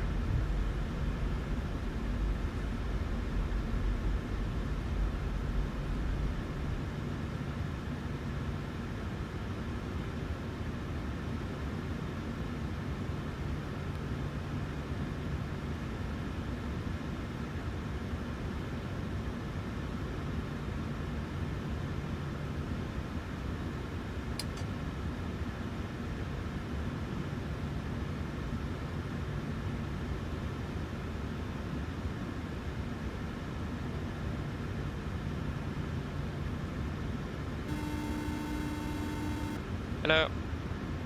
Hi, Captain. Just to let you know that the cabin is secure for takeoff. Thank you.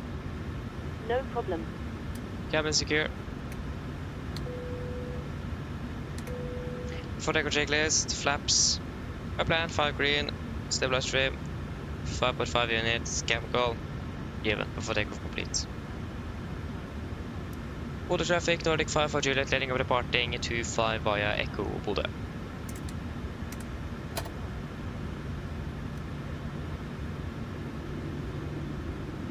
Yep.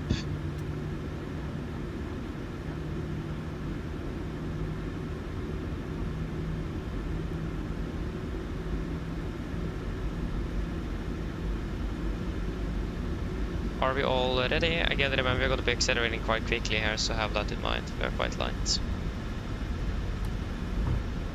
Yes, left clear, right clear.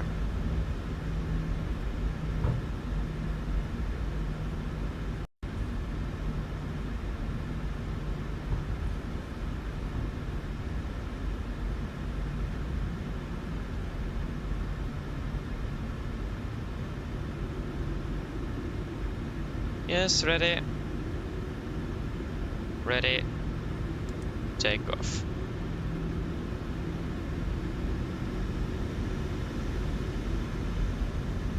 Stabilized. Setting thrust.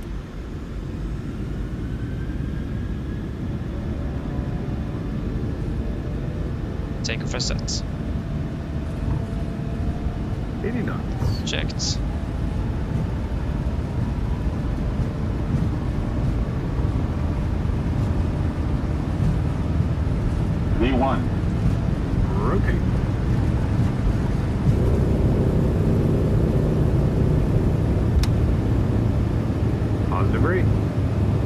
Navigraph.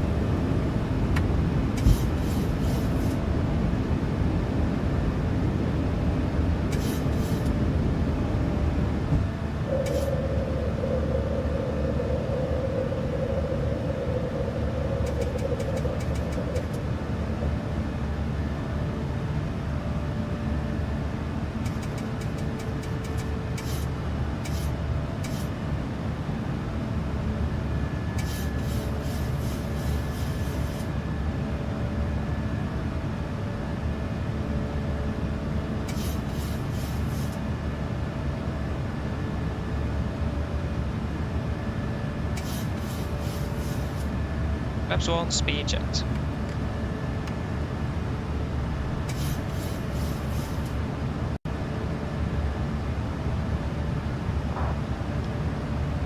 Perhaps up speed jet.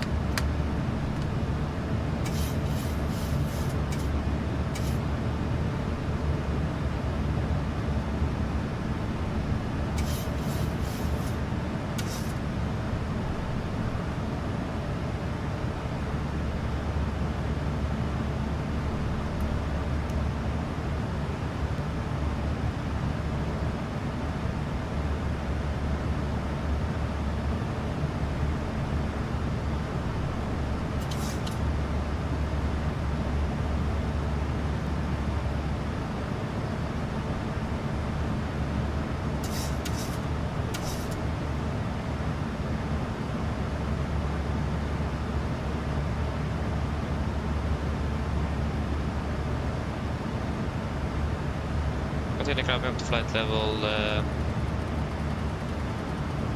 250. 256. Standard. Standard.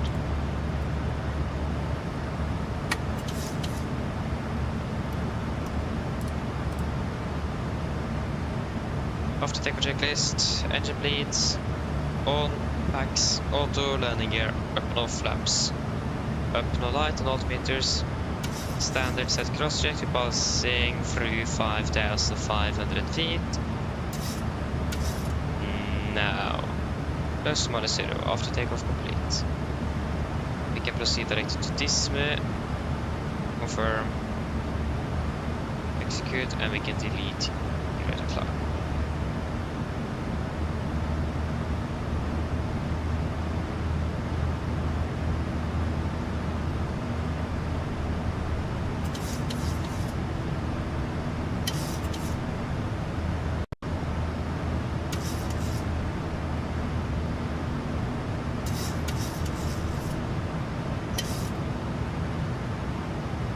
Okay, anti-ISO.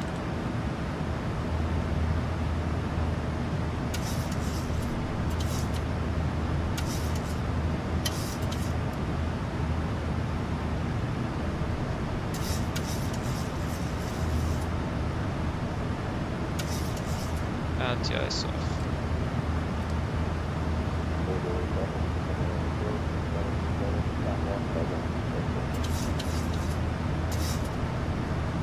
Monday.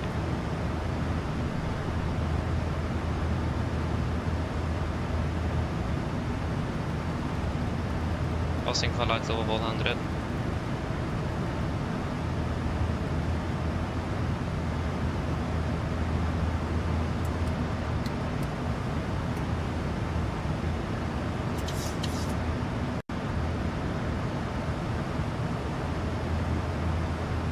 Yep, looking good.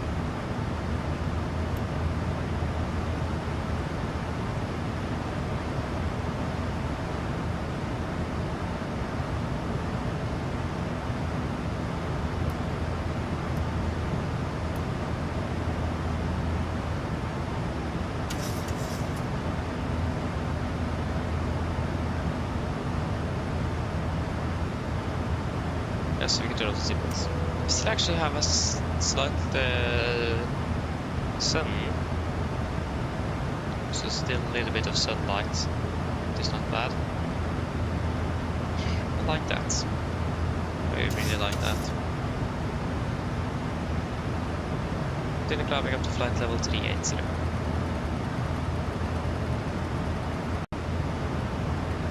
380 set.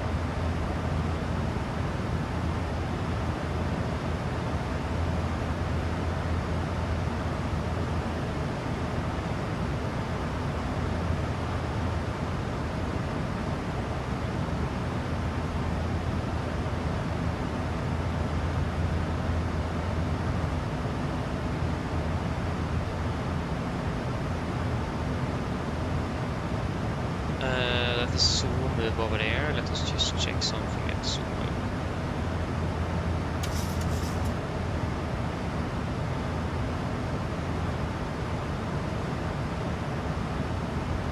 Yeah, what do you guys think? Should we climb up to flight level? We climb to flight level 400?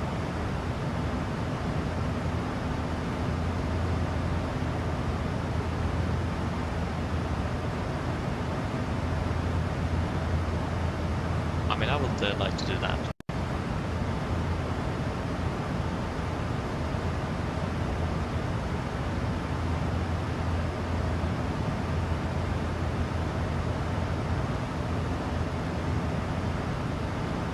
Okay, climb up to flight level 400.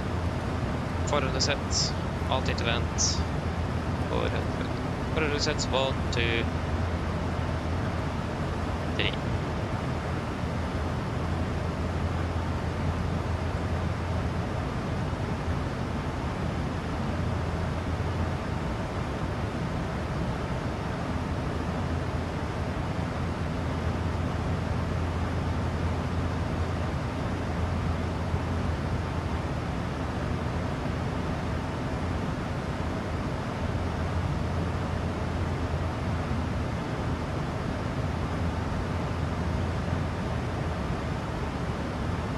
Is there some training going on or something? Not the way to see. It's 2 tower controllers and 2 Polaris controllers, both on the same frequency. Imagine some training ongoing. We are passing 200.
So it's a little bit quiet here now, but we're just talking quite a bit with Ether, so we'll be a bit silent here for the foreseeable future.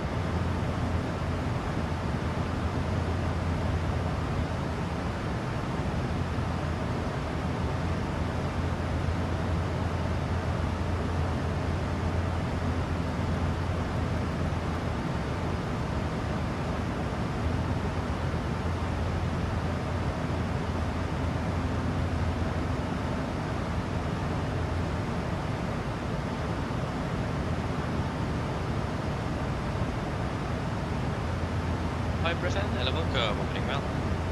Yes, of course, it's a different line. Need to fall back as well. No, I'm not unfortunate. I would love to be a real pilot, but I just can't, unfortunately, so no, would love it.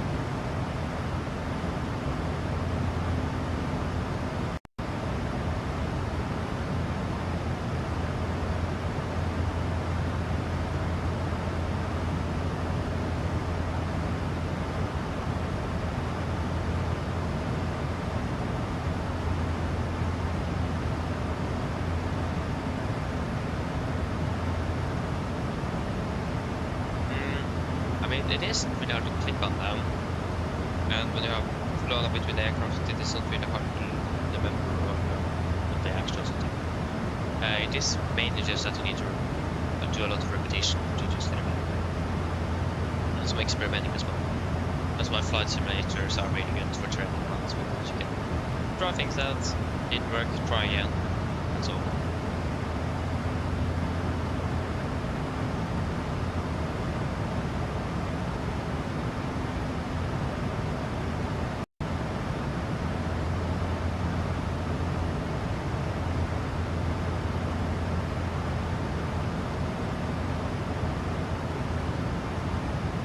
I don't doubt yourself like that. I think I started with flight simming when I was about 12, 13 years old on your age. It's not impossible. You just need practice.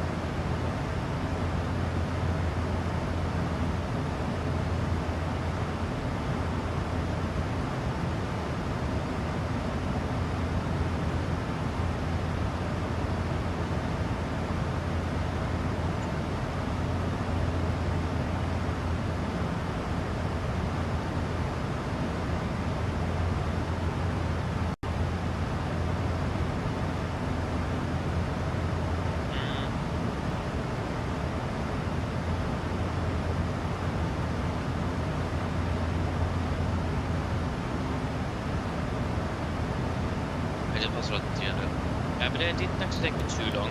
But I had experience from flying the Airbus beforehand, and before it was the 77 wasn't available for this simulator when I started flying, so I just started flying with Airbus. But I did read up on the 70 and so on before it was released, so it did take me a long time. But in general, when you know the basics, transitioning between aircraft types is somewhat easy. It still will be a bit to learn and so on, because it is maybe different manufacturer and so on.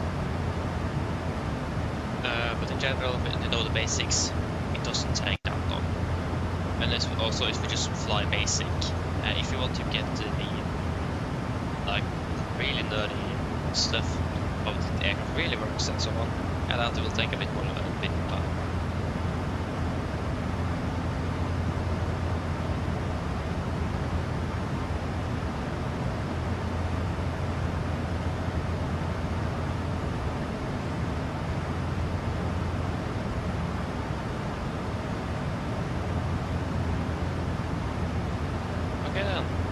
Good evening, and see you then tomorrow, hopefully. Bye bye.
2036.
Yes, there we go. I'm finished with that.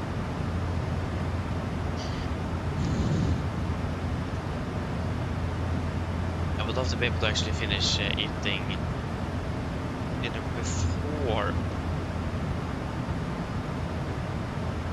I'm flying, but when you're home 1 minute after we should start, then yeah, it don't have time to eat then.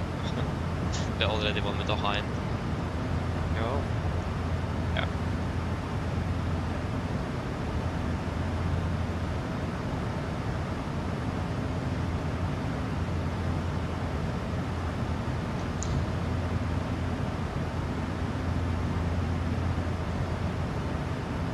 There you go.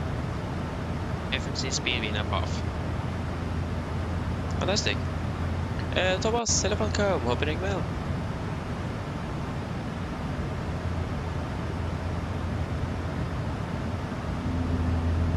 Yeah, Thomas, so we are finished after this leg. After landing now in Oslo, we're finished for today.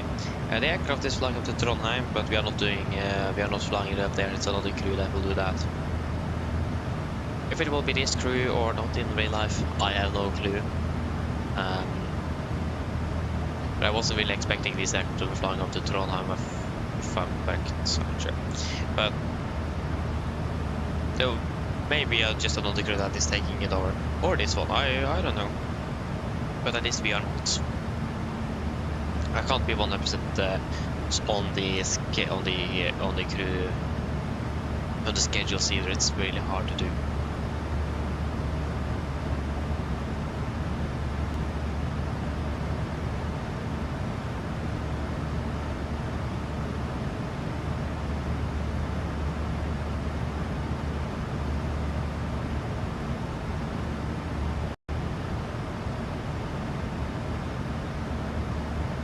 So yeah, but at least we are finished after this one. We're flying tomorrow as well though, so flying to to Gatwick.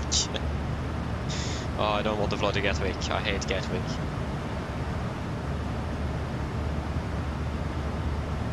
But yeah, Gatwick tomorrow at least. It's so strange not to have the lights on the MCP either. Oh, much better. So yeah, I hope it will not be the chaos that we encountered last time we flew to Gatwick.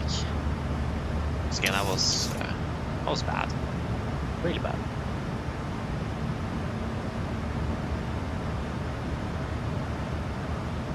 The aircraft arrived in from Gatwick an hour behind, and then we got the ground stop in Gatwick because with so many outbound flights.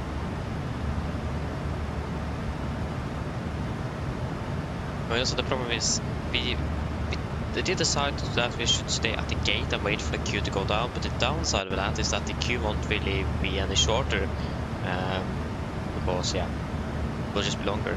So, but the thing is,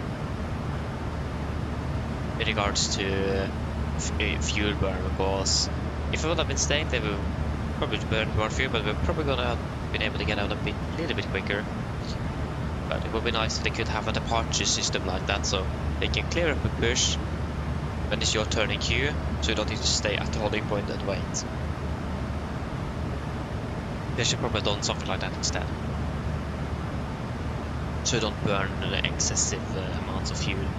I mean, you don't burn too much fuel with idle thrust, but if you're staying there for 30 minutes, then yeah, there will be a bit of fuel after a bit.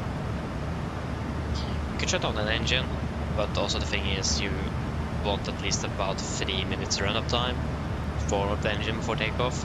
If you shut it down and then you're like next in queue and it's powered up again and then you're straight on the runway departure, then you're not able to do that. And also many airlines don't really allow a single engine taxi, so for obvious reasons. So I'll just hope that we will not encounter any problems in Gatwick tomorrow.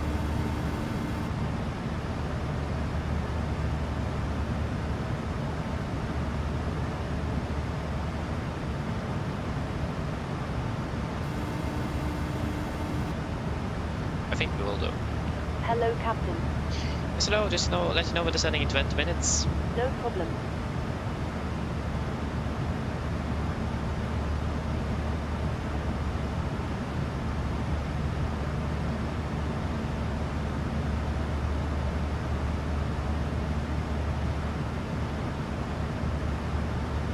Yeah, 19, and I just need to double check if it is actually 1310 we're flying tomorrow. Just regarding the aircraft, if you have it or not. 1310, yes.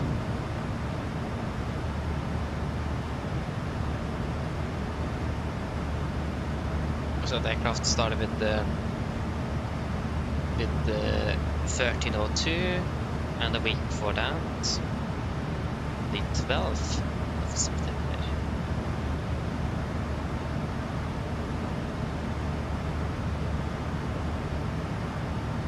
I also started with 1302, so then just let us find 1302 then that's the most likely aircraft we're flying with.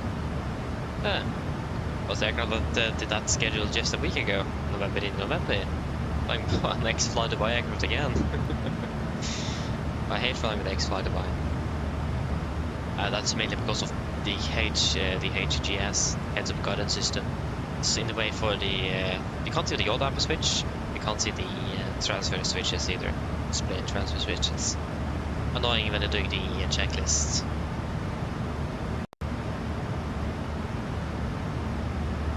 At least we should have this aircraft. Yeah, this aircraft is actually older than me. It's 18 years old. Probably one of the next aircraft to be phased out. So it's from 2007, 2006. Depends on the year it was, or the month.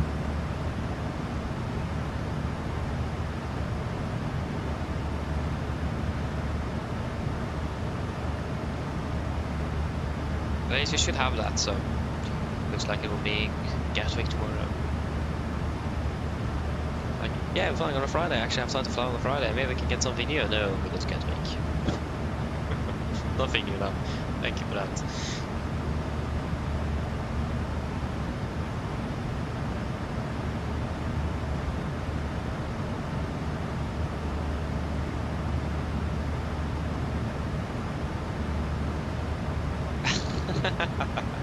Yeah, I can agree, Thomas. I can agree. I would be in a flying buddy, but that would be perfect for me. That's what I would be if I could have a choice to be an animal. Most likely some type of bird.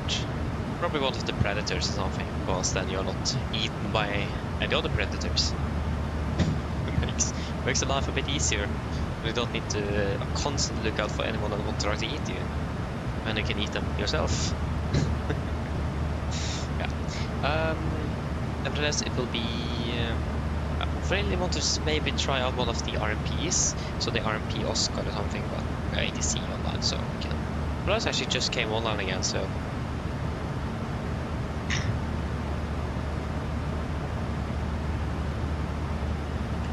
So... what does the 80 say? Arrival date is... Carbon information whiskey. Expect ILS RMP approach, runway 1 on the left and 1 on the right, transition level 7.5. That's mostly what we need. So 7.5. Got 7 on the speed. 7.5. What parking stand?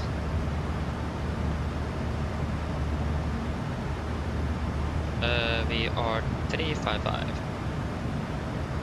So we can expect 1 on the right stand, 24.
Let's see, Happy Energy released the news.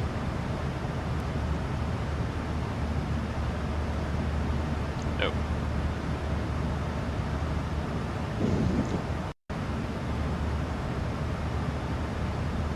We'll plan for 199 height then.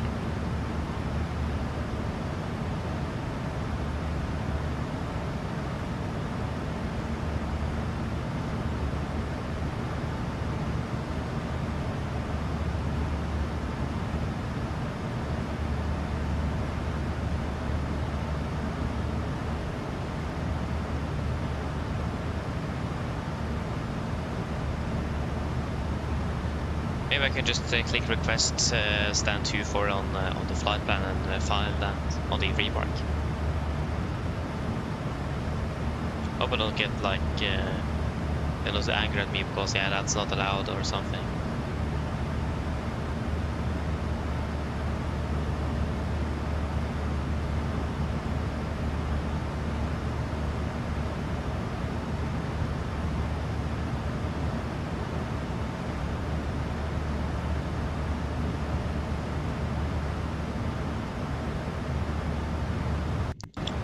Other details, arrival Gardermoen. Ut.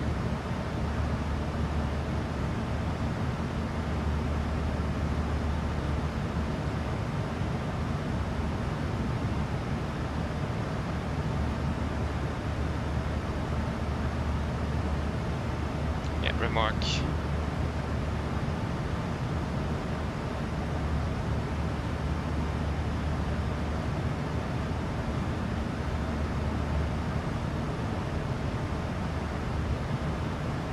Should you have space in between?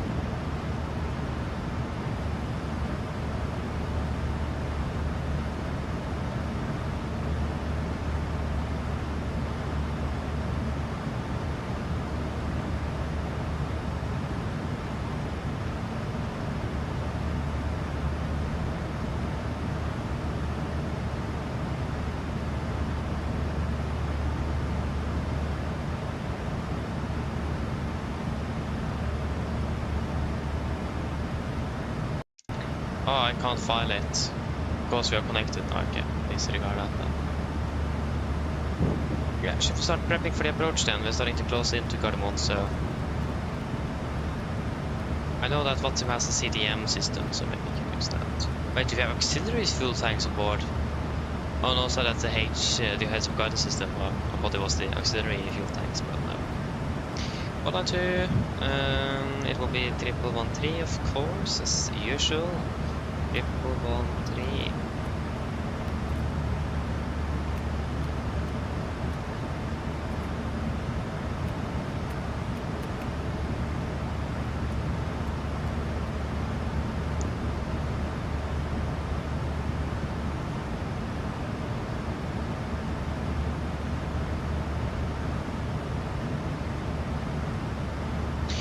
Thomas, no, I have never tried skydiving. No, and to be honest, I would probably most likely never try it.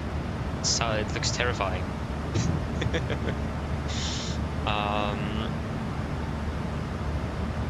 So yeah, I will probably most likely never try it out. But I mean, actually, never say never. Maybe one day. But at least I don't expect it to happen. So yes. Yeah, we are currently, we're just passing Trondheim in like 1 minute. We are passing on the waypoint, so we're here now. We are flying or passing Trondheim. Trondheim is then to our right side or to the west of us.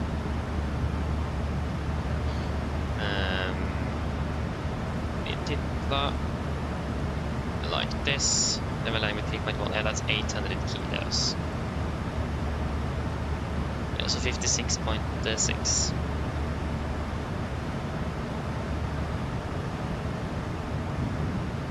So on the right, dry winds are 2, 2 and 6. 2, 2, 6, 11 and 32.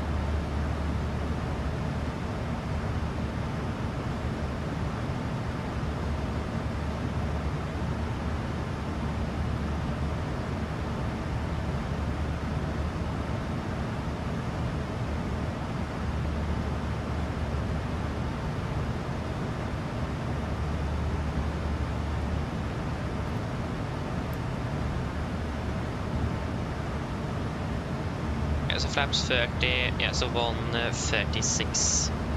Flaps 30, 136. Wing prediction 5, that will be 141. Go first to stand idle and manual braking. Yeah, minimums was set with the briefing, so that's fine. Expecting step 2-4.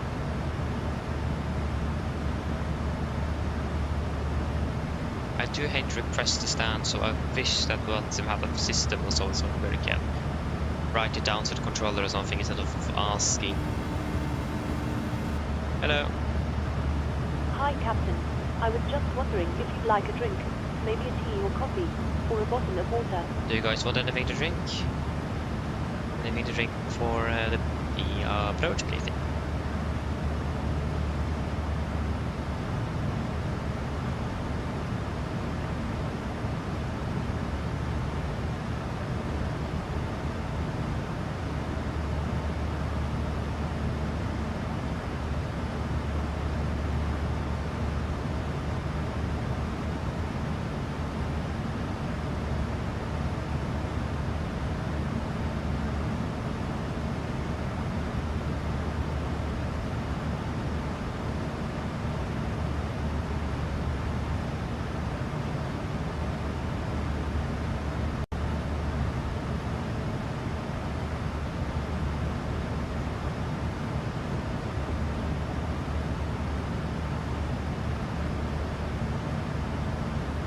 Nothing?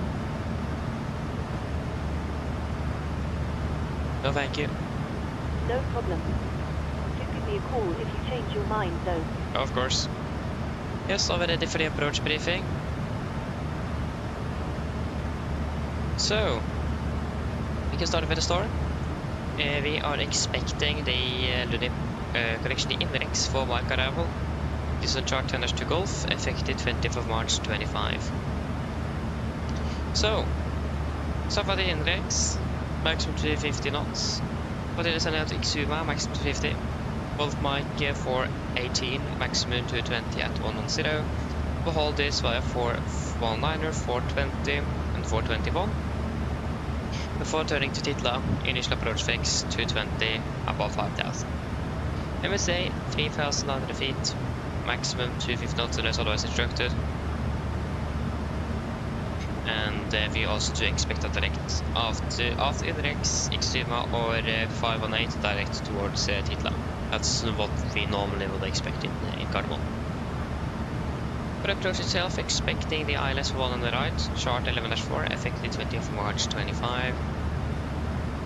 So we're starting off coming about the initial approach fix, Titla, mounted to 25,000 feet. Then descending to 4,000 at O2, the initial fix maximum 204,000. The landing is 190 degrees, ILS means 111.3 Golf Sierra Whiskey. So 102 is set triple and 113.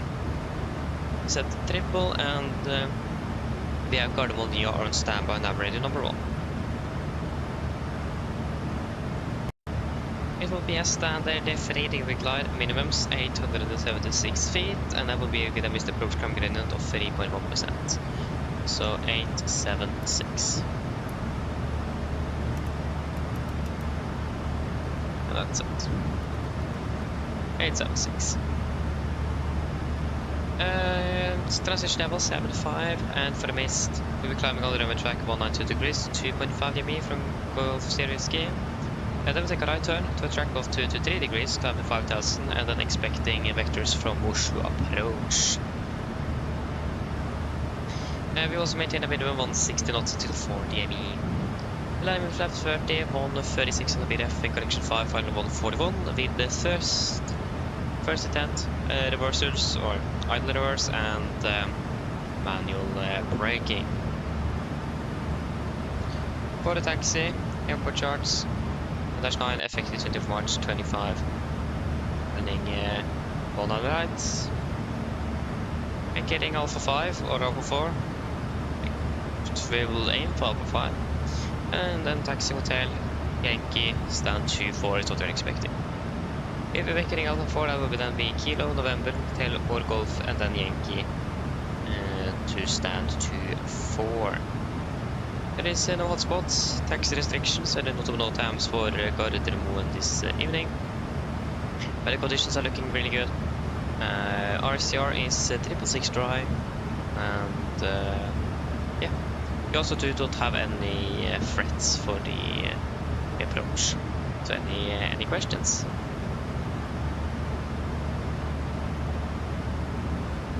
Probably not. Now briefing is complete.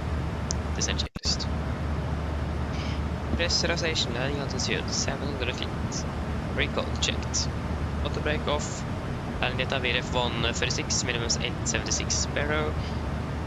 And approach briefing completed. Descent checklist is complete.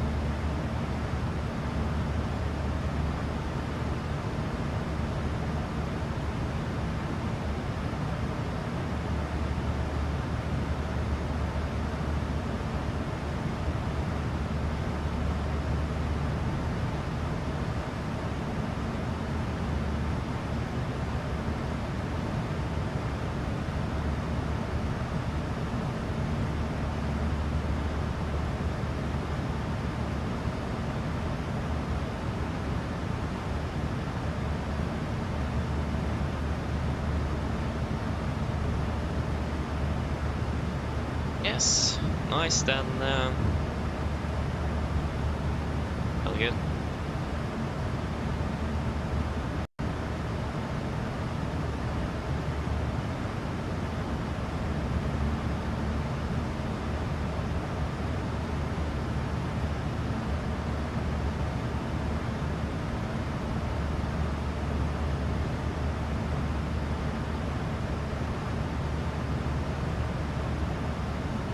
So then we're just waiting for our descent to start. We'll also hopefully contact Mr. Polaris soon.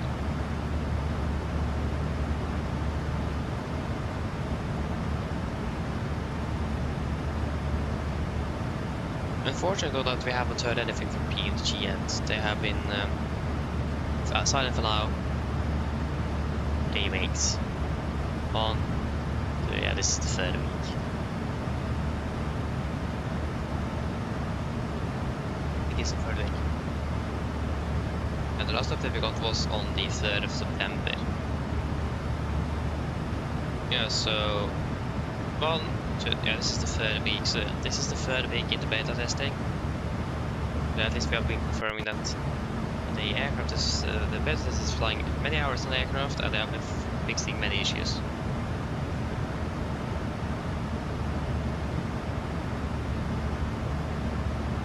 That's at least the positive. It is going forward.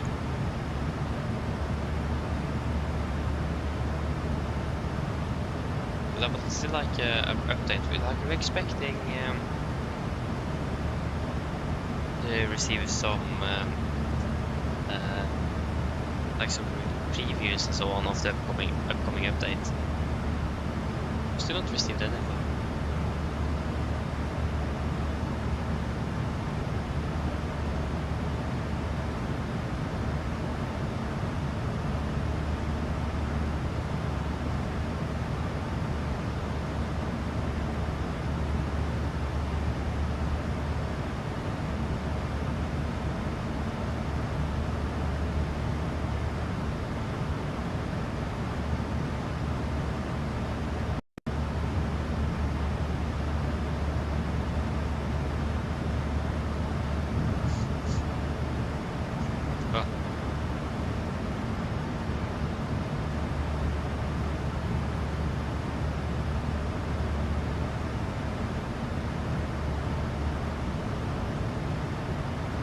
Oh, that's a good question. To be honest, I feel tired. It is nothing to look. It's like you don't see anything. You may see some stars. I mean, during the winter, it's very easy to see the northern lights. Yeah, Aurora Borealis. It's really nice. I just wait a moment. Hello. Hello. Hello, I was just wondering if you were hungry. I'll get you something to eat if you like. No, thank you. No problem. If you change your mind, just give me a call. Of course. Started sending initially down to flight of 300 cents. But yeah, we don't really feel much. It's just that it is dark. It's getting late. We begin to start be fatigued. It's dark outside. You don't see anything. It doesn't really help on the fatigue. So yeah, I personally don't really like that.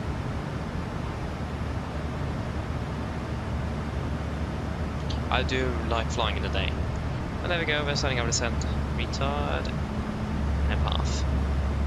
So yeah, I really like flying in the day. It is much better. You see things.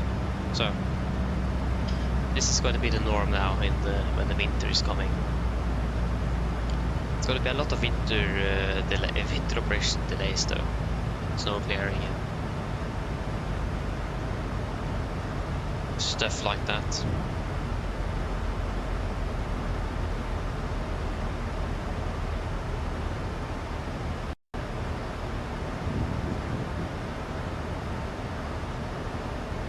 Slip on, hello, welcome. Hope you're doing well.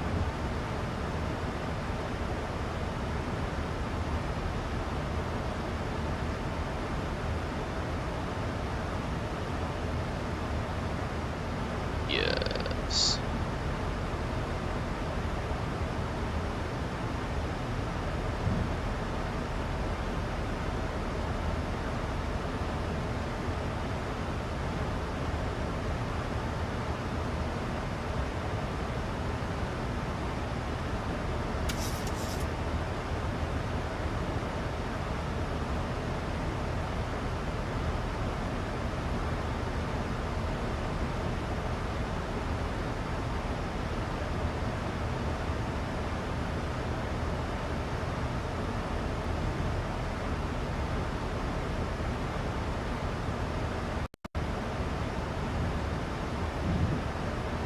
We should contact Polaris in just a moment. Just waiting for the contact me to appear. And that was the fog tomorrow morning.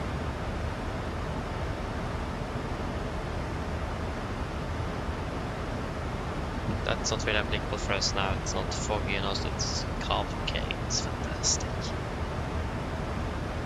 Beautiful weather.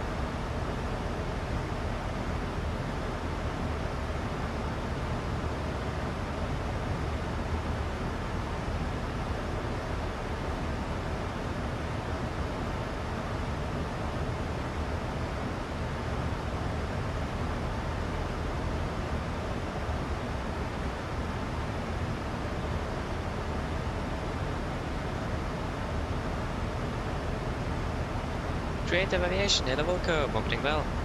Why is spool down so slow? That's a good question. I'm not 100% sure, but I imagine it's just how it is programmed. In general, the auto throttle on the 7.3 is fairly slow. It is very slow to respond. But the handy thing in the 7.3 is that you can manually override it. The thing is that I can't do that in the sim. It is an option to do it, but then, yeah, I can't really do anything because my throttle is making some static noise here and there, and that just then, boom, suddenly the left engine goes to idle, and the right engine is full thrust, not working. So in the real aircraft, you will just force it back yourself. But since I can't do that, it will go a bit slow because that's just the auto throttle on this aircraft. It is a bit slow, but yeah, in general it's slow. But I think it also is that it's slightly programmed to go a bit slow like that, especially when you start descending. But again, I'm not 100% sure actually.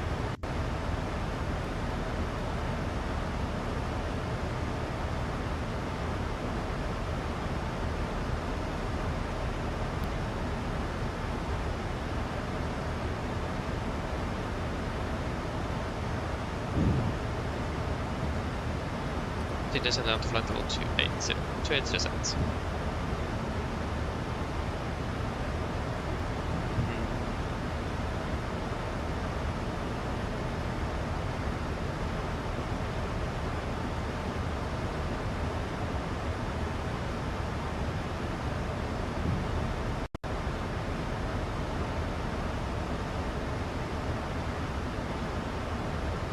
So when are we expecting to be landing? We're expecting to land at approximately 03. Oh, there we go. 03. We will do the P after we contact Boris. 12155. 121.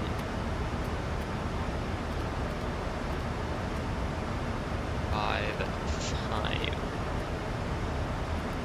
Papa uniform, Polaris. You're welcome, you're welcome.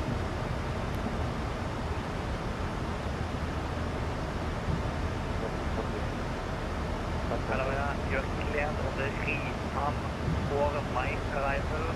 Clear direct to Exo.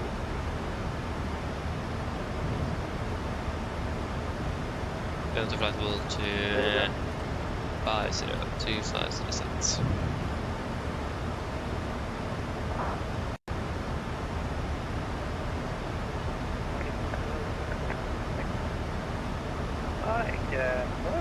Nordic 220, expect the approximately 1 mile left, clear direct Tyskland. Descend to final in unit 103.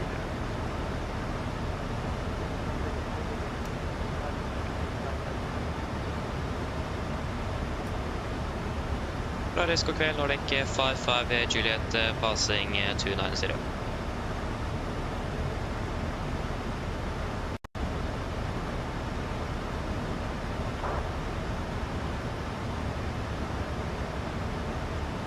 Nordic 55 Juliet 5157, indirect for my arrival, descend 120. 51 Squawk 5157, index for Mike, descent flight level confirm 210 for 5 Juliet. 120. 120 5 Juliet. Lufthansa 5356, best speed descended a bit early here now, so you're quite low on profile and you're falling behind the schedule there on the sequence list. 1 to 0 sets. Okay, so it's landing at 03, the clock is 40, we'll be landing in about 25 minutes. Yeah, but when your head start, it's that side of the time instead of via start. So that means not side 17 speed break out down 90, it depends on following the VNAV profile.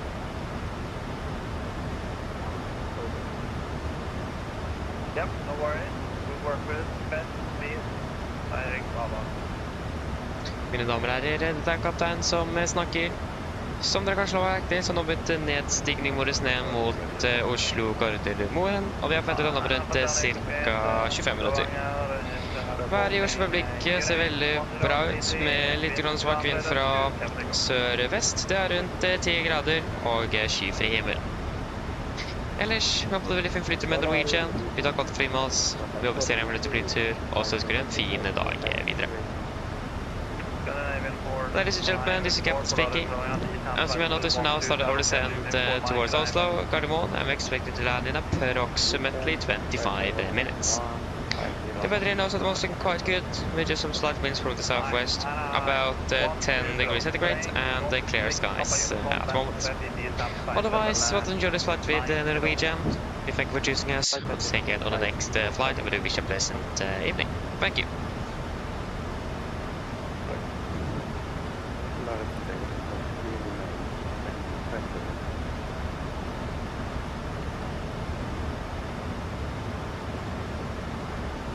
There is. I can't see a thing here. There we go.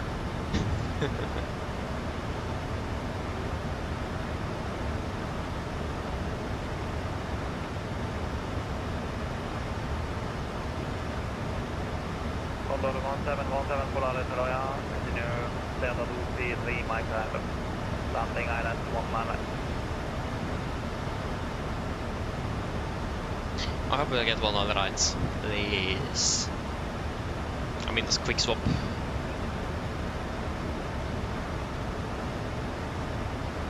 Adobe 3 micro. Bravo. Adobe 3 micro. Det är alltså Lilja Majanki här då, ja. Season flight level 120, Catherine på micro här då. Hope we get runway 1 on the right for landing. It would be nice. Det är alltså Victor Charlie, clear direct Kista. Await 50 speed, ja. Speed to final man, direct Kista.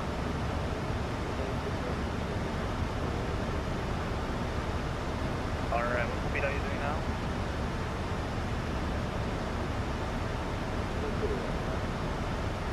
You're doing 250 now? Okay, keep 250 inbound to plan. Descend to 5 knots. Your range is 103.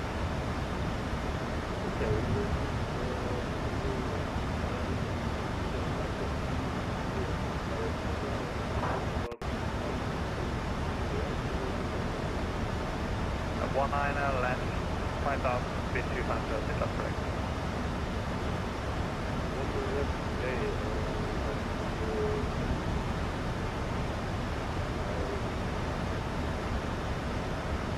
Yeah, you can pass on my right, it's fine.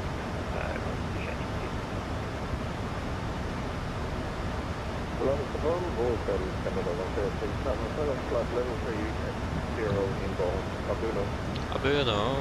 First, lot 6 Papa uniform, fly heading 360. It's fairly busy here though, so there's aircraft everywhere.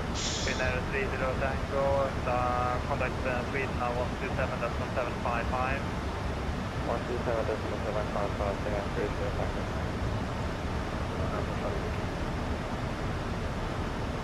Just like waiting for the Oslo approach to connect online as well. Connect online to get online. That's on the 2356, descend to 5,000 feet, level 5 Baba, time your descent please, stop. at Bavad, which is prior to Bavad, please. QNH is 10, please. Yep.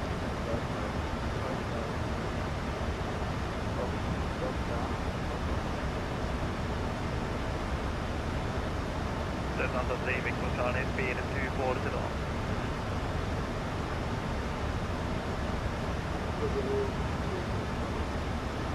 Lufthansa 2356, speed 25 då.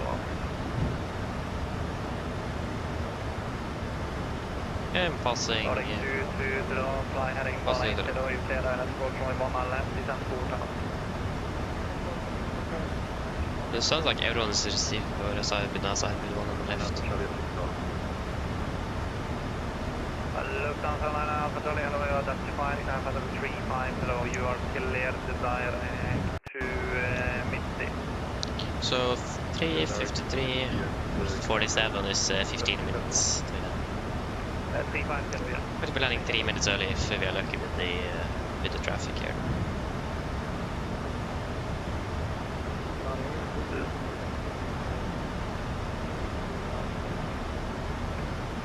Hello, 15 Tara Petersburg. Stay port and touch.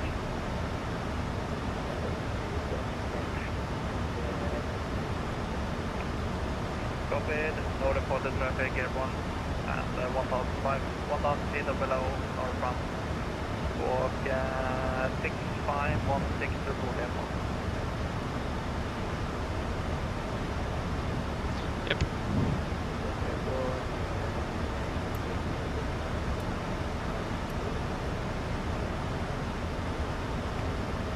Starting 22 speed 190 knots. Fly heading 160, descent to 3 tunnels, 500 feet, utled island.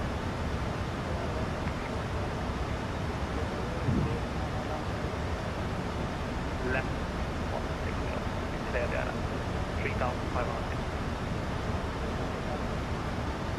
Squadron Delta, get out of 5.5. Delta Coach. Hello, Polaris, climb for level 290 via the SID. 293, Delta Coke via SID. Delta, what? Huh? What calls out was that?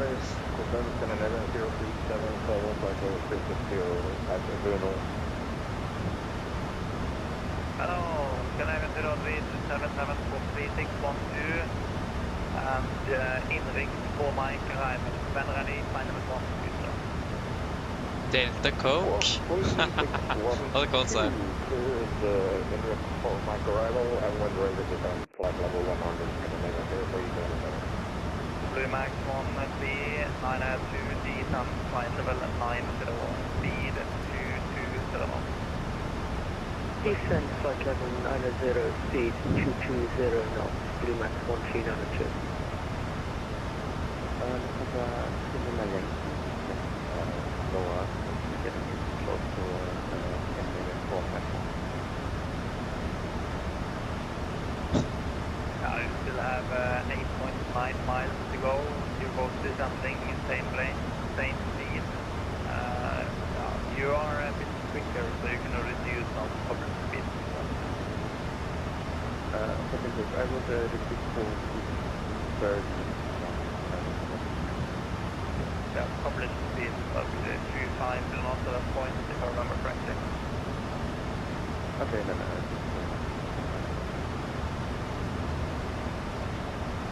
Yeah, I wonder if I would be able to get any directs today. And it is 1, 2, 3, 4, 5, 6, 7, 8. Wait, 2, 4, 6, 8, 9 aircraft could inbound. 10. 10 aircraft inbound, including us, so it's quite busy.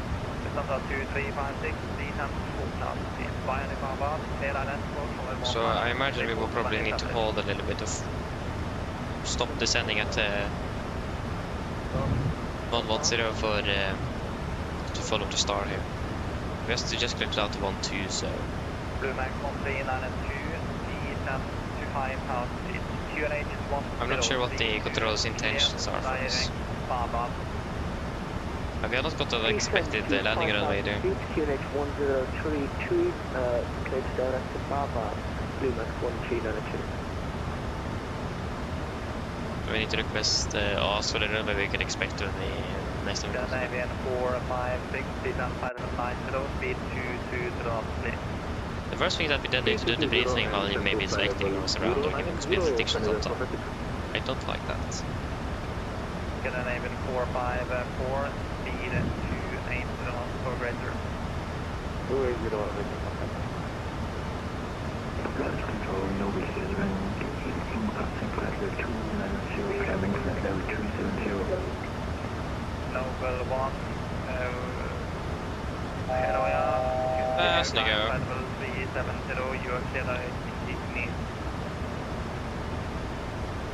Climbing flight level 270, Noble 7. Nordic 55 Juliet, shall I sit now? Speed 220 knots, descent 5,000 feet, QNH 1032. Alright, Hitler, speed 220, 5000, QNH 1032, and what's the expected landing runway for 5 for Juliet? Kommer in på inlandet, Oslo, 19 right. Okay, takk, 1 right, 5 for Juliet. 5000 set, we'll go descent And 55 Juliet, direct O2D actually, keep quicker. 220 knots, stay on the speed again.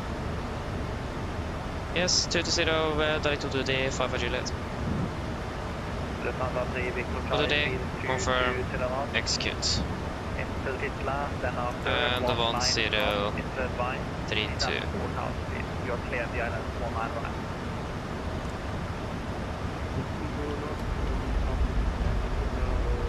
Approach checklist. Altimeters, QNH 1032. Set cross checked. Takeoff, contact, Landing, Wind connection with passing flight level 120. Set. Connection now. That's what I said. Ja, massive direkt ska du göra. Ja, det kan jag hålla. Tack ska du ha. Yes. Turn left heading Is there more? Can I welcome opening well? 0. Yes. Out today as well. Drag required. Affirm. Confirm at speed 250. So yeah. Right. 020.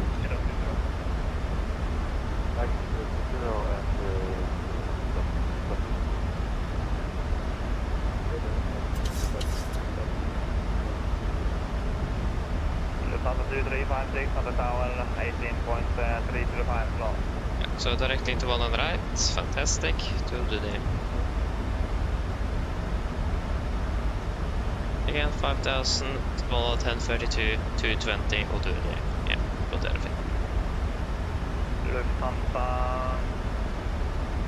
456, turn left heading 0320 and descent to 6000. It's QNH. Yeah, passing 100.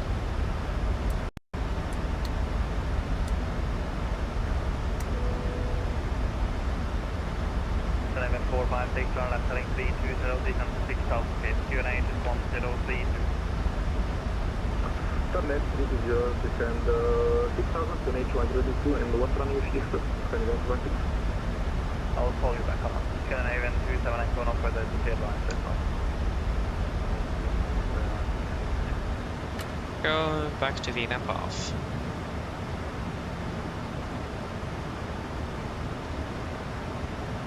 Lufthansa 3, Big Charlie, UK Island, speed 190 knots, 6 miles, they're up to 160 up to 4 miles. Hold radar, please.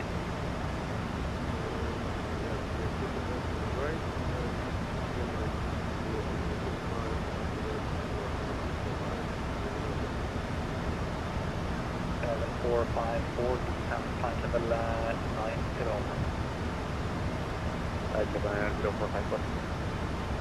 And now speed at 220 knots. 220 knots. Lufthansa 3, Lima Yankee, speed 220 knots, expect direct. Expecting at least 2-4. This is the clock. 8. 9 Alpha Charlie, contact Copenhagen 136 at 1485. 4. Just have that ready.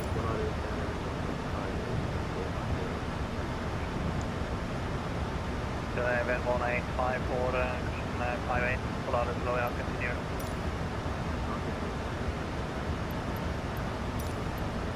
Remote was parked on the west pier now.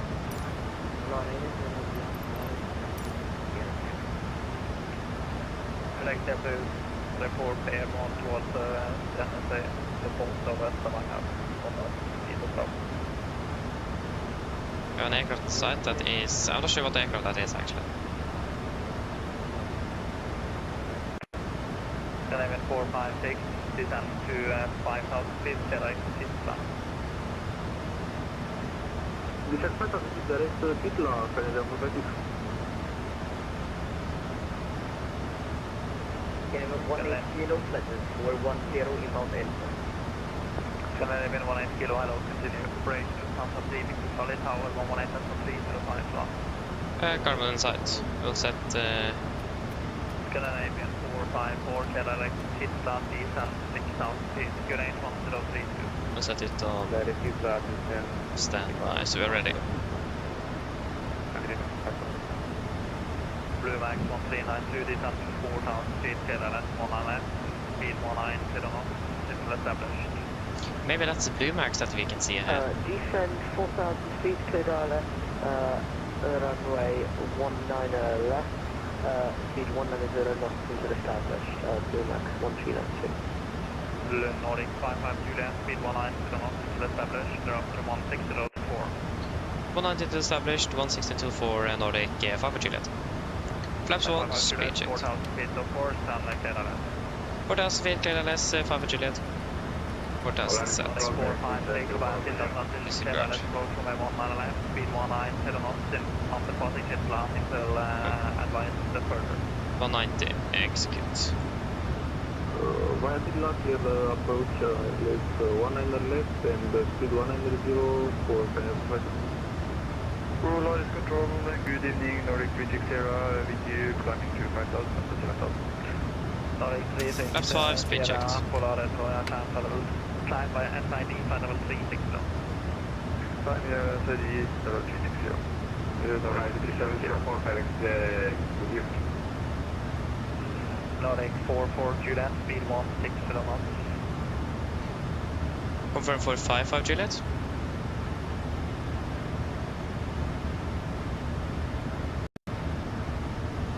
Polaris Control, Felix 2704 with you. Speed into vent. Bearing 2704, hello.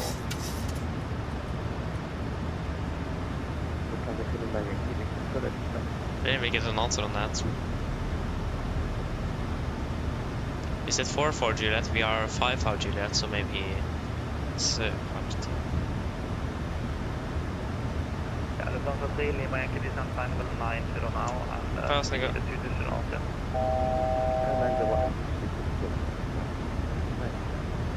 Bearing 2704, descent final 120, you clear unit for my arrival. Expect that as 1 Send 120 and unit for 9 November, Mike arrival, sorry. This is your book. Blue Mike 139, warlock. Tower 19305, long. 160 set. That's right on the flap 5. Perfect. 1392. Scandinavian 464, descent 4,000 feet, KLS approach from 19 left, report established.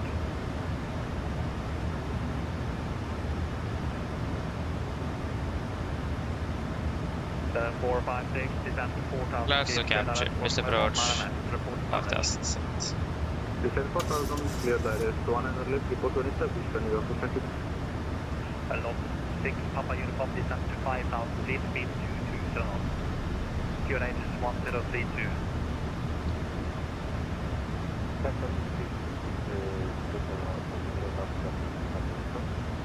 Then 360 right, direct Igni. Hello? Hi, Captain. We're ready for landing. The cabin is secured. 7454, Thank you. heading No 330. Took its time. 2,500. Lot 6, Papa Uniform, descend 5,000 feet, QNH 1032. Descend 5,000 feet, Scandinavian 0377, descend to flight level 110. Expect the island approach only 1 mile right. 110, expect flight right. Condor 1717, method ready, descend flight level 120. Expect the island approach only 1 mile left. This 8. Yeah. Method ready, descend flight level 120. Expect the island approach only 1 mile left. Yeah, and method ready, descend flight level 120.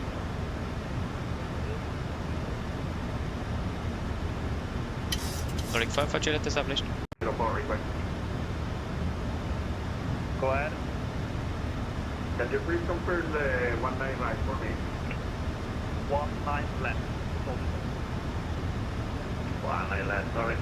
Get down, flaps 15, speed checked. Just on 3 Lima Yankee, fly heading turn left 3290 of exit for airline. Cam cruise is for landing, please. Landing to flaps. Cam go, given, engine start switches, continues. Speed breaks down, landing down, flaps holding 15. I'm not contacted time relative, I'm still on 5 mile per hour. Scandinavian 454, clearing positive descent to 4,000 feet, speed 190.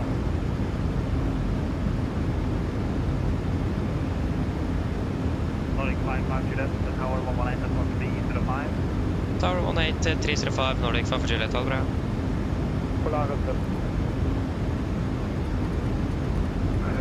Flaps 30, speed checked.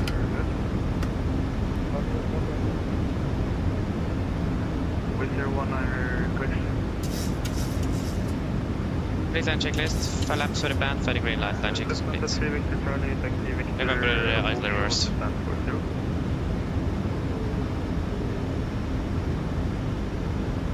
One fast, we are stable, not good land.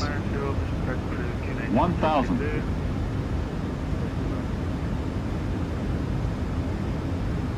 Tornic okay, Nordic 5 for Juliet established, 1 on the right. First, Lima 139 to Lima Orange, stand for 5. Taxi Tango Lima Orange, stand for 5. Blue line 14. Disconnecting.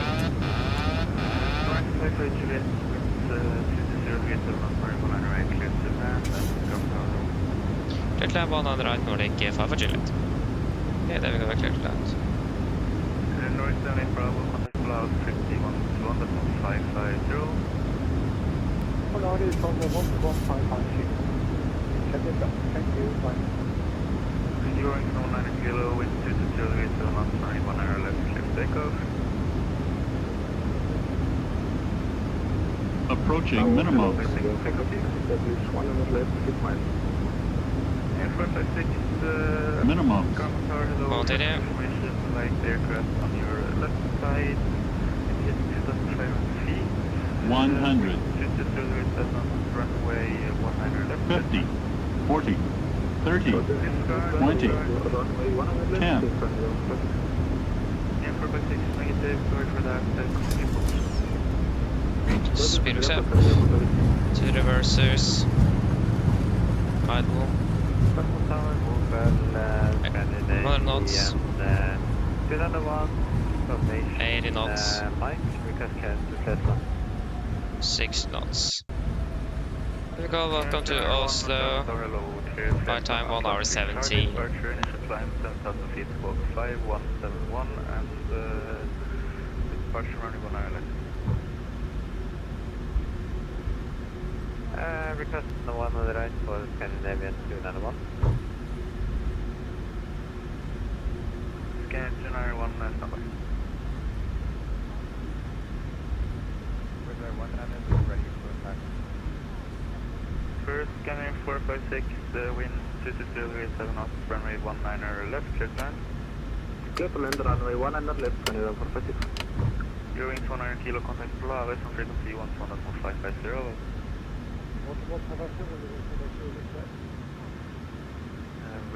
Air 190, taxi Kilo, November, hold short hotel for now.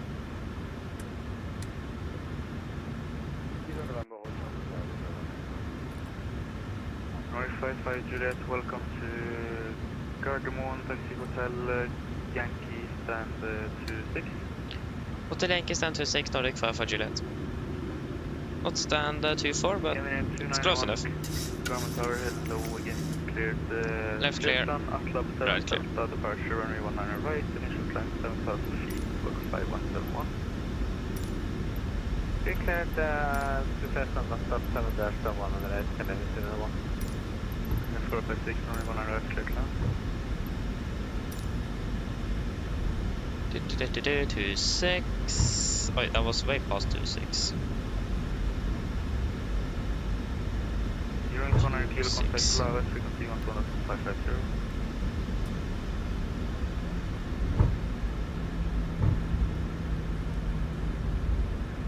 With 100 continue taxi Kilo November, following point Okay. right.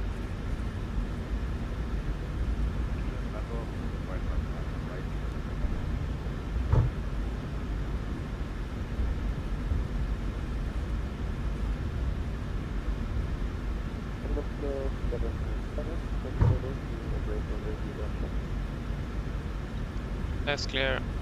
Right clear. Halifax 77, where is Loadout Show?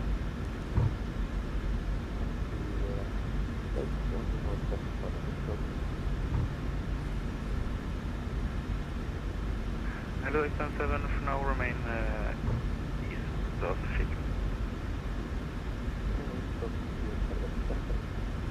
See the traffic. Right clear. It's clear.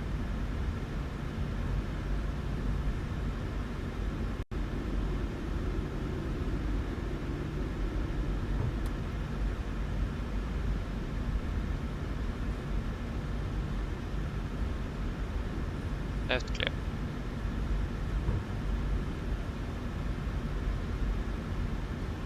That was stand 24. Next one is stand 26.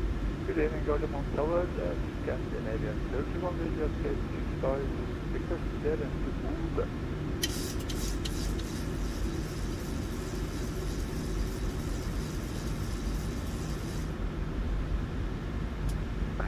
Scandinavian 031, Flesland.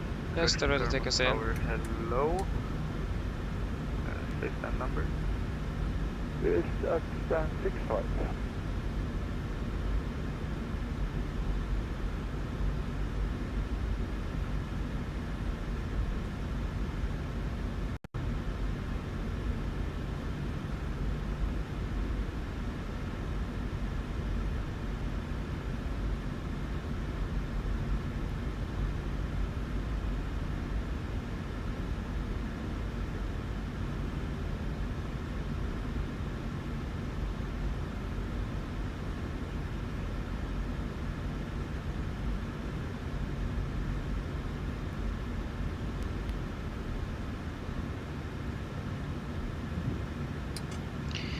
Right back set, shutdown number. There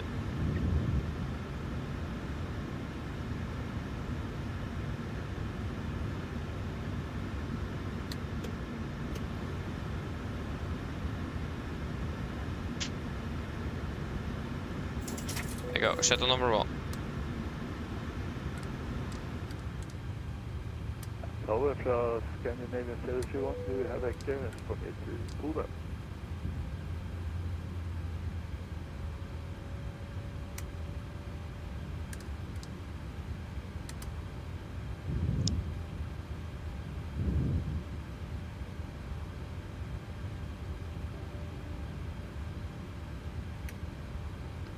Ground Torstai cockpit.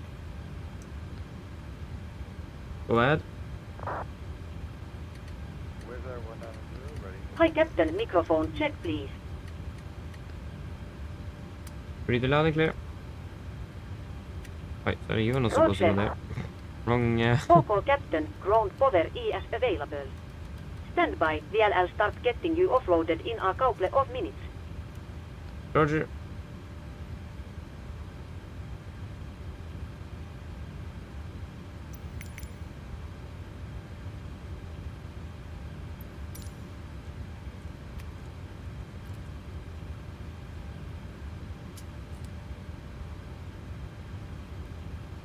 Yes, shutdown checklist to the line.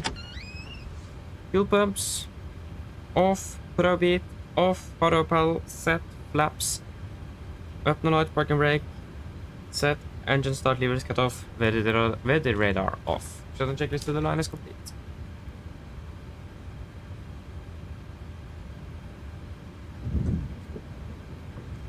1 hour 16 minutes.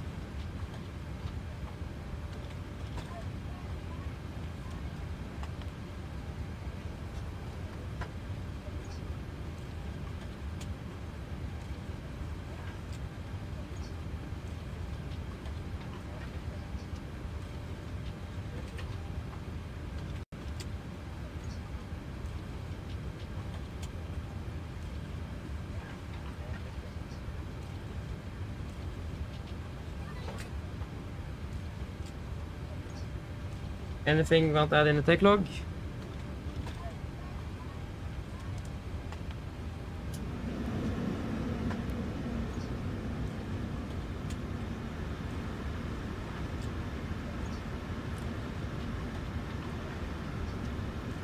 Nothing?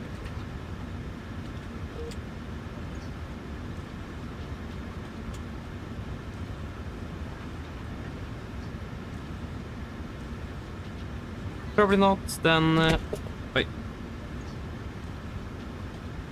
At least I don't have anything. So, shutdown checklist bloodline and technical completed, TFP completed, shutdown checklist complete. Now we just need to wait for the passengers to get off board.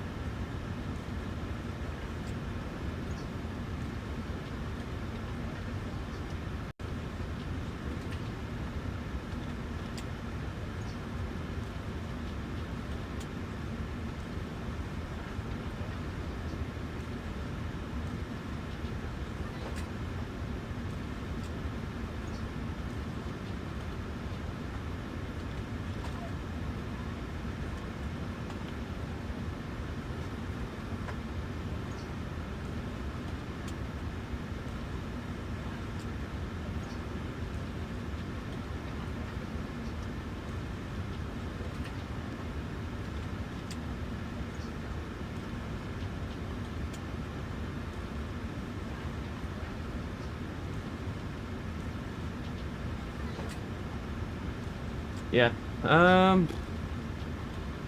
One thing we can do though is through a chance we'll do a fast realignment, reset of the ground speed. Hit both over to the nav. Yeah, looks like it. And the crew can do some whatever they want with that.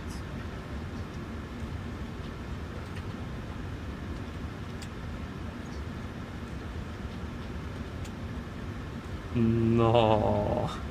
No. Whoa.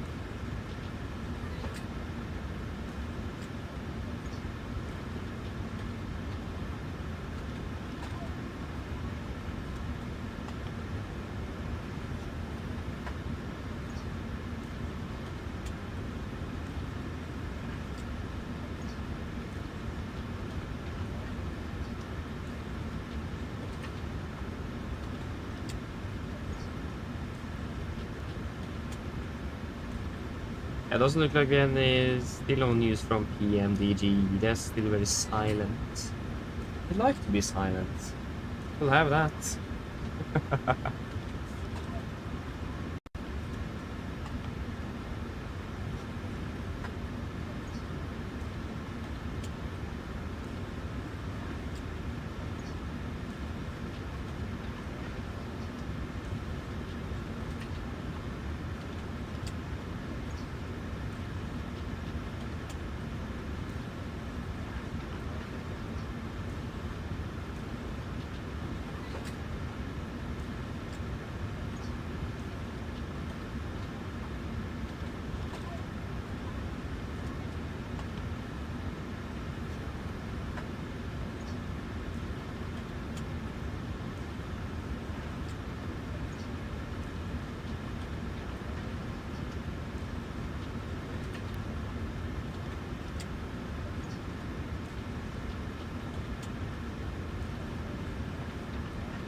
Yep.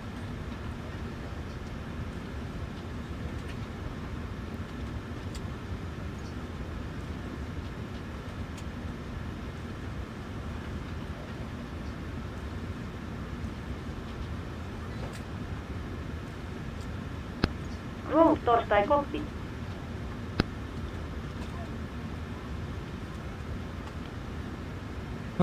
We have enable so enter RS position at disregard.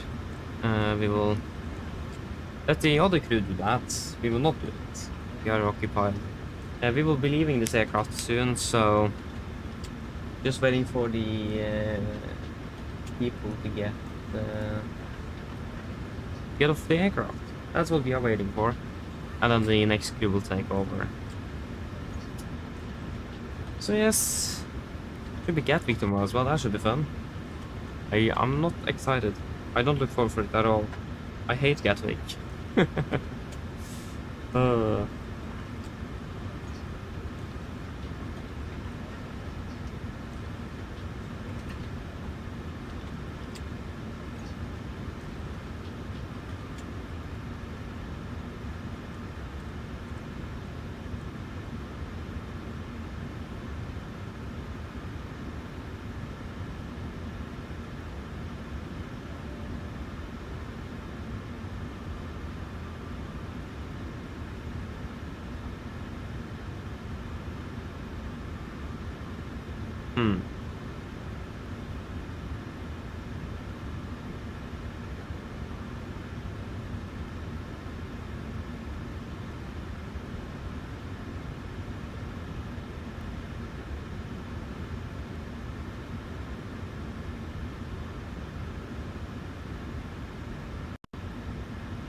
Hello.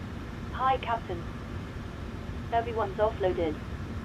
Fantastic landing, by the way. Much appreciated. Yeah, thank you. If you need anything more, You. just give me a call. Of course.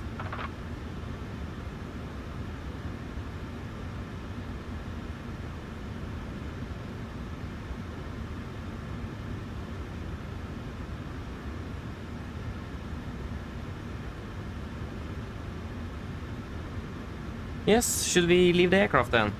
So look like we landed ahead of schedule as well, not bad.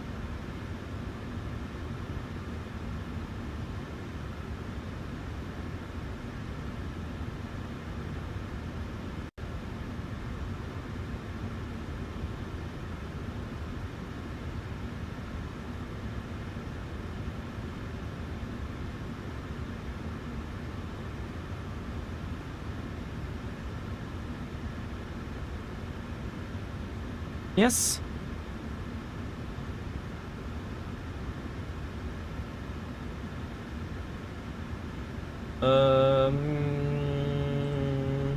Yes, I don't think there's anything else. So, are we ready? Yeah, should we just leave then? Then we can leave this aircraft. Oh. Oi. That was a overhead. Ooh. That hurt. What does that button again?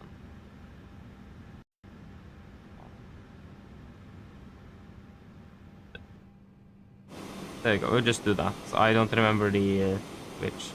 I don't have my Xbox controller, so... Yep.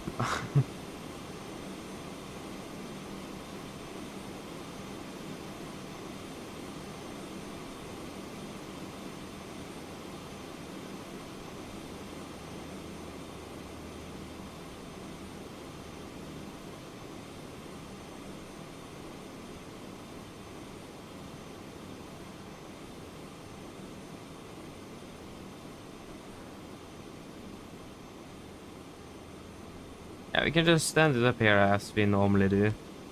Beautiful, beautiful view though. Screenshot worthy view actually. But yeah, that was it for today. We are back tomorrow flying to Gatwick. Yeah, we'll see how that goes. So yeah, I hope that you guys have enjoyed this one and hope to see you all again on the next. So have a good evening. See you tomorrow. Bye bye.